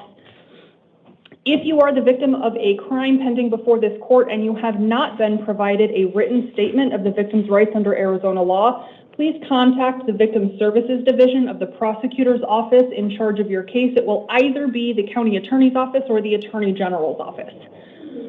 Okay, if I could start by asking Tisha James to come into the courtroom, please. Alina, if you would please work your way to the first chair. Oh, excuse me, Alina or Alina Choi. If you would please work your way to the first chair right inside this door. Jesse Rodriguez, if I could ask you to please work your way to the second chair. Good afternoon. Can I please have your name and date of birth? Tisha James, 11/4/1974. Thank you, Ms. James. We have you here this afternoon because a clerical error was made in the paperwork you got when you were originally seen. So I'm recalling you on the same matter that you were heard on yesterday. No new charges. Okay. So same charges. You're still entitled to a lawyer. Your release conditions are not changing in any way. The error was to the court that you were to be sent to next. So your next court date was wrong and the court you were going to be sent to was wrong. So I'm calling you to give you new court dates and send you to a new court and provide you with paperwork that has the correct court dates. Okay. So once you leave this court, your next court hearing is going to be a status conference on July 8th, and then you'll have a preliminary hearing July 10th. They'll be at 8:30 in the morning, and they're going to be in the Superior Court downtown. Okay. I think previously you were being sent to a justice court, and that was the error. So everything is still the same. Your charges are the same. You're still entitled to a lawyer. Your bond amount is still the same. You just have court hearings on the 8th and the 10th in the Superior Court downtown. So if you have your old paperwork, you can disregard that, and please keep this paperwork here because it's going to have your correct court dates on it. Okay. Do you have any questions for me? Well, I was hoping you would release me on the OR. Oh, I can't re-review the release decisions that were already made because I'm not the one that did the preliminary probable cause determination. It just came to my attention that your court dates were wrong, and I didn't want to just send paperwork to you. I wanted to talk to you in case you had confusion about what was going on. Okay. All right. Thank you, Ms. James. Like I said, please keep that paperwork. Okay, Alina Choi, if I'm pronouncing your name correctly, would you please work your way into the courtroom? Jesse Rodriguez, thank you for shifting over. If I could have Enrique Leiva Hernandez in the second chair, please. Can I please have your name and date of birth? Alina Kim Choi, May 11, 1984. Thank you very much, Ms. Choi. You are here on allegations of new charges. The allegations against you are 1 count of disorderly conduct and 1 count of assault. They are both Class 1 misdemeanors. Based on my review of the information provided to me by law enforcement, I have found probable cause to support those allegations. Because they are misdemeanor allegations, you are not entitled to a court-appointed lawyer. If you wish to have a lawyer defend you against these allegations, you will have to hire a lawyer to represent you. Your next court hearing will be an arraignment hearing, July 29th. It will be at 1:30 in the afternoon in the Surprise Municipal Court. I have received a written statement from the alleged victim in this case. It has also come to my attention that the alleged victim is perhaps interested in making an oral statement to the court before any determination on release. Assuming that's true, I will kick the floor over to the alleged victim to make that statement. Ms. Choi, I ask that if the alleged victim in this case does elect to make an oral statement, that you please keep your attention directed at the court. Please just watch me while that statement's happening. Okay, to the extent I do have an alleged victim in the courtroom who wishes to address the court regarding release conditions, the floor is yours. Hello, ma'am. How you doing? I just want to first point out to say I apologize for, of course, going through this motion. What I got to say is, so when the incident, the situation happened yesterday, there was no, from my part, there was no saying that anything happened with the physical abuse. It just was under the discretion of the officer to make his decision. So going forward, it just, as anyone would wish, is kind of like just, go back to the way we were and having, going back to our normal sense of, our household. And it was just a one-time incident for us and just a hiccup, just a, dispute that we had upon, but, we worked through, tough times, and this is first ever that we're kind of dealing with the situation. So both of us, it's our new process that we're going forward. Yeah, and I just wish that, of course we want to erase what happened, but it was just a, a discussion and a dispute that we had last night. And going forward, we will work on it. We have other agencies, marriage counseling that we can seek, and other agencies while being in the military that I can seek out and, go forward. So I hope this get settled and pretty much kind of discharged if possible. Okay, and if I could ask you one question, in circumstances such as these, I typically order that the defendant not be allowed to have contact with the alleged victim. It looks like, assuming you're the same person that provided the written victim impact statement, that it is your desire for the defendant to be released. Yes. Would it also be your desire to have the court impose a no victim contact order so that the defendant is prohibited from having contact with you? No, for my part, I don't wish that upon it. I know it's just something that happened and we'll work through it. Okay. Yes. Okay, thank you very much, sir. Based on the written victim impact statement and oral statements made by the alleged victim in court, I am going to release you, Ms. Choi, on your own recognizance. That means you will be released from custody. You will be responsible for getting yourself to your next court hearing, July 29th at 1:30. As I indicated, I typically order that you not have contact with the alleged victim. However, because the alleged victim does not wish for a no victim contact order, I will authorize contact. However, upon release, you will be prohibited from possessing any weapons or drugs without a valid prescription. And Ms. Choi, please note that if a valid order of protection is served upon you that then prohibits contact, that order of protection will override this court order. So to the extent that the alleged victim in this case has a change of heart, changes his mind, or something else happens that causes him to believe he needs a no victim contact order and he seeks an order of protection, you would be ordered to comply with the terms of that order. Okay, do you understand those conditions, Ms. Choi, and agree that you'll abide by them upon release? Yes, Your Honor. Okay, thank you very much. We're going to get your paperwork printed. We'll bring it out to you. You can step back to your left and you will be released probably here in the next couple hours. Thank you. Thank you. Sir, you are free to stay if you wish. You're also free to be excused. Thank you. Appreciate that. Okay, Jesse Rodriguez, if you would please work your way into the courtroom. Emilio Dominguez, if you would please work your way to the second chair. Can I have your name and date of birth, please, sir? Jesse P. Rodriguez, 10/21/77, Thank you, Mr. Rodriguez. You are here on two different matters. The first matter that you're here on is allegations of new charges. Those allegations are 1 count of dangerous drug possession for sale, 2 counts of narcotic drug possession for sale. Those 3 are class 3 felonies. 1 count of possession of a weapon by a prohibited person, 1 count of possession or use of a weapon in a drug offense, 1 count of narcotic drug possession, and 2 counts of narcotic drug possession, 1 count of dangerous drug possession. Those last 5 counts are all class 4 felonies. I did find probable cause to support all those new felony allegations. You're also here on an allegation that those new charges violated term 1 of your probation. I have appointed a lawyer to represent you in each the new case and the probation case. Your next court hearing on the new allegations will be a status conference July 9th and then a preliminary hearing July 11th. Your next hearing in the probation case will be a revocation arraignment July 10th. All of those hearings will be at 8:30 in the Superior Court downtown. On the new allegations, you have a $25,000 secured appearance bond, but on the probation matter, you are not eligible for release on bond. That means you will be held in custody without bail at least until you see the probation judge on July 10th. Because you will not be eligible for release at least until after that hearing on the 10th in the probation case, you should wait until after that hearing before attempting to post the bond on the new allegations. Do you understand that information? Yes, ma'am. Thank you, Mr. Rodriguez. You can step back and get your paperwork.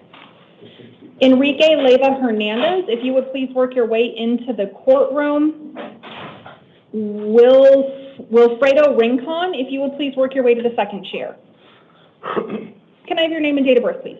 Enrique Leyva Hernandez, 10/08/92. Thank you very much, Mr. Leyva Hernandez. You are here on an allegation of a new charge. That allegation is 1 count of possession of a weapon by a prohibited person. It is a class 4 felony. I did find probable cause to support that allegation and appointed the Public Defender's Office to represent you. Your next court hearings will be a status conference July 9th and then a preliminary hearing July 11th. They'll both be at 8:30 in the Superior Court downtown. On that allegation, you have a $25,000 secured appearance bond. If you post that and you are released from custody, you cannot return to the scene where any of the events giving rise to that allegation took place. You also are prohibited from possessing any weapons if you are released from custody or from having contact with any alleged witnesses or co-defendants. Do you understand those conditions? Yes, ma'am. All right. Thank you, sir. You can step back and get your paperwork. Emilio Dominguez, if you would please work your way into the courtroom. Paul Ransom, if you would please work your way to the second chair. Can I have your name and date of birth, please? Emilio Dominguez, April 1st, 1982. Thank you, Mr. Dominguez. You are here on allegations of new charges. The allegations against you are 1 count of dangerous drug possession, 1 count of possession of a weapon by a prohibited person, 1 count of manufacturing dangerous drugs, 1 count of marijuana possession. Those are all class 4 felonies. 1 count of taking contraband into a correctional facility, which is a class 5 felony. 1 count of drug paraphernalia possession and 1 count of tampering with physical evidence. Those last 2 are class 6 felonies.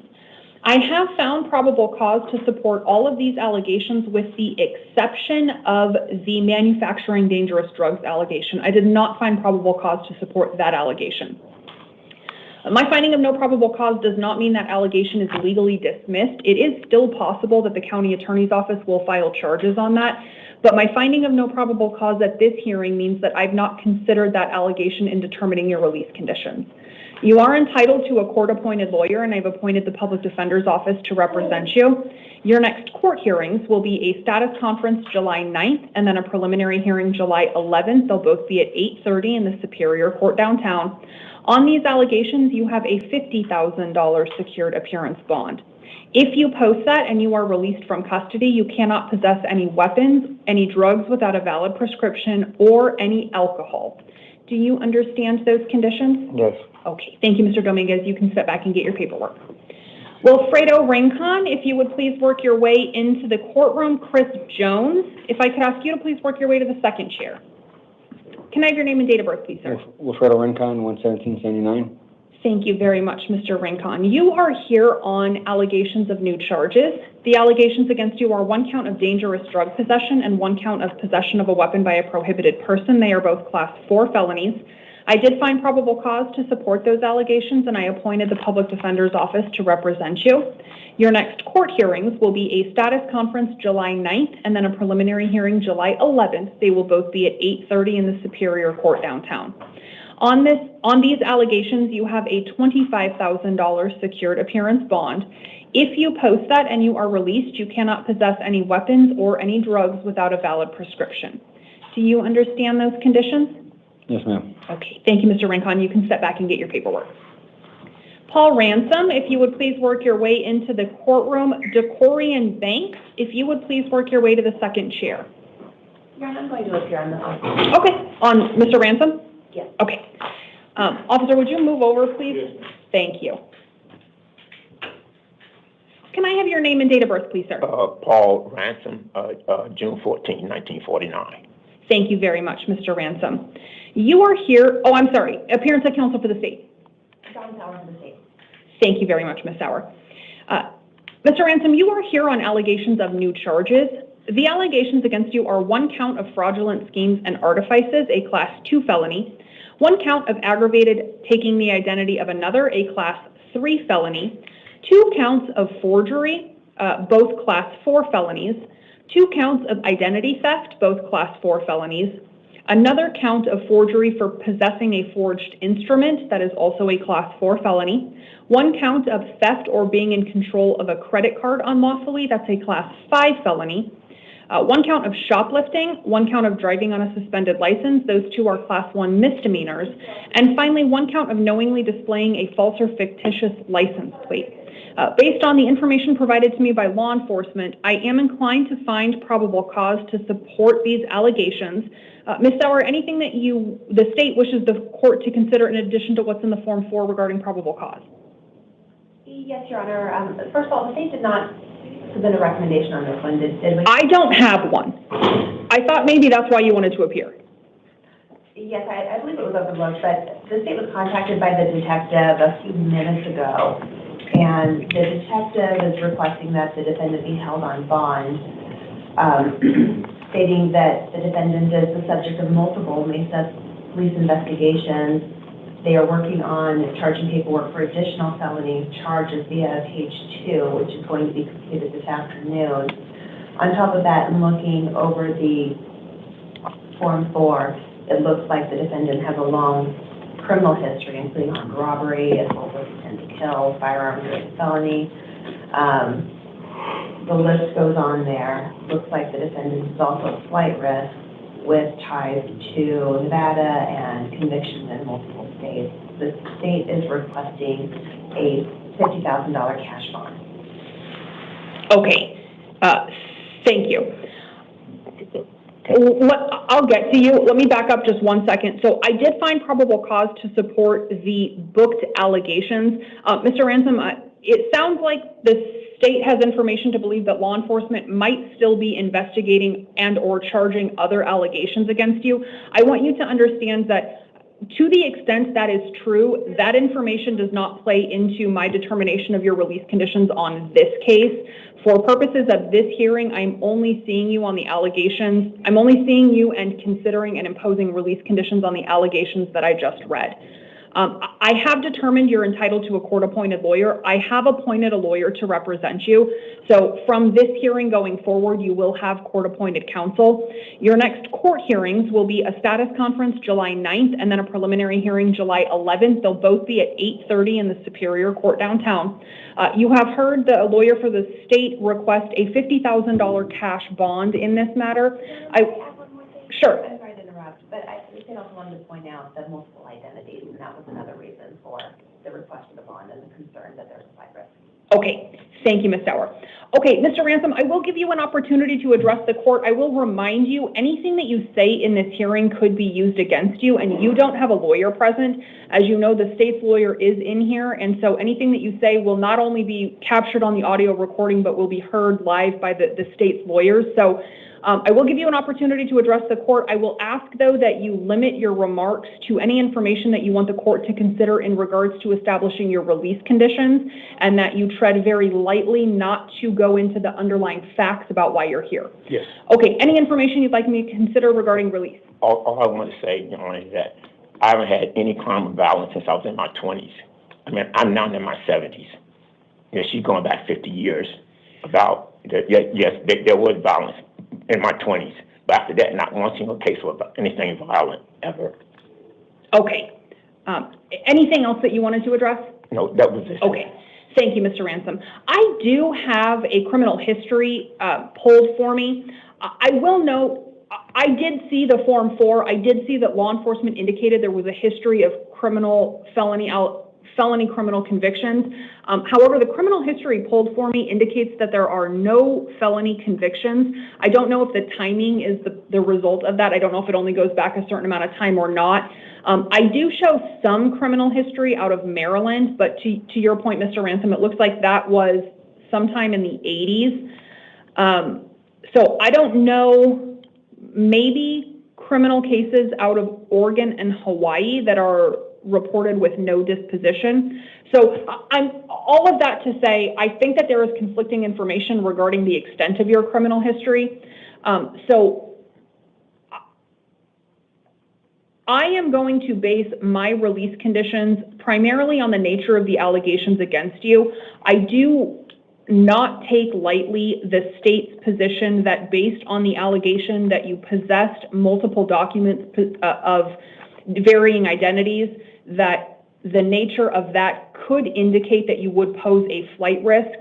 I do have substantial concerns about also the nature of these allegations, the fact that they are victim crimes, the fact that individuals in the community have allegedly been victimized by your conduct.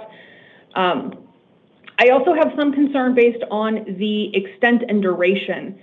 At least according to the Form 4, this doesn't appear to be an isolated incident. It appears to be, as the first booking charge indicates, a scheme to defraud members of the Arizona population. So because of those factors, I am persuaded that a substantial bond is necessary in this case. I am going to impose a $15,000 cash-only bond. If you post that bond, you will be prohibited, if you post that and you are released, you will be prohibited from having contact with any alleged victims or witnesses of any of the underlying allegations. You also will be prohibited from going to any Home Depot in the state of Arizona. You cannot possess any drugs without a valid prescription if you are released from custody. Ms. Sauer, anything else I need to address? No, thank you. Okay, thank you. Mr. Ransom, do you understand those conditions? Yes. Okay, thank you very much. We will get your paperwork printed. We'll bring it out to you if you'll take a step back to your left. Okay, thanks. Chris Jones, if you would please work your way into the courtroom. Carlton Williams, if I could ask you to please work your way to the second chair. Can I have your name and date of birth, please? Yes, Chris A. Jones, November 3rd, 1958. Thank you, Mr. Jones. You are here on an allegation of a new charge. That allegation is one count of theft of a means of transportation. It is a Class 3 felony. I have found probable cause to support that allegation, and I've appointed the Public Defender's Office to represent you. Your next court hearings will be a status conference July 9th and then a preliminary hearing July 11th. They will both be at 8:30 in the Superior Court downtown. On this allegation, you have a $2,500 secured appearance bond. If you post that and you are released from custody, you cannot have contact with any alleged victims or witnesses, and you cannot possess any weapons or drugs without a valid prescription. Do you understand those conditions? Yeah, but I'm just confused. You said the bond is how much? It is $2,500 secured appearance. So that's, I'm just trying to figure out, so that's $250 with the bond. Well, maybe, yeah. Okay. So I don't know what a bonding company would require. My general understanding is that most require somewhere between 10 and 20% down. But if you want to go through a bonding company, you can find a list of them back in the jail and start making calls and see what they might require. Yes, ma'am. Any other questions, Mr. Jones? No, ma'am. All right, thank you very much. You can step back and get your paperwork. Decorian Banks, if you would please work your way into the courtroom. Terry Crane, if I could ask you to please work your way to the second chair.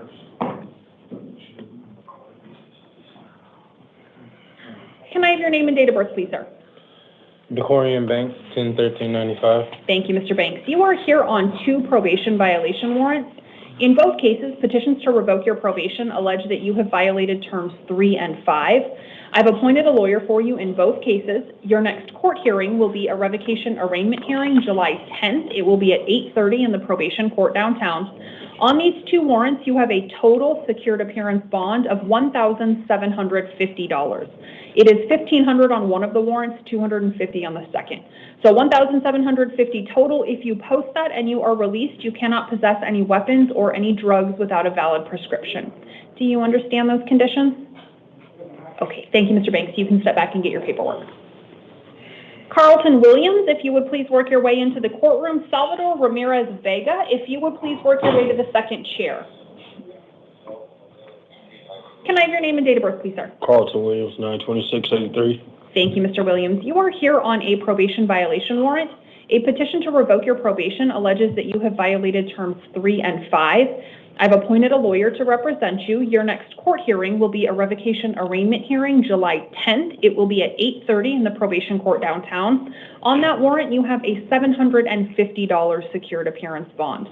If you post that and you are released, you cannot possess any weapons or any drugs without a valid prescription. Do you understand those conditions? Yes, ma'am. Okay, thank you, Mr. Williams. Terry Crane, if you would please work your way into the courtroom. James Mitchell, if you please work your way to the second chair. Can I have your name and date of birth, please, sir? Pardon me? Name, are you hard of hearing? No. Oh, I didn't know if you didn't hear me or if I just spoke too fast. Can I have your name and date of birth, please? Terry Mark Crane, 4/17/1960. Thank you, Mr. Crane. You are here on a warrant issued by the Payson Justice Court for your arrest in a case involving a misdemeanor assault allegation. If you don't already have a lawyer assigned to you in that case, you are entitled to a lawyer at a minimum for purposes of release conditions. So a lawyer will be appointed for you by the next judge you see at your next court hearing. That hearing is going to be an arraignment hearing, July 9th. It will be at 8:30 in the morning in the Payson Justice Court.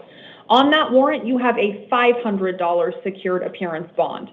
If you post that and you're released from custody, you will be responsible for getting yourself to the Payson Justice Court on July 9th, and you also could not have any contact with the alleged victim of the underlying assault allegation to the extent you know who that person is.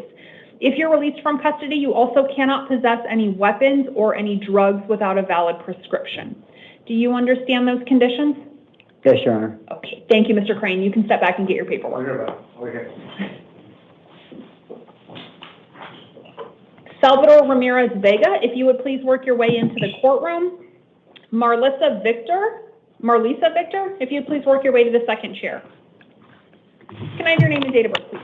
My name is Salvador Ramirez Vega, 10/07/1980. Thank you, I just wanted to say, I did call to schedule my date. I just haven't talked to my attorney. I'm supposed to defend me. So Okay. I'm trying to reach him to redo the case because I called, but I called kind of late. Okay, so it sounds like you know why you're here. You're here on a bench warrant that was issued after you failed to appear at a hearing. It looks like that hearing was a status conference in an existing felony drug case. You do have a lawyer assigned to represent you already. Sounds like you know that. That lawyer is going to continue to represent you in this case. Your next court hearings are going to be a new status conference July 9th, and then you're going to have a preliminary hearing July 11th. They'll both be at 8:30 in the Superior Court downtown. When you get to your court hearing on the 9th, your lawyer will be present in court. So if you cannot reach your lawyer before then, at a minimum, you'll have your lawyer in court on that court hearing date. The judge that issued that warrant has indicated that you have a $500 secured appearance bond, so you will have to post that in order to be eligible for release here today. Okay, can I say something about that one? Like I said, I called it to reschedule it.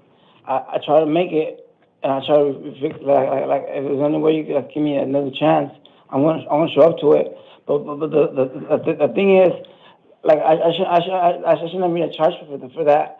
Because I got assaulted by a security guard. Okay, so here's the deal. I'm not seeing you on the underlying allegations. So I don't have any control over the underlying drug charges. That's all information that you want to talk to your lawyer about. I understand that you say that you have been trying to contact your lawyer.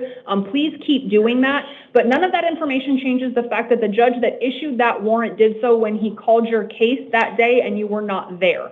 So you will have to post that bond in order to be eligible for release. I don't have that money, man. All right, if you don't post it, you'll stay in custody and be transported to your next hearing. Go ahead and step back and get your paperwork. But ma'am, can you please, can you help me? Go ahead and step back to your left, please. James Mitchell, if you would please work your way into the courtroom. Mary McGraw, if you'd please take a seat in the second chair. What do you call first? James Mitchell? Can I have your name and date of birth, please, sir? James Mitchell, 10/24/86. Thank you, Mr. Mitchell. You are here on 3 different matters. The first matter that you're here on is allegations of new charges. Those allegations are 1 count of narcotic drug possession and 1 count of dangerous drug possession. They are both Class 4 felonies. The other 2 matters you're here on are both allegations that those new drug charges violated Term 1 of your probation in both of your probation cases. I have appointed a lawyer for you in all 3 cases. Your next court hearing on the new drug charges will be a status conference July 9th, and then you'll have a preliminary hearing in that new case on July 11th. Your next court hearing in the 2 probation matters will be a revocation arraignment July 10th. All of those hearings will be at 8:30, and they'll all be in the Superior Court downtown. On the new allegations, you have a $50 secured appearance bond. On each of the 2 probation matters, you have a $250 secured appearance bond. So your total bond will be $550. It is all secured appearance. If you post that and you are released, you cannot possess any weapons or any drugs without a valid prescription. Do you understand those conditions? Yes, ma'am. Okay, thank you, Mr. Mitchell. You can step back and get your paperwork. Marlissa Victor, if you would please work your way into the courtroom. Reason Dunkelbarger, if you would please work your way to the second chair. Can I have your name and date of birth, please? Marlisa Victor, 4178. Thank you very much, Ms. Victor. You are here on a probation violation warrant. A petition to revoke your probation alleges that you have violated terms 3 and 5. I have appointed a lawyer to represent you. Your next court hearing will be a revocation arraignment hearing July 10th. It will be at 8:30 in the Superior Court downtown. On that warrant, you have a $250 secured appearance bond. If you post that and you are released from custody, you cannot possess any weapons or any drugs without a valid prescription. Do you understand those conditions? Yes, ma'am. Okay, thank you, Ms. Victor. You can step back and get your paperwork. Mary McGraw, if you would please work your way into the courtroom. Christine Robinson, if you would please work your way to the second chair. Can I have your name and date of birth, please? Mary McGraw, 9/29/1980. Thank you, Ms. McGraw. You are here on a probation violation warrant. A petition to revoke your probation alleges that you have violated terms 3 and 5. I have appointed a lawyer to represent you. Your next court hearing will be a revocation arraignment hearing July 10th. It will be at 8:30 in the probation court downtown. On that warrant, you have a $250 secured appearance bond. If you post that and you are released from custody, you are ordered not to possess any weapons or any drugs without a valid prescription. Do you understand those conditions? Yes. Okay. Thank you very much. You can step back and get your paperwork. Thank you.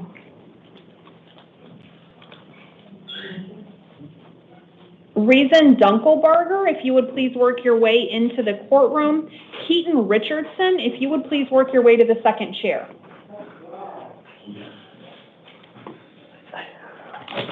Can I have your name and date of birth, please, sir? Reason Zuckerberger, 41469. Thank you, Mr. Duckelbarger. You are here on an allegation of a new charge. That allegation is 1 count of disorderly conduct involving weapons. It is a Class 6 felony. I did find probable cause to support that allegation, and I've appointed the Public Defender's Office to represent you. Your next court hearings will be a status conference July 17th and then a preliminary hearing July 21st. They will both be at 8:30. They'll both be in the Superior Court downtown. I am inclined to release you to the supervision of pretrial services with several conditions. The first is that you will be required to contact pretrial services upon your release from custody. Their contact information will be provided to you in a packet with your release order. Second condition is you would be required to voluntarily get yourself to both of your next court hearings on the 17th and the 21st. Next, you would be ordered not to have any contact with the alleged victim of the underlying offense. That would mean that you could not reside at the same location as the alleged victim. If you are released from custody and you currently reside with the alleged victim, you would have to find an alternate residence at least until your first hearing on the 17th. You would be entitled to one civil standby with law enforcement, which means a law enforcement officer could escort you to any joint premises if you need that to retrieve personal items you have there that you might need between now and the 17th if you have to find an alternate residence. Upon release, you would also be ordered not to possess any weapons. To the extent you are still in possession of weapons, if you are released from custody, you must dispossess yourself of them. What that means is you'd have to give them to a friend or family member. You could also check them in with local law enforcement if you are more comfortable with that. But in any event, upon release from custody, you cannot be in possession of weapons. Last, you would be ordered not to possess any alcohol or drugs without a valid prescription if you were released from custody. Do you understand all of those conditions, Mr. Dunkelberger, and do you agree that if released, you will abide by them? Yes, ma'am. Okay, then those conditions will stand. You can go ahead, step back to your left and get your paperwork. Christine Robinson, if you would please work your way into the courtroom. Andrew DeSoma, if you'd work your way to the second chair. Can I have your name and date of birth, please? Christine Robinson, 3/12/70. Thank you, Ms. Robinson. You are here on a failure to appear warrant issued by the West Mesa Justice Court. Yeah. The underlying allegations in that case are failing to stay at the scene of an accident and criminal speeding. They're both misdemeanor allegations. Because they are misdemeanor allegations, you're not entitled to a court-appointed lawyer. If you don't already have a lawyer working with you in that case, but you want one, you will have to hire one.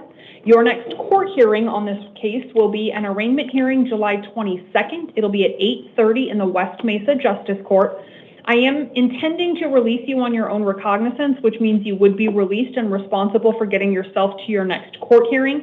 Upon release, you would be ordered not to possess any drugs without a valid prescription. Do you understand those conditions and agree that if released, you will abide by them? Yes, ma'am. All right, thank you very much. Then you'll be released. You can step back and get your Will I paperwork. get out today? It's only 3 o'clock, so probably, but I don't know how busy they are back there in release. Thank you. All right, you're welcome. Thank you. Keaton Richardson, if you would please work your way into the courtroom. Daniel Kuster, if you would please work your way to the second chair. Can I have your name and date of birth, please? Keaton Richardson, May 6, 1998. Thank you, Mr. Richardson. You are here on allegations of new charges. The allegations against you are 1 count of assault and 1 count of disorderly conduct. They are both Class 1 misdemeanors. Because they are misdemeanor allegations, you are not entitled to a court-appointed lawyer. If you wish to be represented, you will have to hire a lawyer to represent you. Your next court hearing will be an arraignment hearing July 22nd. It will be at 2 o'clock in the afternoon in the Buckeye Municipal Court. I am inclined to release you on your own recognizance with several conditions. First, you would be required to voluntarily get yourself to your court hearing on July 22nd. You would also be ordered not to return to the scene where the underlying events giving rise to these allegations took place. You could not have any contact with the alleged victim. This might mean that if you currently reside with the alleged victim, you would have to find an alternate residence, at least until your first court hearing on the 22nd. You would also be ordered not to possess any weapons or drugs without a valid prescription. You also could not possess or consume any alcohol upon release. Do you understand those conditions, Mr. Richardson, and do you agree that if you are released, you will abide by them? Yes, ma'am. Okay. Did you have a question? Yes, ma'am. It's just the simple fact that neither one of us has did a non-contact order, and the fact that I'm like the primary leaseholder, and I just paid a $3,000 rent, and right now that's the only place that I have as far as. So, unfortunately, I don't have an alleged victim in court to talk to on this case, and because of the nature of the allegations, I am not comfortable not imposing a no victim contact order. To put that without using a double negative, I am only comfortable releasing you if there is a no victim contact order in place.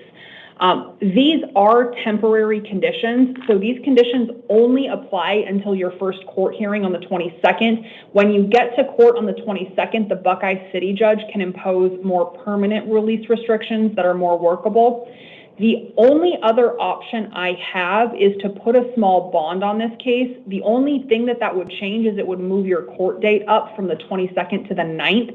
So it would get you back before the Buckeye Court a little bit sooner, but you would still have to find an alternate, you would have to post that small bond in order to get out, and then you'd still have to find an alternate residence, in that case, just until the 9th as opposed to the 22nd. Yes, ma'am. Would you rather have a small bond and a sooner court date, or would you rather be released with no bond and wait until the 22nd? We could do it at 9th. Okay. So what I would do is I would put a $25 cash bond on the case. So you'd have to pay $25 to get out, but then your court date would be July 9th. July 9th at the Mary Cooper?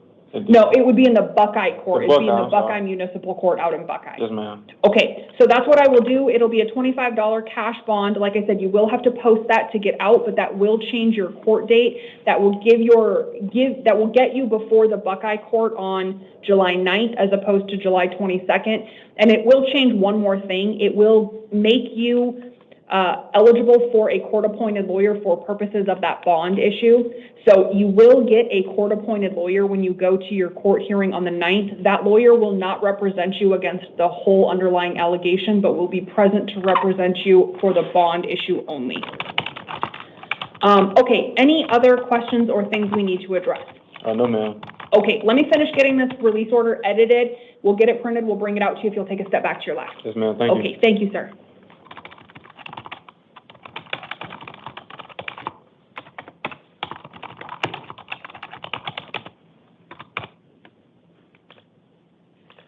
Okay, Andrew DeSoma, if you would please work your way into the courtroom. Ishmael Murillo, if you would please work your way to the second chair. Can I have your name and date of birth, please? Andrew DeSoma, 4/22/96. Thank you, Mr. DeSoma. You are here on two matters. The first matter you're here on is a felony probation violation warrant. In that case, a petition to revoke your probation alleges that you have violated terms 3, 4, and 5. I've appointed a lawyer to represent you in that probation case. Your next court hearing in that matter will be a revocation arraignment July 10th. It will be at 8:30 in the probation court downtown. You're also here on a failure to comply with court terms warrant issued by the Peoria Municipal Court in a misdemeanor disorderly conduct case. On that misdemeanor matter, you're not entitled to a court-appointed lawyer, so if you don't have one, you would have to hire one to represent you. Your next court hearing on that Peoria warrant will be an arraignment hearing July 22nd at 9 o'clock in the Peoria Municipal Court. On both of these matters, I am releasing you on your own recognizance.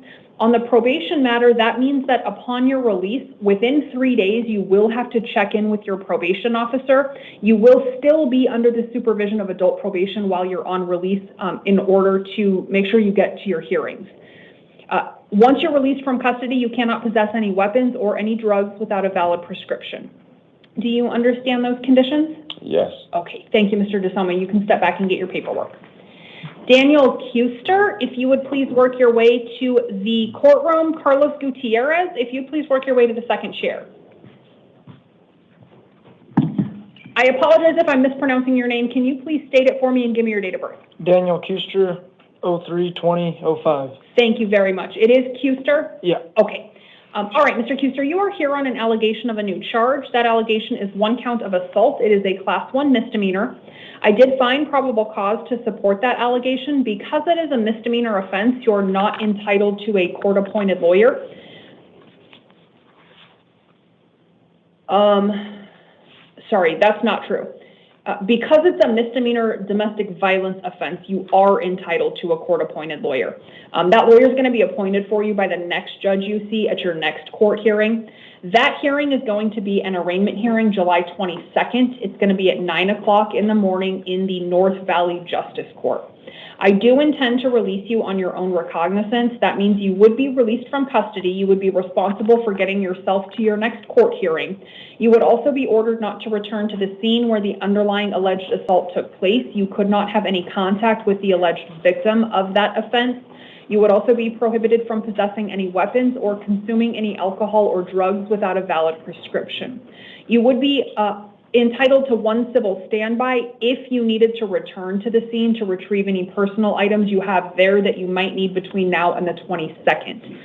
Okay, Mr. Kuster, do you understand those conditions, and do you agree that you will abide by them if you're released? Yes, ma'am. All right, thank you very much. I think they're reprinting your paperwork with the appointment of counsel. We'll bring it out to you if you'll step back to your left.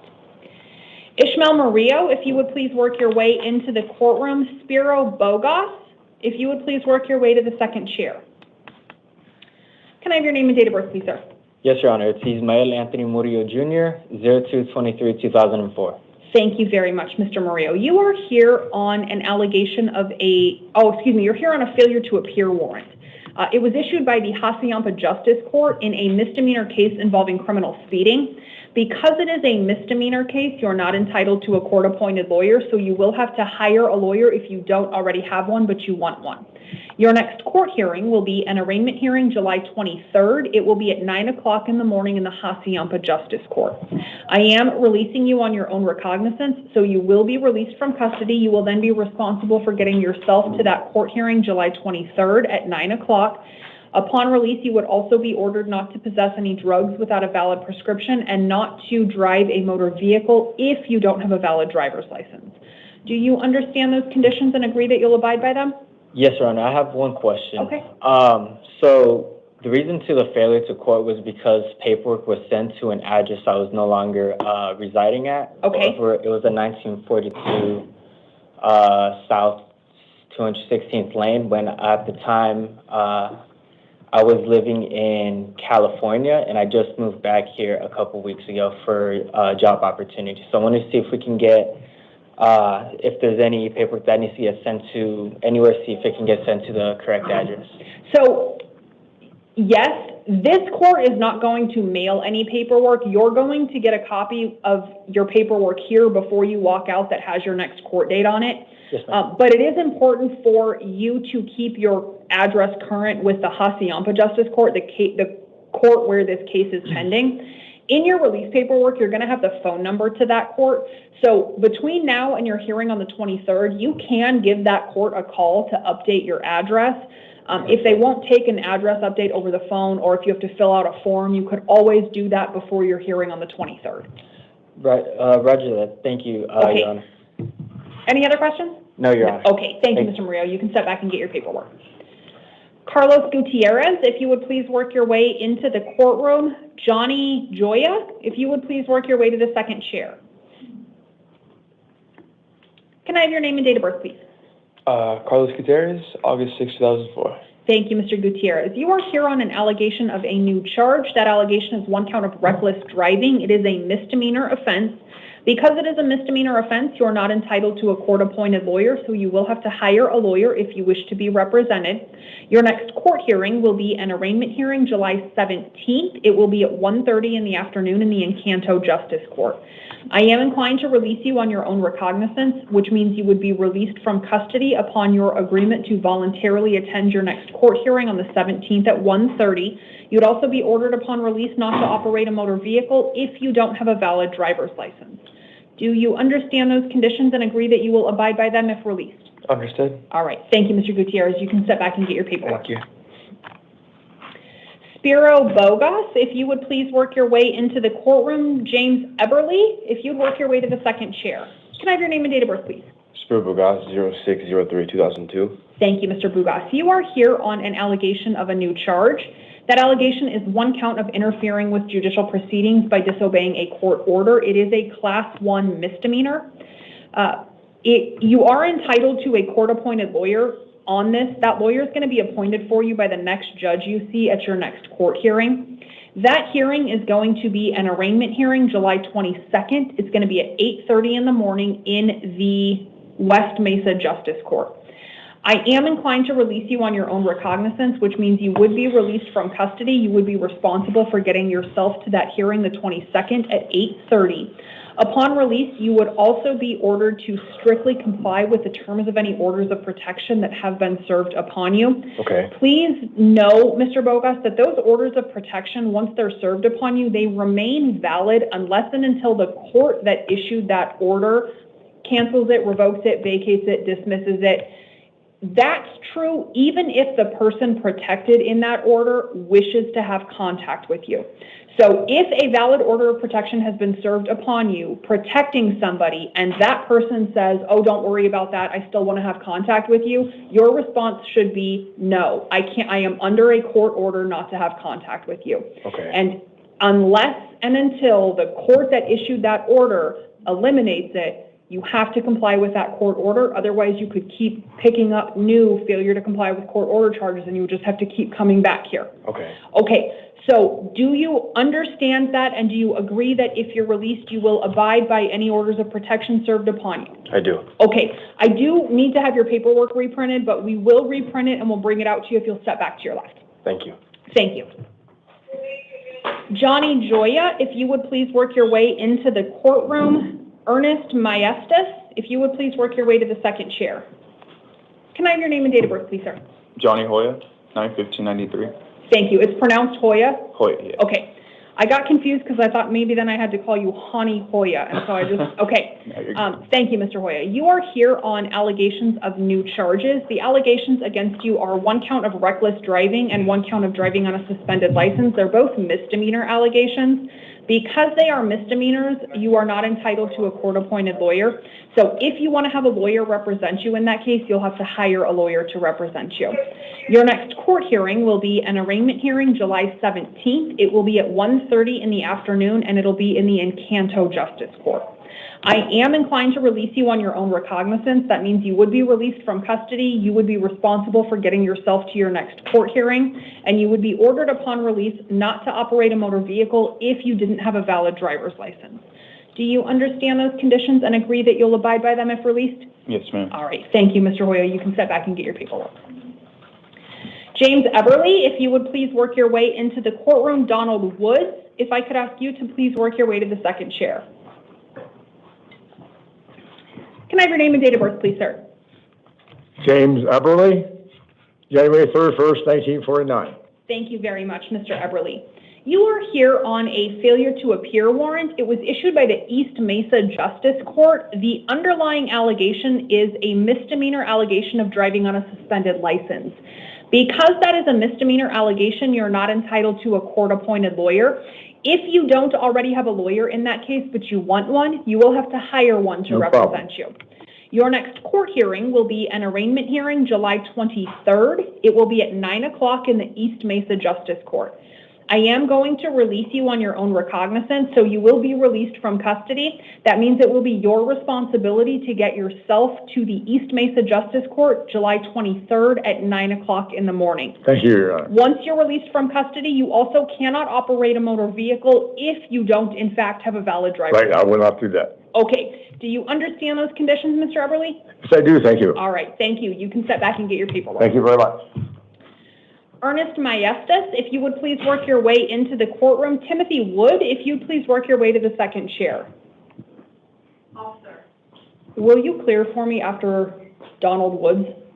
Okay. Can I have your name and date of birth, please, sir? Ernest Maestas, 5/21/1999. Thank you very much, Mr. Maestas. You are here on a failure to comply with court terms warrant issued by the West Mesa Justice Court. It looks like the underlying allegation in that matter is a misdemeanor driving under the influence case. Because it is a post-disposition warrant, you're not entitled to a court-appointed lawyer now. If you don't already have a lawyer working with you, you will have to hire a lawyer to represent you going forward in this case. Your next court hearing on that warrant will be an arraignment hearing July 22nd. It'll be at 8:30 in the morning, and it'll be in the West Mesa Justice Court. Mr. Maestas, I am inclined to release you on your own recognizance. That would mean it would be your responsibility to get yourself to court on July 22nd. My records indicate that this warrant was served on you when you were in custody on something else. Do you think that you will be out of custody by July 22nd and able to get yourself to this court hearing? Scheduled to be released on July 15th. Okay, then I will leave this. I will release you. That means that you'll be responsible for getting yourself to court on the 22nd.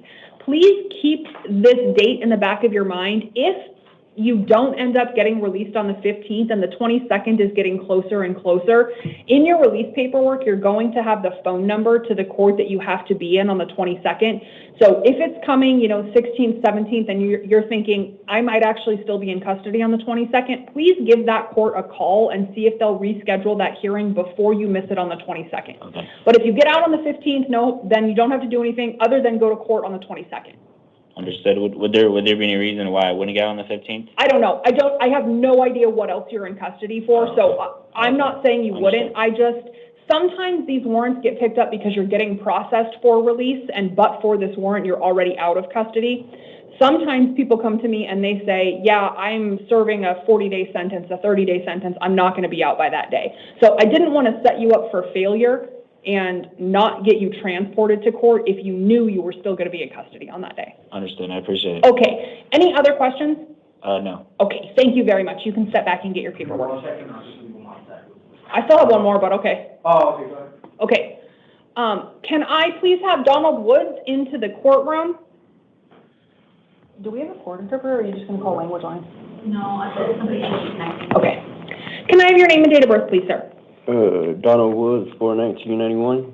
Thank you very much, Mr. Woods. I'm seeing you here this afternoon on 3 different matters. The first one is a failure to appear warrant issued by the Country Meadows Justice Court. The underlying allegation in that case is a misdemeanor obstruction allegation.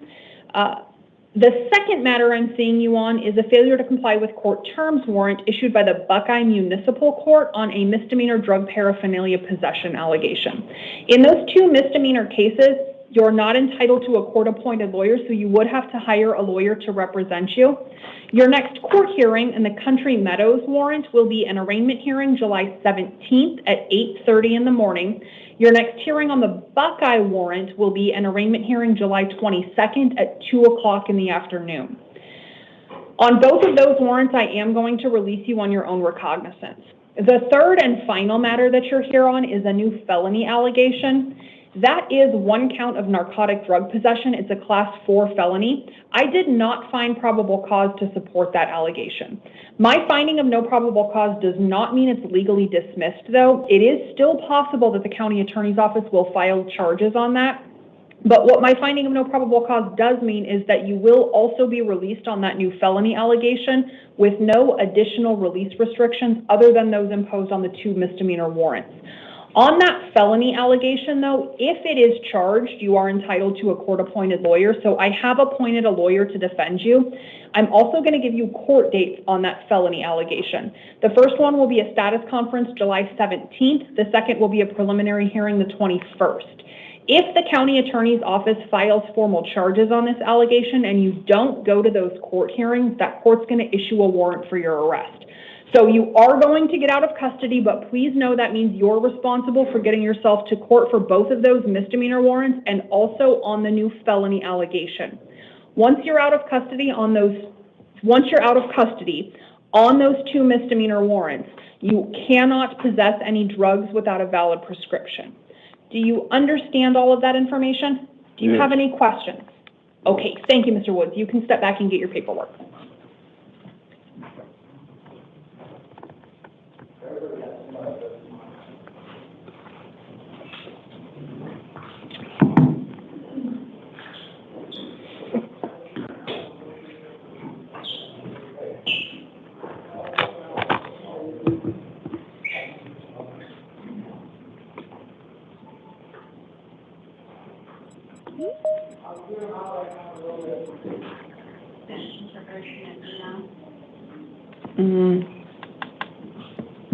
Okay. Good afternoon, Mr. Hernandez. I have one matter that I have to handle before I can do the Spanish matter. If you don't mind, would you hang on the line for just maybe 3 minutes and then we can use your services? That's fine, Judge. Okay, thank you so much. You bet. What did he say? I didn't hear. Did you hear what he said, Ms. Sauer? I just got one more. Oh, okay, thank you. Sorry, that's okay.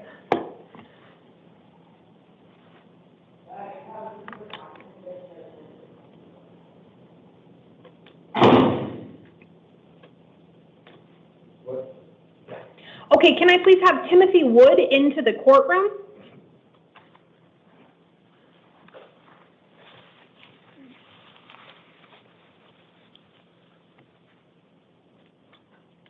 Can I have your name and date of birth, please? Timothy Wood, 8/18/88. Thank you very much, Mr. Wood. And I understand that the lawyer for the state wishes to appear on this case. Appearance of counsel for the state, please. Yes, Your Honor, Don Sauer on behalf of the state. Thank you very much, Ms. Sauer. Mr. Wood, you're free to keep your attention up towards the court, please. You are here on allegations of new charges. The allegations against you are 1 count of sexual assault, 1 count of kidnapping, those are both Class 2 felonies, 1 count of aggravated assault as a Class 3 felony, 2 counts of aggravated assault as Class 4 felonies, 1 count of unlawful imprisonment, a Class 6 felony, 1 count of threatening and intimidating, and 1 count of assault, those last 2 Class 1 misdemeanors. Based on the information provided to me in a written document from law enforcement called a Form 4, I did find probable cause to support those allegations.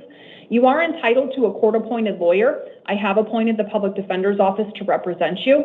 Your next court hearings will be a status conference July 9th and then a preliminary hearing July 11th. They will both be at 8:30 in the Superior Court downtown.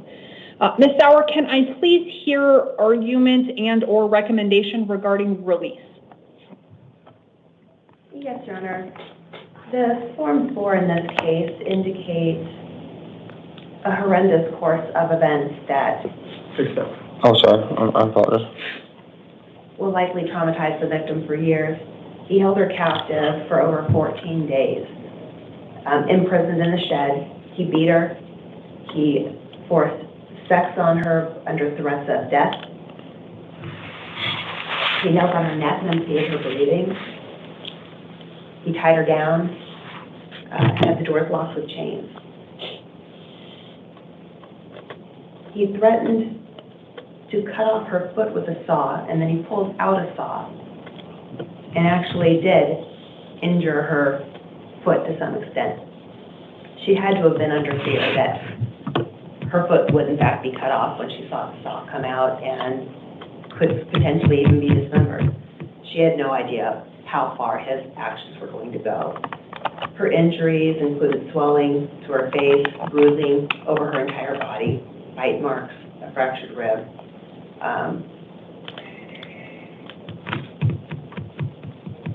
And one other thing worth mentioning is that he dug a hole underneath the shed and he buried her for 2 days. This victim, very well for 14 days, may have been worried that she may not survive this incident. The state is requesting a very high cash bond of $300,000. Thank you very much, Ms. Sauer. Okay, Mr. Wood, I will give you an opportunity to address the court. I will caution you the same way I have several other people. As you know, you don't have a lawyer in here. Your right to counsel attaches at this hearing. You will have a lawyer going forward. So I am willing to allow you to address the court. I caution you very strongly to avoid talking about the facts of this case because anything you say could be used against you. But if there is anything that you wish for the court to consider in determining what release conditions to impose in this matter, you are free to provide those statements now.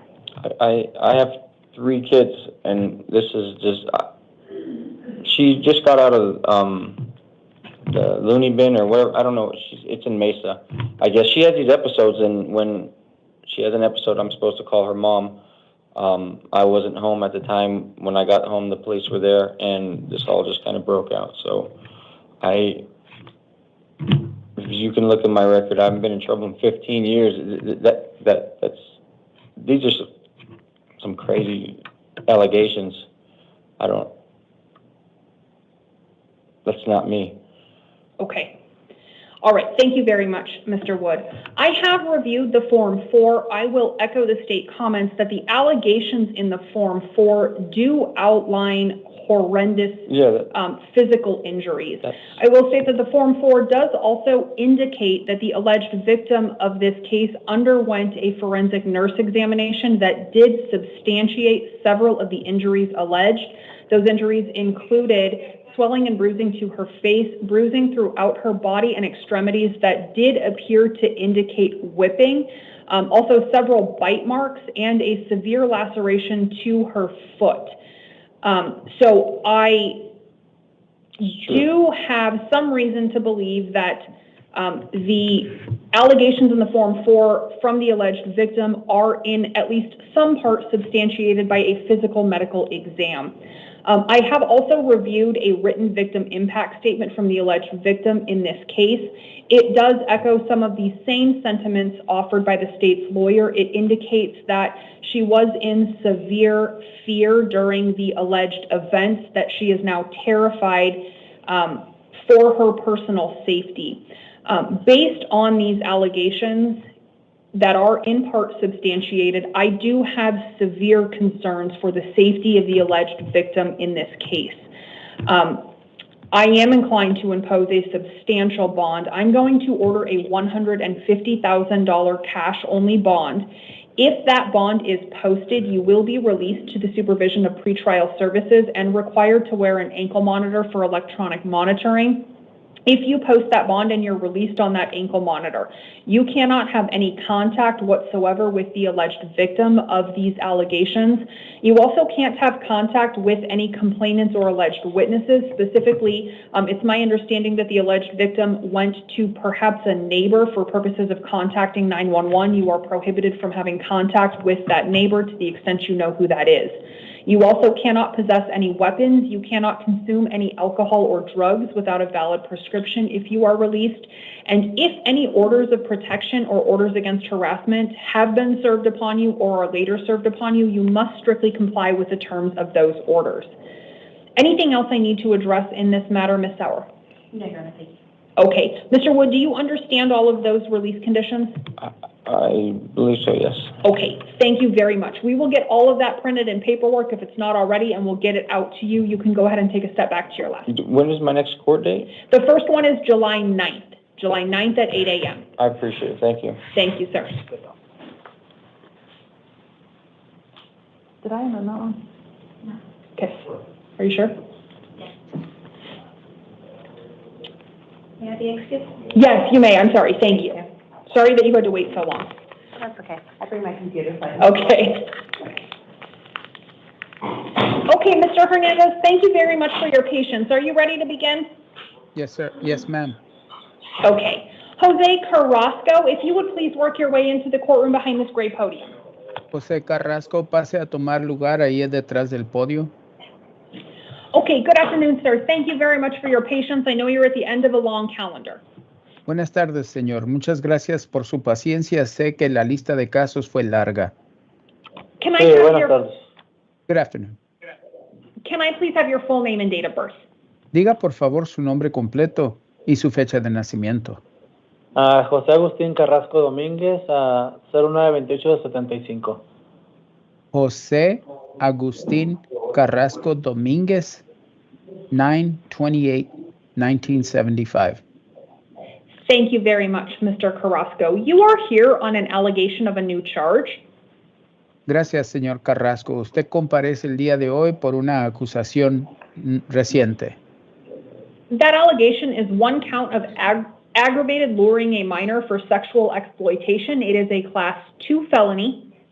La acusación es atracción agravada de una menor con fines de explotación sexual. Es un delito de categoría 2. You are entitled to the assistance of counsel in this criminal case, and I've appointed a lawyer to represent you. Usted tiene derecho a la ayuda de un abogado durante este proceso penal y he asignado un abogado para que le represente. Your next court hearings will be a status conference July 9th and then a preliminary hearing July 11th, and they will both be at 8:30 in the Superior Court downtown. Sus siguientes comparecencias son una consulta de actualización el día 9 de julio y una audiencia preliminar el día 11 de julio. Ambas comparecencias serán a las 8:30 de la mañana en el Tribunal Superior en el centro de la ciudad. On this allegation, you have a $100,000 secured appearance bond. Por esta acusación, usted tiene una fianza respaldada de $100,000. If you post that bond, you would be eligible for release from custody, but Arizona law would require that you be affixed with an ankle monitor. Si usted presta esa fianza, usted califica para la libertad bajo la supervisión de control de procesados, pero tendría que ser con un grillete de monitoreo electrónico. If you post that bond and you are released on that ankle monitor, you cannot have contact with any minors. Si usted presta esa fianza y es puesto en libertad vigilada con el grillete de monitoreo, tiene prohibido contacto con menores de edad. You would also be prohibited from accessing the internet through any electronic means if released from custody. Tendría prohibido tener acceso al internet por medios electrónicos si usted es puesto en libertad provisional. And you could not possess any drugs without a valid prescription. Tendría prohibido tener drogas sin una receta médica. Do you understand those conditions? ¿Entiende estas condiciones? Sí. Yes. Okay, thank you very much, Mr. Carrasco. All that information will be in your paperwork. You can step to your left and get that now. Muchas gracias, señor Carrasco. Toda esa información vendrá escrita en la hoja que se le entregue ahí a su izquierda. Pase a recogerla. Gracias. Thank you. Okay, Mr. Hernandez, he's the last one left in the gallery, so you are free to disconnect. Thank you for your flexibility and your patience. You're welcome, ma'am. Are you telling me that the juvenile is here, like could be brought into the courtroom? I think I'm able to bring them in. Okay. I just have to call, Yeah, that's fine. and then I'll get you. I'll read the other house call on them while I wait for them. South, correct. The other house call is? Yeah. Okay, thank you. Number 22 on the calendar, Christopher Michael Esparza, date of birth 8/23/69, is not in the courtroom because he poses a danger to himself. He is here on allegations of new charges. Those allegations are 1 count of resisting arrest, a Class 6 felony, and 1 count of threatening and intimidating, a Class 1 misdemeanor. I did find probable cause to support those allegations and appointed a lawyer to represent him. His next court hearings will be a status conference July 9th and a preliminary hearing July 11th, both at 8:30 in the Superior Court downtown. On these allegations, he has a $1,500 secured appearance bond. If that is posted, he will be released to pretrial services for alcohol and drug testing on a monthly basis, no less than 4 times a month until a further order of this court.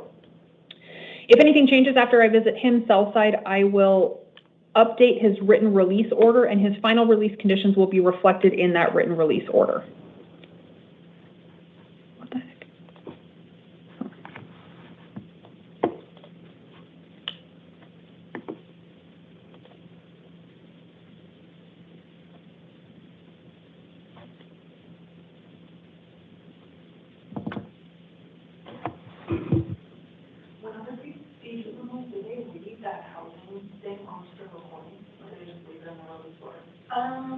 Fisher used to read it. Okay.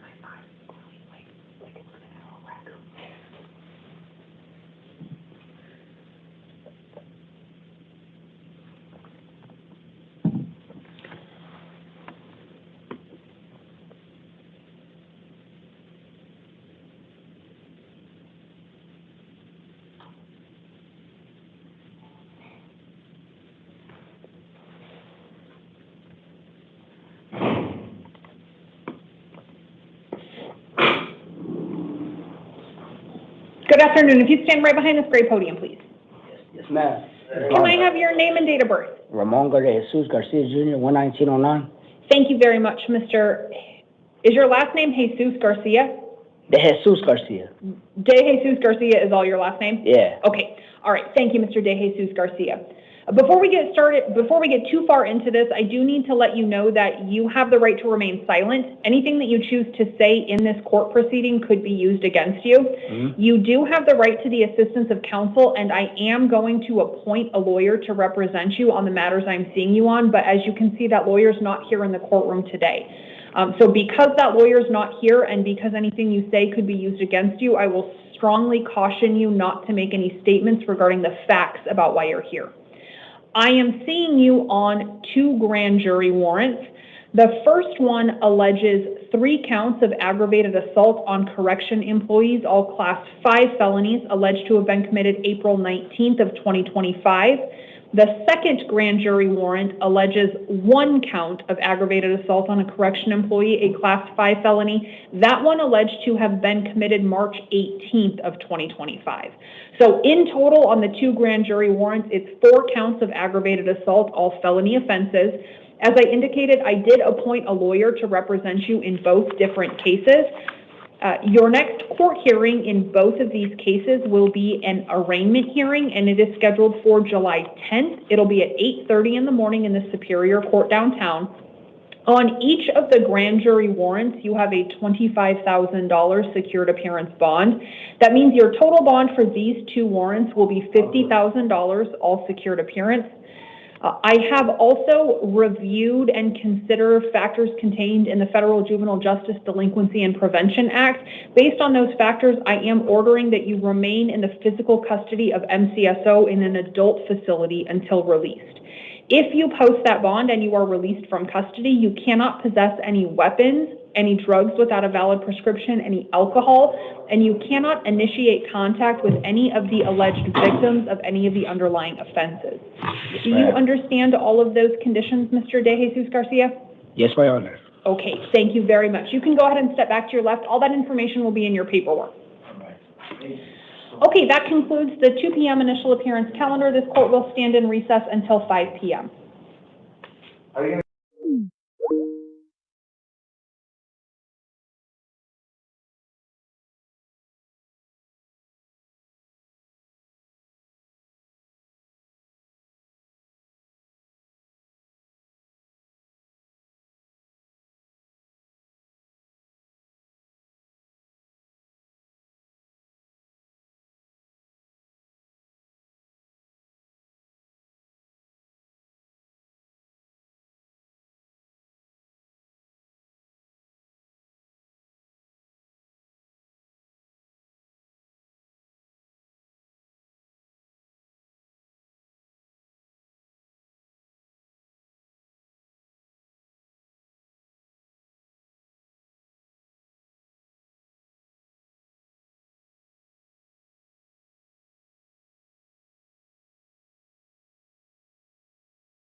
All right.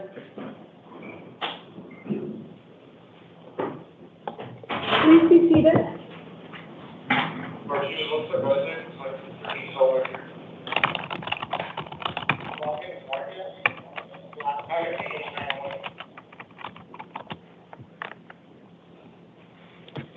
Do we still have the translator? Oh, good.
Thank you for your patience. For the translator, could you please announce? Ofelia Fernandez, court interpreter. Thank you. We'll be calling in the individuals one at a time. I'll say the first person's name, and then I'll ask the second person to sit in the chair by the door.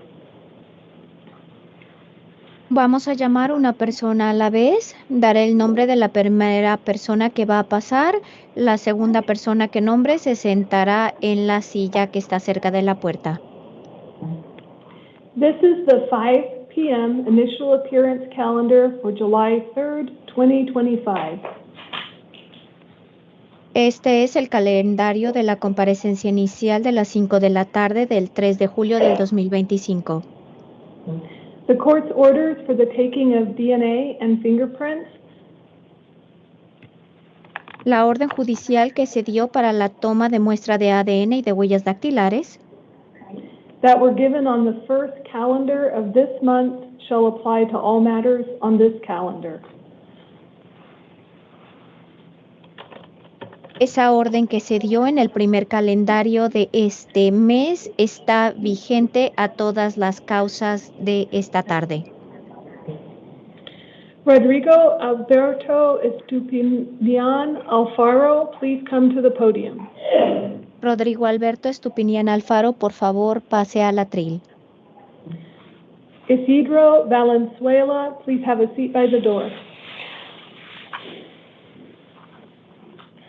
Y Casidro Valenzuela, pase a la puerta.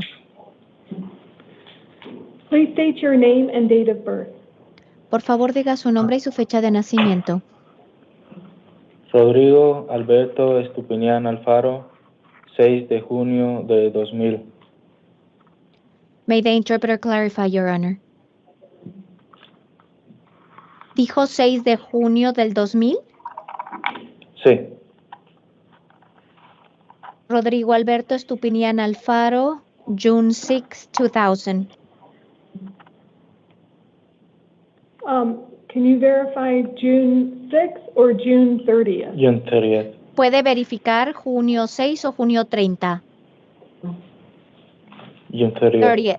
30th. You're here today on a new Superior Court case. Usted está aquí el día de hoy por un caso nuevo en el Tribunal Superior. Allegations have been made that you were trafficking in stolen property. Se presentaron pretensiones de que usted estaba traficando artículos robados. This is a Class 2 felony. Es un delito de categoría 2. Also, allegations of theft, which is a Class 3 felony. Y también pretensiones de robo simple, lo cual es un delito de categoría 3. An attorney has been appointed for you.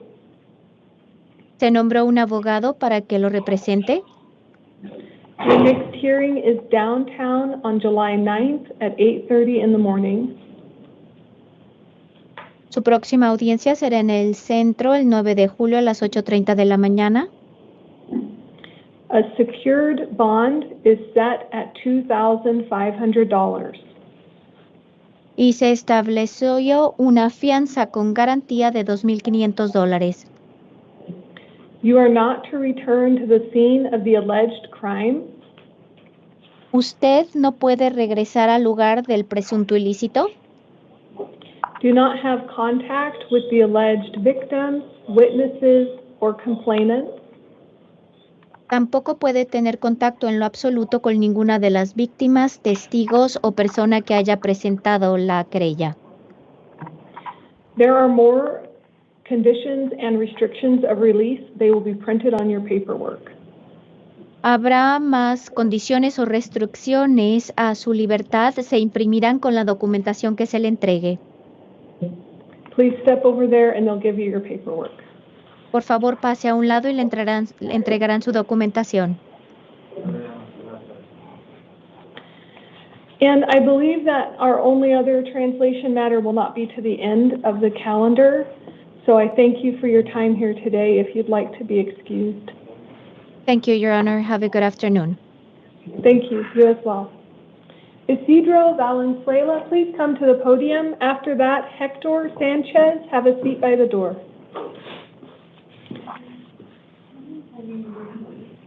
Sure.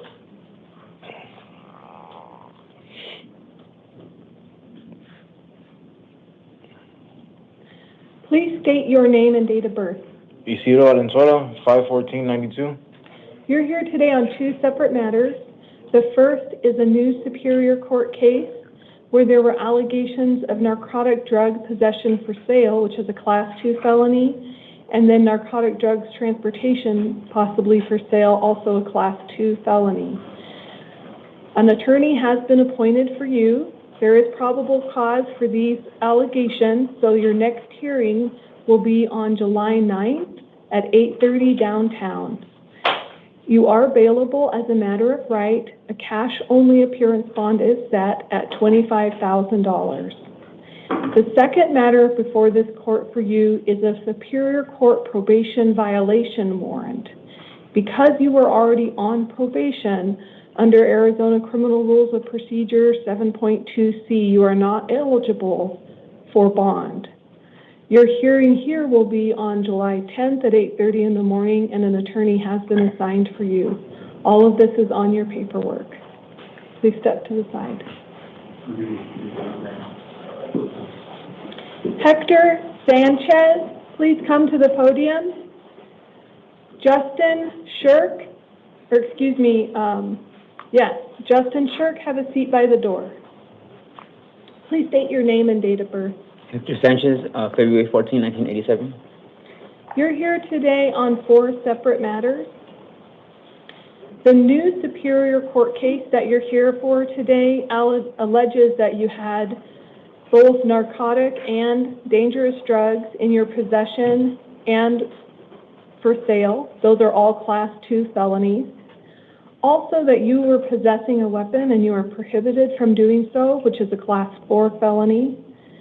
You also were possessing that weapon in the course of a drug offense, which is a Class 4 felony, and you were carrying a deadly weapon that you failed to admit to, which is a Class 1 misdemeanor. This court has found probable cause, and so an attorney has been appointed to represent you at your next hearing downtown, July 9th at 8:30 in the morning. In this new matter, bond is set at a cash-only appearance bond of $50,000. However, you do have these three other matters. Looks like they are all Superior Court probation violation warrants. On two of them, based on the nature of the charges while you are on probation, you are bailable as a matter of right. And so $100 and a $150 bond has been set in two of those matters, so that's $250. That's cash only. Those are, we're affirming the probation violation bond warrant. But on your last one, that is not bailable as a matter of right. And so because you had violations of probation, and this one was alleging violating terms 3, 4, 5, and 15, but now also term 1, because there are new allegations of criminal activity, you are not eligible for bond in your fourth matter. So don't pay your other bonds because you won't be released. All of this will be on your paperwork, including the dates and times for your hearing. and you have been appointed attorneys to represent you at those hearings. Please step to your left.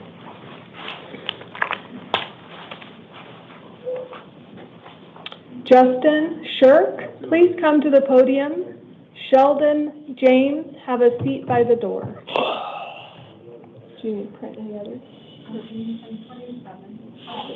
Okay. Yep.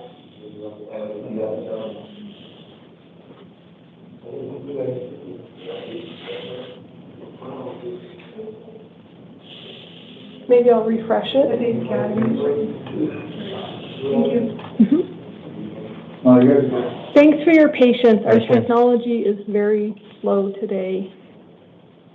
Please state your name and date of birth. Justin Shirk, 4477. You're here today on 4 separate matters. It appears they are all probation violation warrants. So we'll just go through them one at a time. The first one is for probation that you were on for narcotic drug possession or use, a Class 4 felony, and then drug paraphernalia, Class 6 felony. This one you failed to appear at the hearing, and so a $500 bond is set. The next one, this was a probation violation. It was a secured bond for $250. The third one, also $250, and then the last one is also $250. So your failure to appear at that first hearing, the $500 bond one, triggered these other ones because then you violated the term 1 of your probation in these other cases. So there is a hearing set for you. It's on July 10th at 8:30 in the morning. An attorney will be assigned to you there.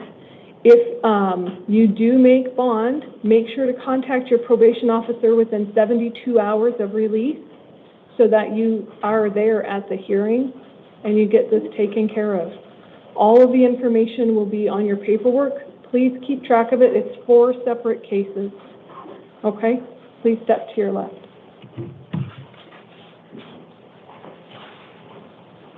Sure. Nicholas Hawkins, please come to the podium. Michael Rudolph, have a seat by the door. State your name and date of birth. Nicholas Hawkins, October 3rd, 1996. You're here today on a new Superior Court case. There's allegations of aggravated domestic violence, which is a Class 5 felony, threat and intimidation, which is a Class 1 misdemeanor, and disorderly conduct, Class 1 misdemeanor. An attorney has been assigned for you, and your next hearing is July 9th at 8:30 in the morning. A secured appearance bond, so that means you can use a bail bondsman, has been set at $10,000. If you make this bond, it's very important for you not to return to the scene of the alleged crime or have any contact with the alleged victims, witnesses, complainants. I understand this may be your residence, and so included in this order, there is a no contact provision that allows you to return one time with law enforcement officers to retrieve any necessary belongings. You'll have to arrange that in advance. But also included in this order is the admonition that no contact between you and the alleged victims includes if they reach out to you, don't take their call. Okay. It can't go either direction. Okay. If any orders of harassment or orders of protection are issued against you, you need to comply with those court orders. Okay, all of this will be on your paperwork. Please step to your left. Michael Rudolph, please come to the podium. Donald Maribel, have a seat by the door. Please state your name and date of birth. Michael Anthony Rudolph, January 30th, 1976. You're here today on 2 separate matters. One of them is a Superior Court arrest warrant. So this was a direct complaint from an old allegation back in 2022. They were trying to find you and send you out the warrant, or excuse me, before they sent a warrant, they sent out a summons for the direct complaint. However, they were not able to reach you, so they issued a warrant. and it's a $5,000 secured appearance bond on that one. So you could use a bail bondsman. So hang on just a minute, and I'll tell you about both cases, and then I'll be happy to hear from you. An attorney is appointed for you on this case. The charges are, because you haven't been yet to this one, taking contraband into a correctional facility, Class 2 felony, narcotic drug possession for use, Class 4 felony, paraphernalia, Class 6 felony, and then resisting arrest, Class 1 misdemeanor. An attorney is appointed for you. The hearing date for this is July 9th at 8:30 in the morning. And it looks like you are on probation. So the second one is the probation violation warrant.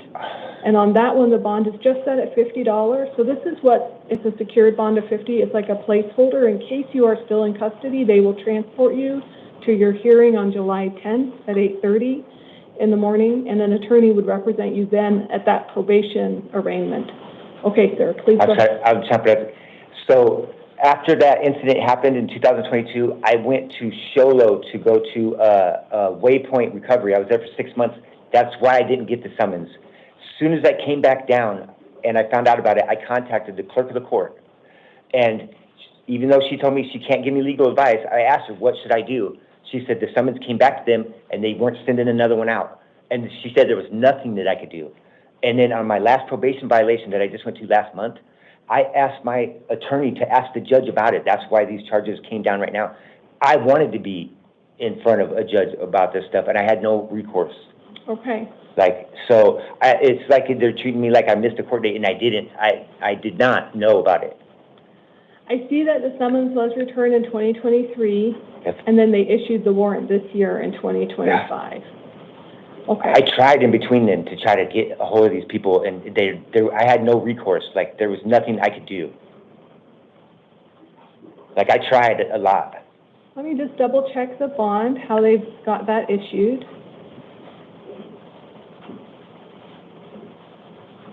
So normally the reason why these bonds are so high is because it looks like you've been evading it, but I understand that you have not. And so let me just double check, because I do have a chance to look into your probation terms. Okay. I've even talked to my probation officer about it, as a matter of fact. That's why I can't believe he violated me. Okay, so what I'm going to do is I am going to go ahead and reduce your bond amount from the $5,000 secured. I'm going to knock a zero off to $500 secured. Thank you. Okay? So what that means is if you post that bond, you need to be sure to appear at that hearing, and also contact your probation officer right away. Absolutely.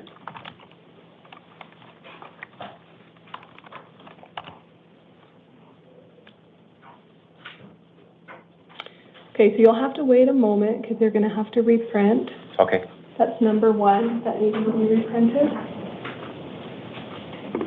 Number 3 is still, or 33, excuse me, is staying the same, so that's still a $50 bond.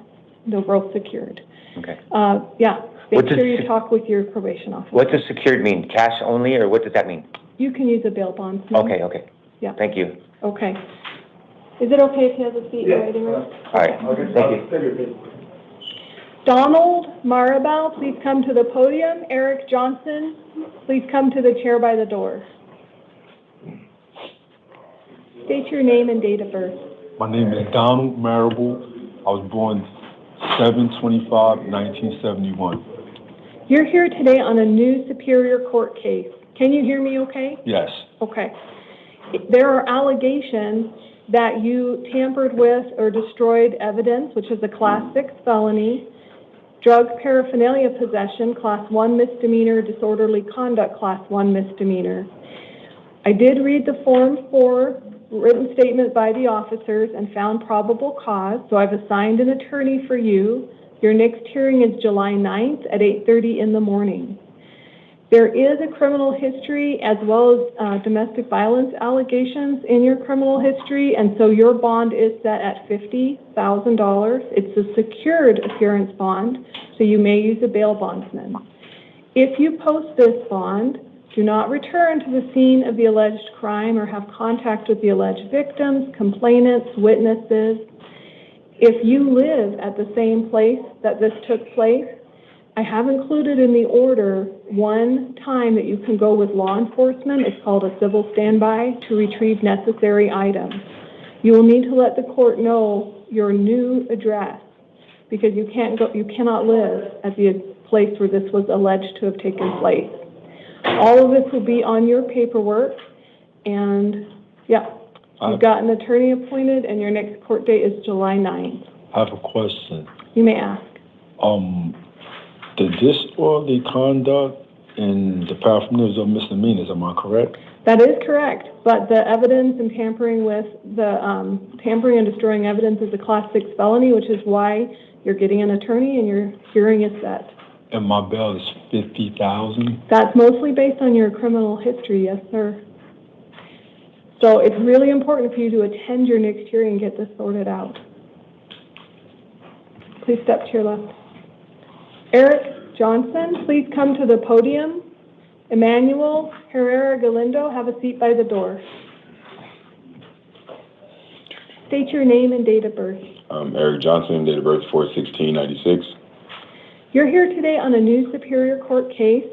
There is allegations of aggravated assault, which is a Class 3 felony, and disorderly conduct with a weapon, which is a Class 6 felony.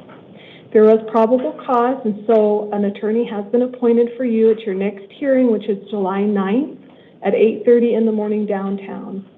A secured appearance bond has been set based on the allegations of $50,000, so that's secured. You can use a bail bondsman.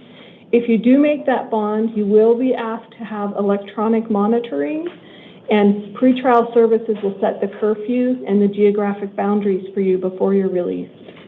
If you are released, you must follow the conditions of release, which include not returning to the scene of the alleged crime or having any contact with the alleged witnesses, victims, or arresting officers.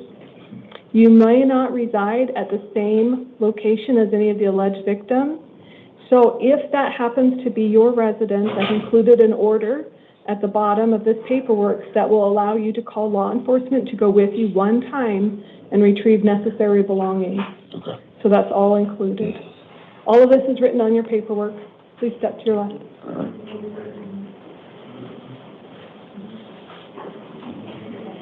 Emmanuel Herrera Galindo, please come to the podium. Antonio Zaratia, please have a seat by the door. State your name and date of birth. My name is Manuel Herrera Galindo. My date of birth is September 3rd, 2004. You're here today on a new Superior Court case. There were allegations of aggravated assault, which is a Class 4 felony. This court did find probable cause and so has appointed you an attorney for your next hearing, which is July 9th at 8:30 in the morning downtown. There is a secured appearance bond set at $15,000. That means you can use a bail bondsman. There will be PSA supervision, so an electronic monitor, if you're able to make that bond. They'll have you put it on before you're released, and they'll set curfew times and locations for you, and they'll explain it to you. If you are released, you are not to return to the scene of the alleged crime or have contact with the alleged victims, witnesses, or complainants. There are more release conditions. They're all printed on your paperwork. If you lived at that same place, is that correct? It looks like you have a child in common, is that correct? Yeah. Okay. So because you have a child in common with the alleged victim, and this order says you're not to have any contact with the victim, you'll need to continue to make arrangements through the third party, which I believe was the grandmother, is that right? My mom or her mom? Well, you can't go back to the scene of the alleged crime, so I'm hoping you have another third party that you can use. I mean, the crime happened at my place. Oh, it happened at your place? Yeah. Okay. So make sure if you want to see your child, you go through a third party. No direct contact with the alleged victim. Oh, okay. Okay? And then, okay. Okay, all of this is on your paperwork, all the dates and times and your bail set, it's all on your paperwork, okay? Please step to your left. Antonio Serrata, please come to the podium. After that, Christopher Larson, have a seat by the door. Please state your name and date of birth. Antonio Serrata Jr., 7/19 of 1990. You're here today on a Superior Court probation violation warrant. It appears that you did violate terms 1, 3, and 5, and a bond has been requested at $1,000 from your probation, and this court's going to affirm that. An attorney has been assigned for you, and your next hearing is July 10th at 8:30 in the morning. If you do make that bond, there are release conditions. The most important one for you is to contact your probation officer within 72 hours. Okay. All of this is on your paperwork. Please step to your left.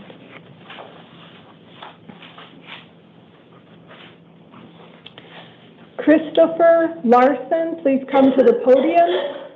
Anthony Cias, have a seat by the door. State your name and date of birth. Christopher Larson, May 12th, 82. I got it. You're here today on 3 separate issues. You have one Superior Court new case with allegations of drug paraphernalia, possession, and use. And in this one, a secured appearance bond is set at $250. Your other 2 matters are what they call bench warrants for failure to appear. So you had hearings set and you didn't show up to take care of it. One of them is for drug paraphernalia, possession, use, Class 6 felony, as well as a DUI, Class 1 misdemeanor. And then the other one is, again, the paraphernalia, possession, use, Class 6 felony.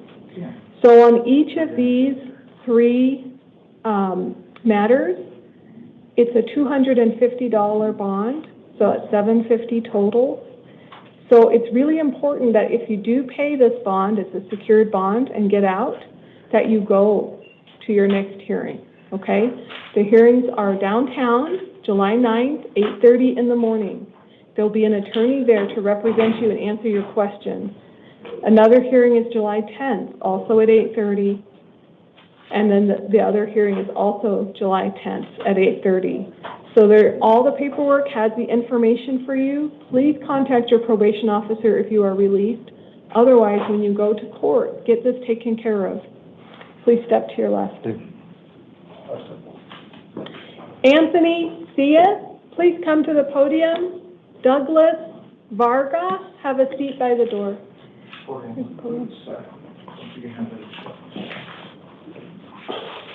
Please state your name and date of birth. Anthony Robert C. 61685.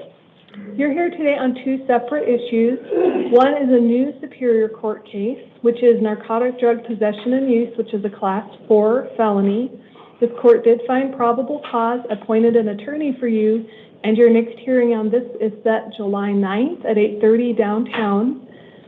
A secured bond has been set at $50, and this is a placeholder bond because of your second issue. And the second issue here is you had a Superior Court probation violation warrant, and there they asked for $250 secure bond. So that's a total of $300 secure bond. If you are able to make bond and are released, make sure to contact your probation officer right away. It says 72 hours, but don't wait. Contact them right away. Don't be out of compliance, right? Or they're just going to keep issuing more warrants. And then make sure you go to your hearing and get this sorted out. All of this is on your paperwork. Please step to your left. So basically, $300 I can bond out. Secured. Douglas Vargas, please come to the podium. Walter Reese, have a seat by the door. Please state your name and date of birth. Douglas Moses Vargas, 02/23/1978. You're here today on a new Superior Court case. It's been alleged that you had a weapon and you're not allowed. You're a prohibited possessor, which is a Class 4 felony. Also, disorderly conduct, a Class 6 felony, and discharging a firearm within city limits, a Class 6 felony. I never had a firearm. This court found that there was probable cause, and so an attorney, well, let's see. Also that you are not indigent. Let me double check. Yeah, you have a good job. So you can afford an attorney. So if you want to hire one, you can, or you can represent yourself. Your next hearing is July 9th at 8:30 in the morning. A secured appearance bond is set based on the nature of the allegations at $50,000. If you make that secured appearance bond, that means you can use a bail bondsman. You'll have PSA supervision, which is an ankle monitor, and they'll set the time and location that is restricted. If you do make bond, do not return to the scene of the alleged crime. And I do understand that may be your residence. Right, yeah. And so included in your order, there is language there that you may contact law enforcement and ask them to escort you there to retrieve necessary belongings. But you will need to update the court with your new address where you're living if you make bond. Also, you may not have contact with the alleged victim, complainant, or witnesses, and that includes even if they reach out to you to try to contact you first. Just ignore that call. Don't take it because you're not to have contact, and that includes receiving it. Okay. Right? So it's important that you don't get crosswise with these court orders. Your next hearing date is July 9th, so it's not that far away. Right. And hopefully after that you can get different orders and get this sorted out. Thank you. All right, please step to your left. Walter Reese, please come to the podium. Wait, come off there.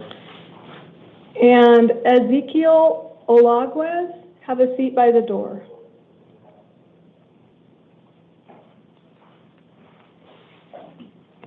This is the podium right here. State your name and date of birth. Walter Reese, 12985. You're here today on a new Superior Court case. It's been alleged that you stole a car, which is a Class 3 felony, that you had dangerous drugs, which is a Class 4 felony, and you had drug paraphernalia, a Class 6 felony. This court did find probable cause and appointed an attorney for you for your next hearing, which will be July 17th at 8:30 in the morning. This court is inclined to release you on what's called supervised release. So that means that you need to promise that you'll go in for drug testing and monitoring between now and your court date. Yeah. Okay. You are prohibited from contact with the arresting officers, having drugs without a valid prescription. There are a few other things listed on your release conditions. Be sure to follow those and don't lose your pretrial services paperwork because they'll assist you in getting to that hearing. Okay. Okay. Please step to your left. Ezekiel Olaguez, please come to the podium. Stephen Reynolds, have a seat by the door.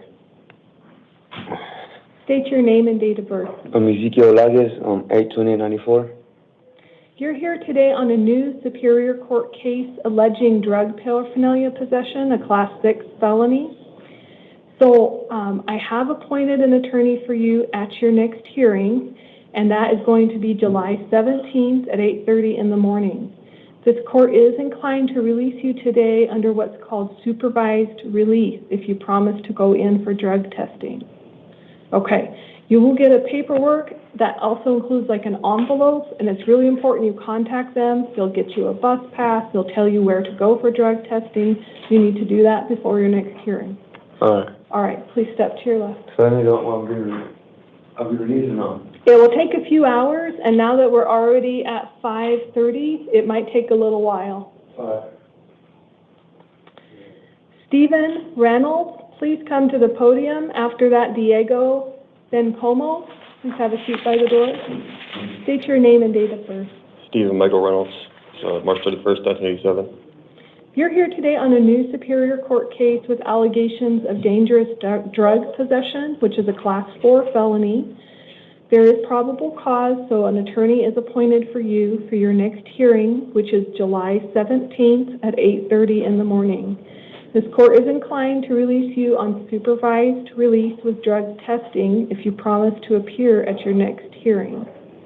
So that means they're going to give you some paperwork, including an envelope. You need to contact them, go in for your drug testing, show patterns of improvement before your next hearing. Okay, please step to your left. Thank you, ma'am. Diego Bencomo, please come to the podium. After that, Jackie Ruffin, have a seat by the door. State your name and date of birth. Diego Bencomo, and 9/12/89. You're here today on a new Superior Court case. It's aggravated DUI with wrong way driving, which is a Class 4 felony. There was probable cause, and so an attorney has been appointed for you. Your next hearing will be July 17th at 8:30 in the morning. This court is inclined to release you on what's called supervised release with alcohol testing. That means you need to promise to go to the testing and establish a record of not having alcohol in your system before your next hearing. I promise. Okay, all of that will be on your paperwork. Please step to your left. Thank you. And you may need to wait for a moment. Looks like this. Okay. What's your name of that one? Jackie Ruffin, please come to the podium. Octavio Pena, have a seat by the door. Please state your name and date of birth. Jackie Renee Ruffin, October 17, 1987. You're here today on two separate warrants. Both of them are from municipal court. Okay. Okay. So the first one was a failure to appear, and it's a misdemeanor. And this court doesn't have authority to appoint an attorney for you because it's misdemeanor. But I can tell you your next hearing is in Peoria Municipal Court on July 22nd at 9 a.m. I've included the phone number for you for Peoria on your paperwork. So if you can call them and get it sorted out ahead of time, you may not even have to go to that hearing, but Okay. you need to contact them. The second one is it's also out of Peoria Municipal Court, July 22nd, 9 a.m. Again, so you have two separate warrants from Peoria. I understand you may also be on probation. If that's true, make sure to contact your probation officer within 72 hours of release. Okay. So you're being released today on your promise that you will go to Peoria City Court and get this taken care of. Okay. Okay. Thank you. It'll be on your paperwork.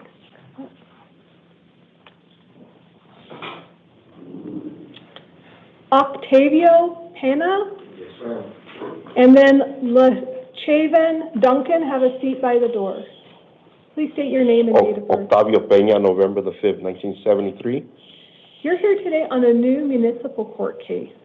There are allegations of disorderly conduct and fighting, which is a Class 1 misdemeanor, and then a false report to law enforcement, also a Class 1 misdemeanor.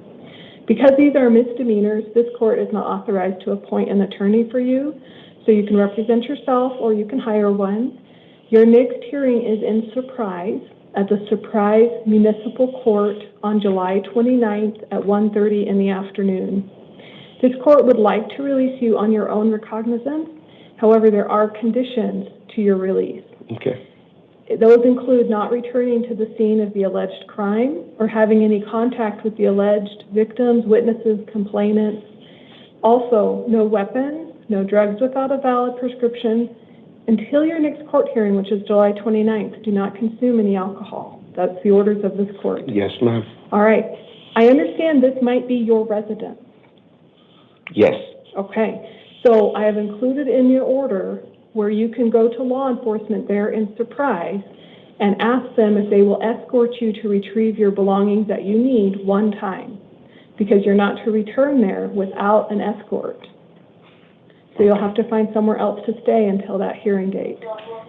If you want, one thing I can do is I could set bond and then your hearing date would get moved up to July 8th. No, I need to go home today. Okay. All right. So I just wanted to let you know if you were in custody, we could move your hearing to July 8th. No, I need to Okay. get out All right. today. So all of this is on your paperwork. Please step to your left. Also, I'm going to get OR today? Okay. But do not return to the alleged scene of the incident. Thank you, ma'am. Mhm.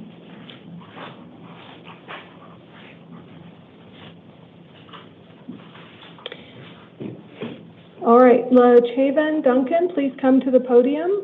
After that, David Ortiz, have a seat by the door. Please state your name and date of birth. LaChaven Duncan, May 25th, 1990.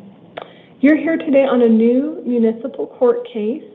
There were allegations of criminal damage, Class 1 misdemeanor, disorderly conduct, theft, consuming liquor in a vehicle, and driving on a suspended license. These are all Class 1 misdemeanors, and so an attorney is not going to be appointed for you because they're all Class 1 misdemeanors that will be handled out in Buckeye Municipal Court. Okay.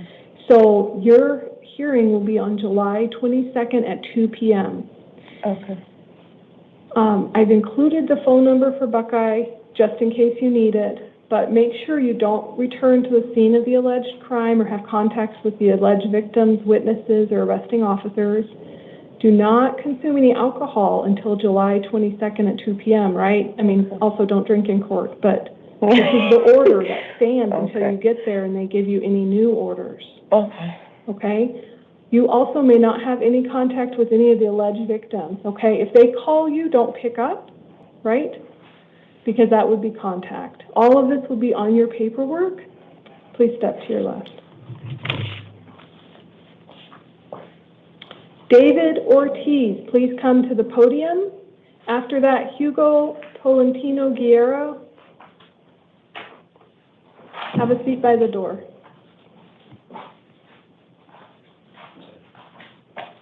State your name and date of birth. David Ortiz, 3/17/1990. You're here today on two separate matters. One of them is a new Superior Court case where there were allegations of narcotic drug possession, which is a Class 4 felony, and then drug paraphernalia, a Class 6 felony. There is probable cause for these charges, so an attorney has been appointed for you for your next hearing, which is July 17th at 8:30 downtown. Okay. On this first, on both of them. Okay, the next one you have is a Superior Court probation violation warrant. And on that one, it looks like it's just a Term 1 violation. So you had new criminal activity. So that's what's called a Term 1. You're not supposed to have any new criminal activity. I've appointed an attorney for you in your second matter as well. There is a probation hearing set for you on July 10th at 8:30 in the morning. This court is inclined to release you on your own recognizance, but that means that you need to contact your probation officer right away. I will. You have 72 hours, but don't wait. Okay. Okay? There are other conditions of your release. Make sure to read through them and follow them. Okay. Okay, please step to the left.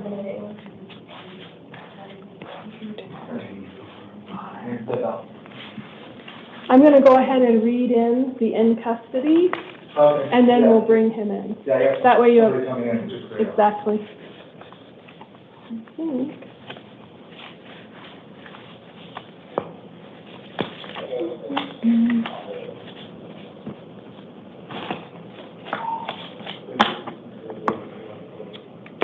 The following people will be visited in the back of the house by themselves because they pose a danger either to themselves or court staff.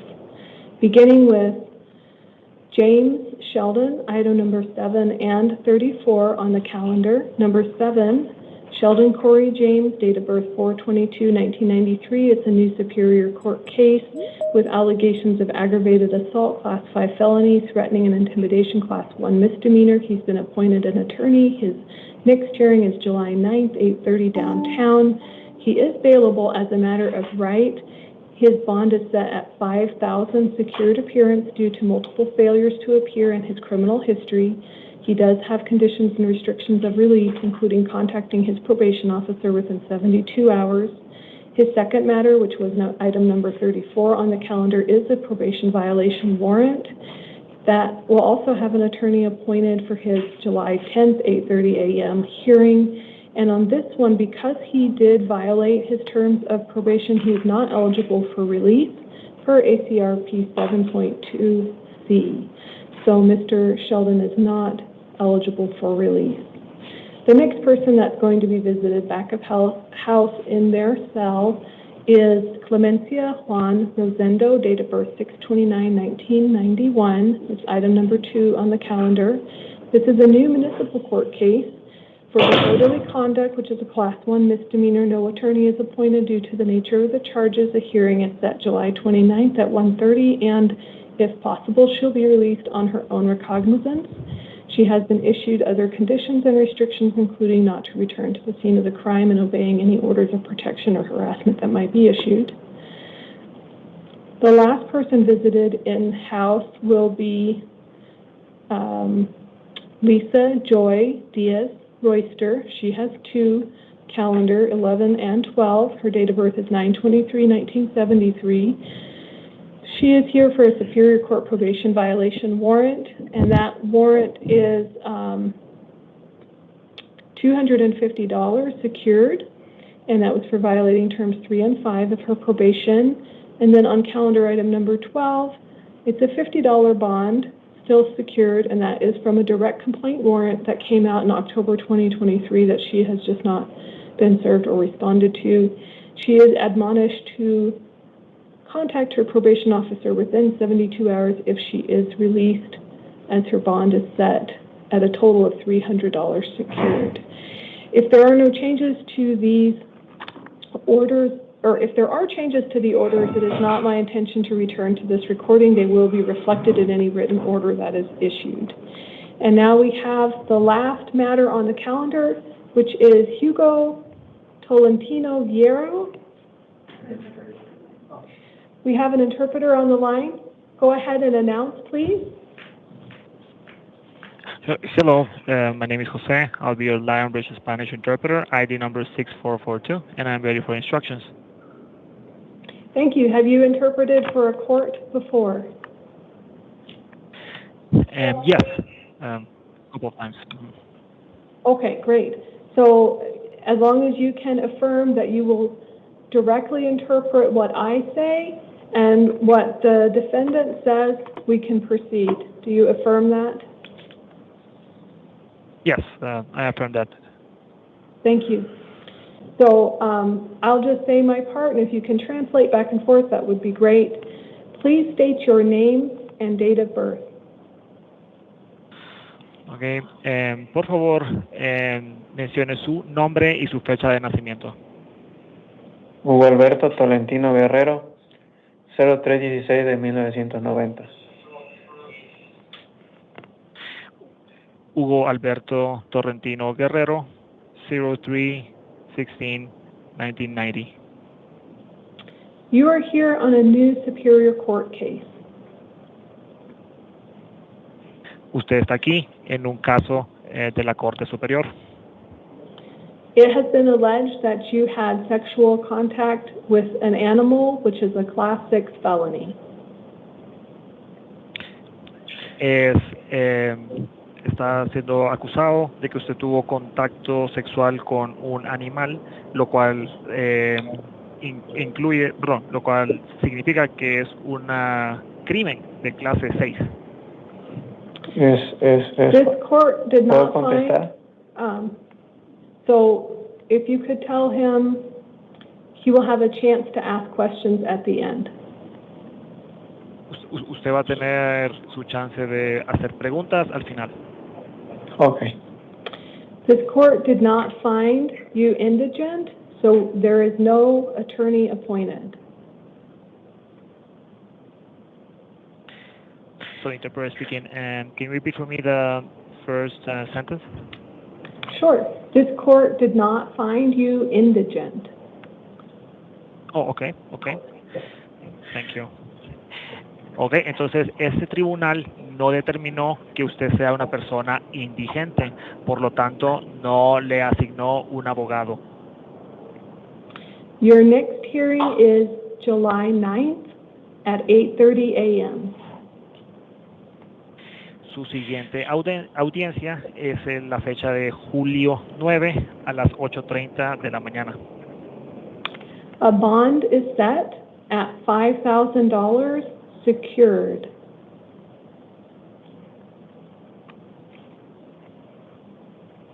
Okay.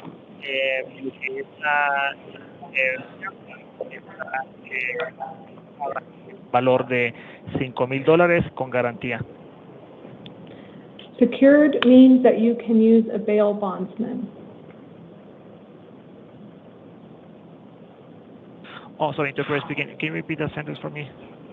Sure. Secured means you may use a bail bondsman. Thank you. Sí, entonces mire, la garantía significa que usted puede usar una agencia de fianzas. Okay. You have release conditions printed on your paperwork. Usted tiene lo que son las condiciones de liberación impresas en el papeleo. Including, you may not have contact with any animals.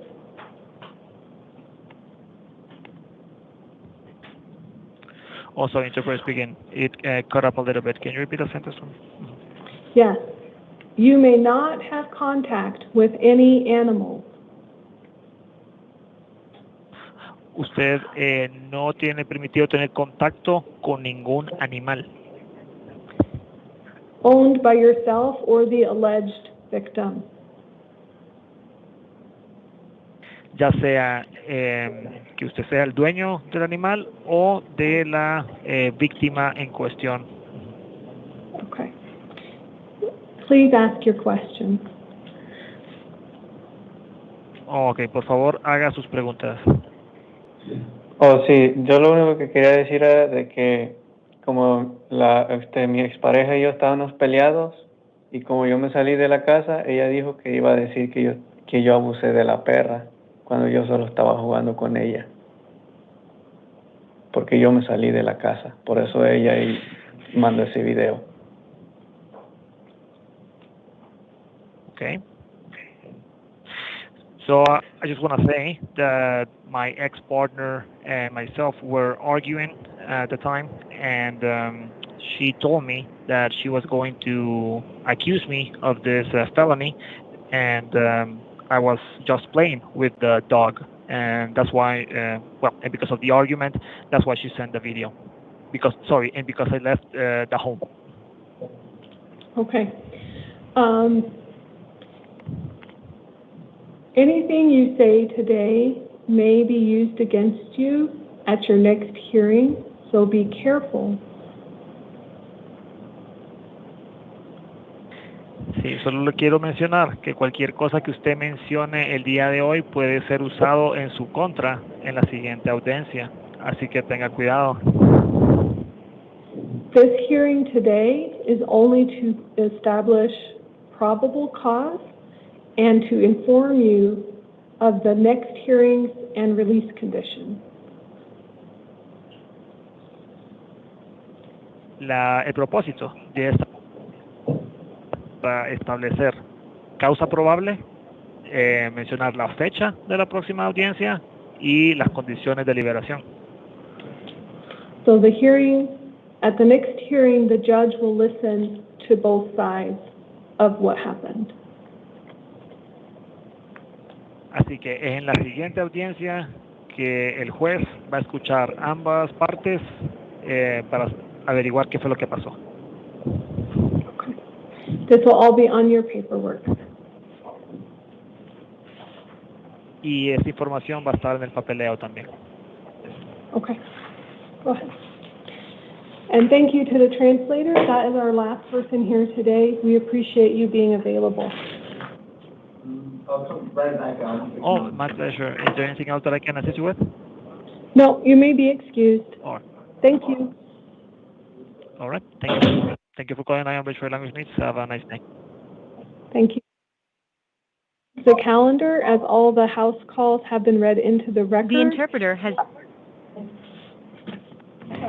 The IA court now stands in recess until 8 p.m.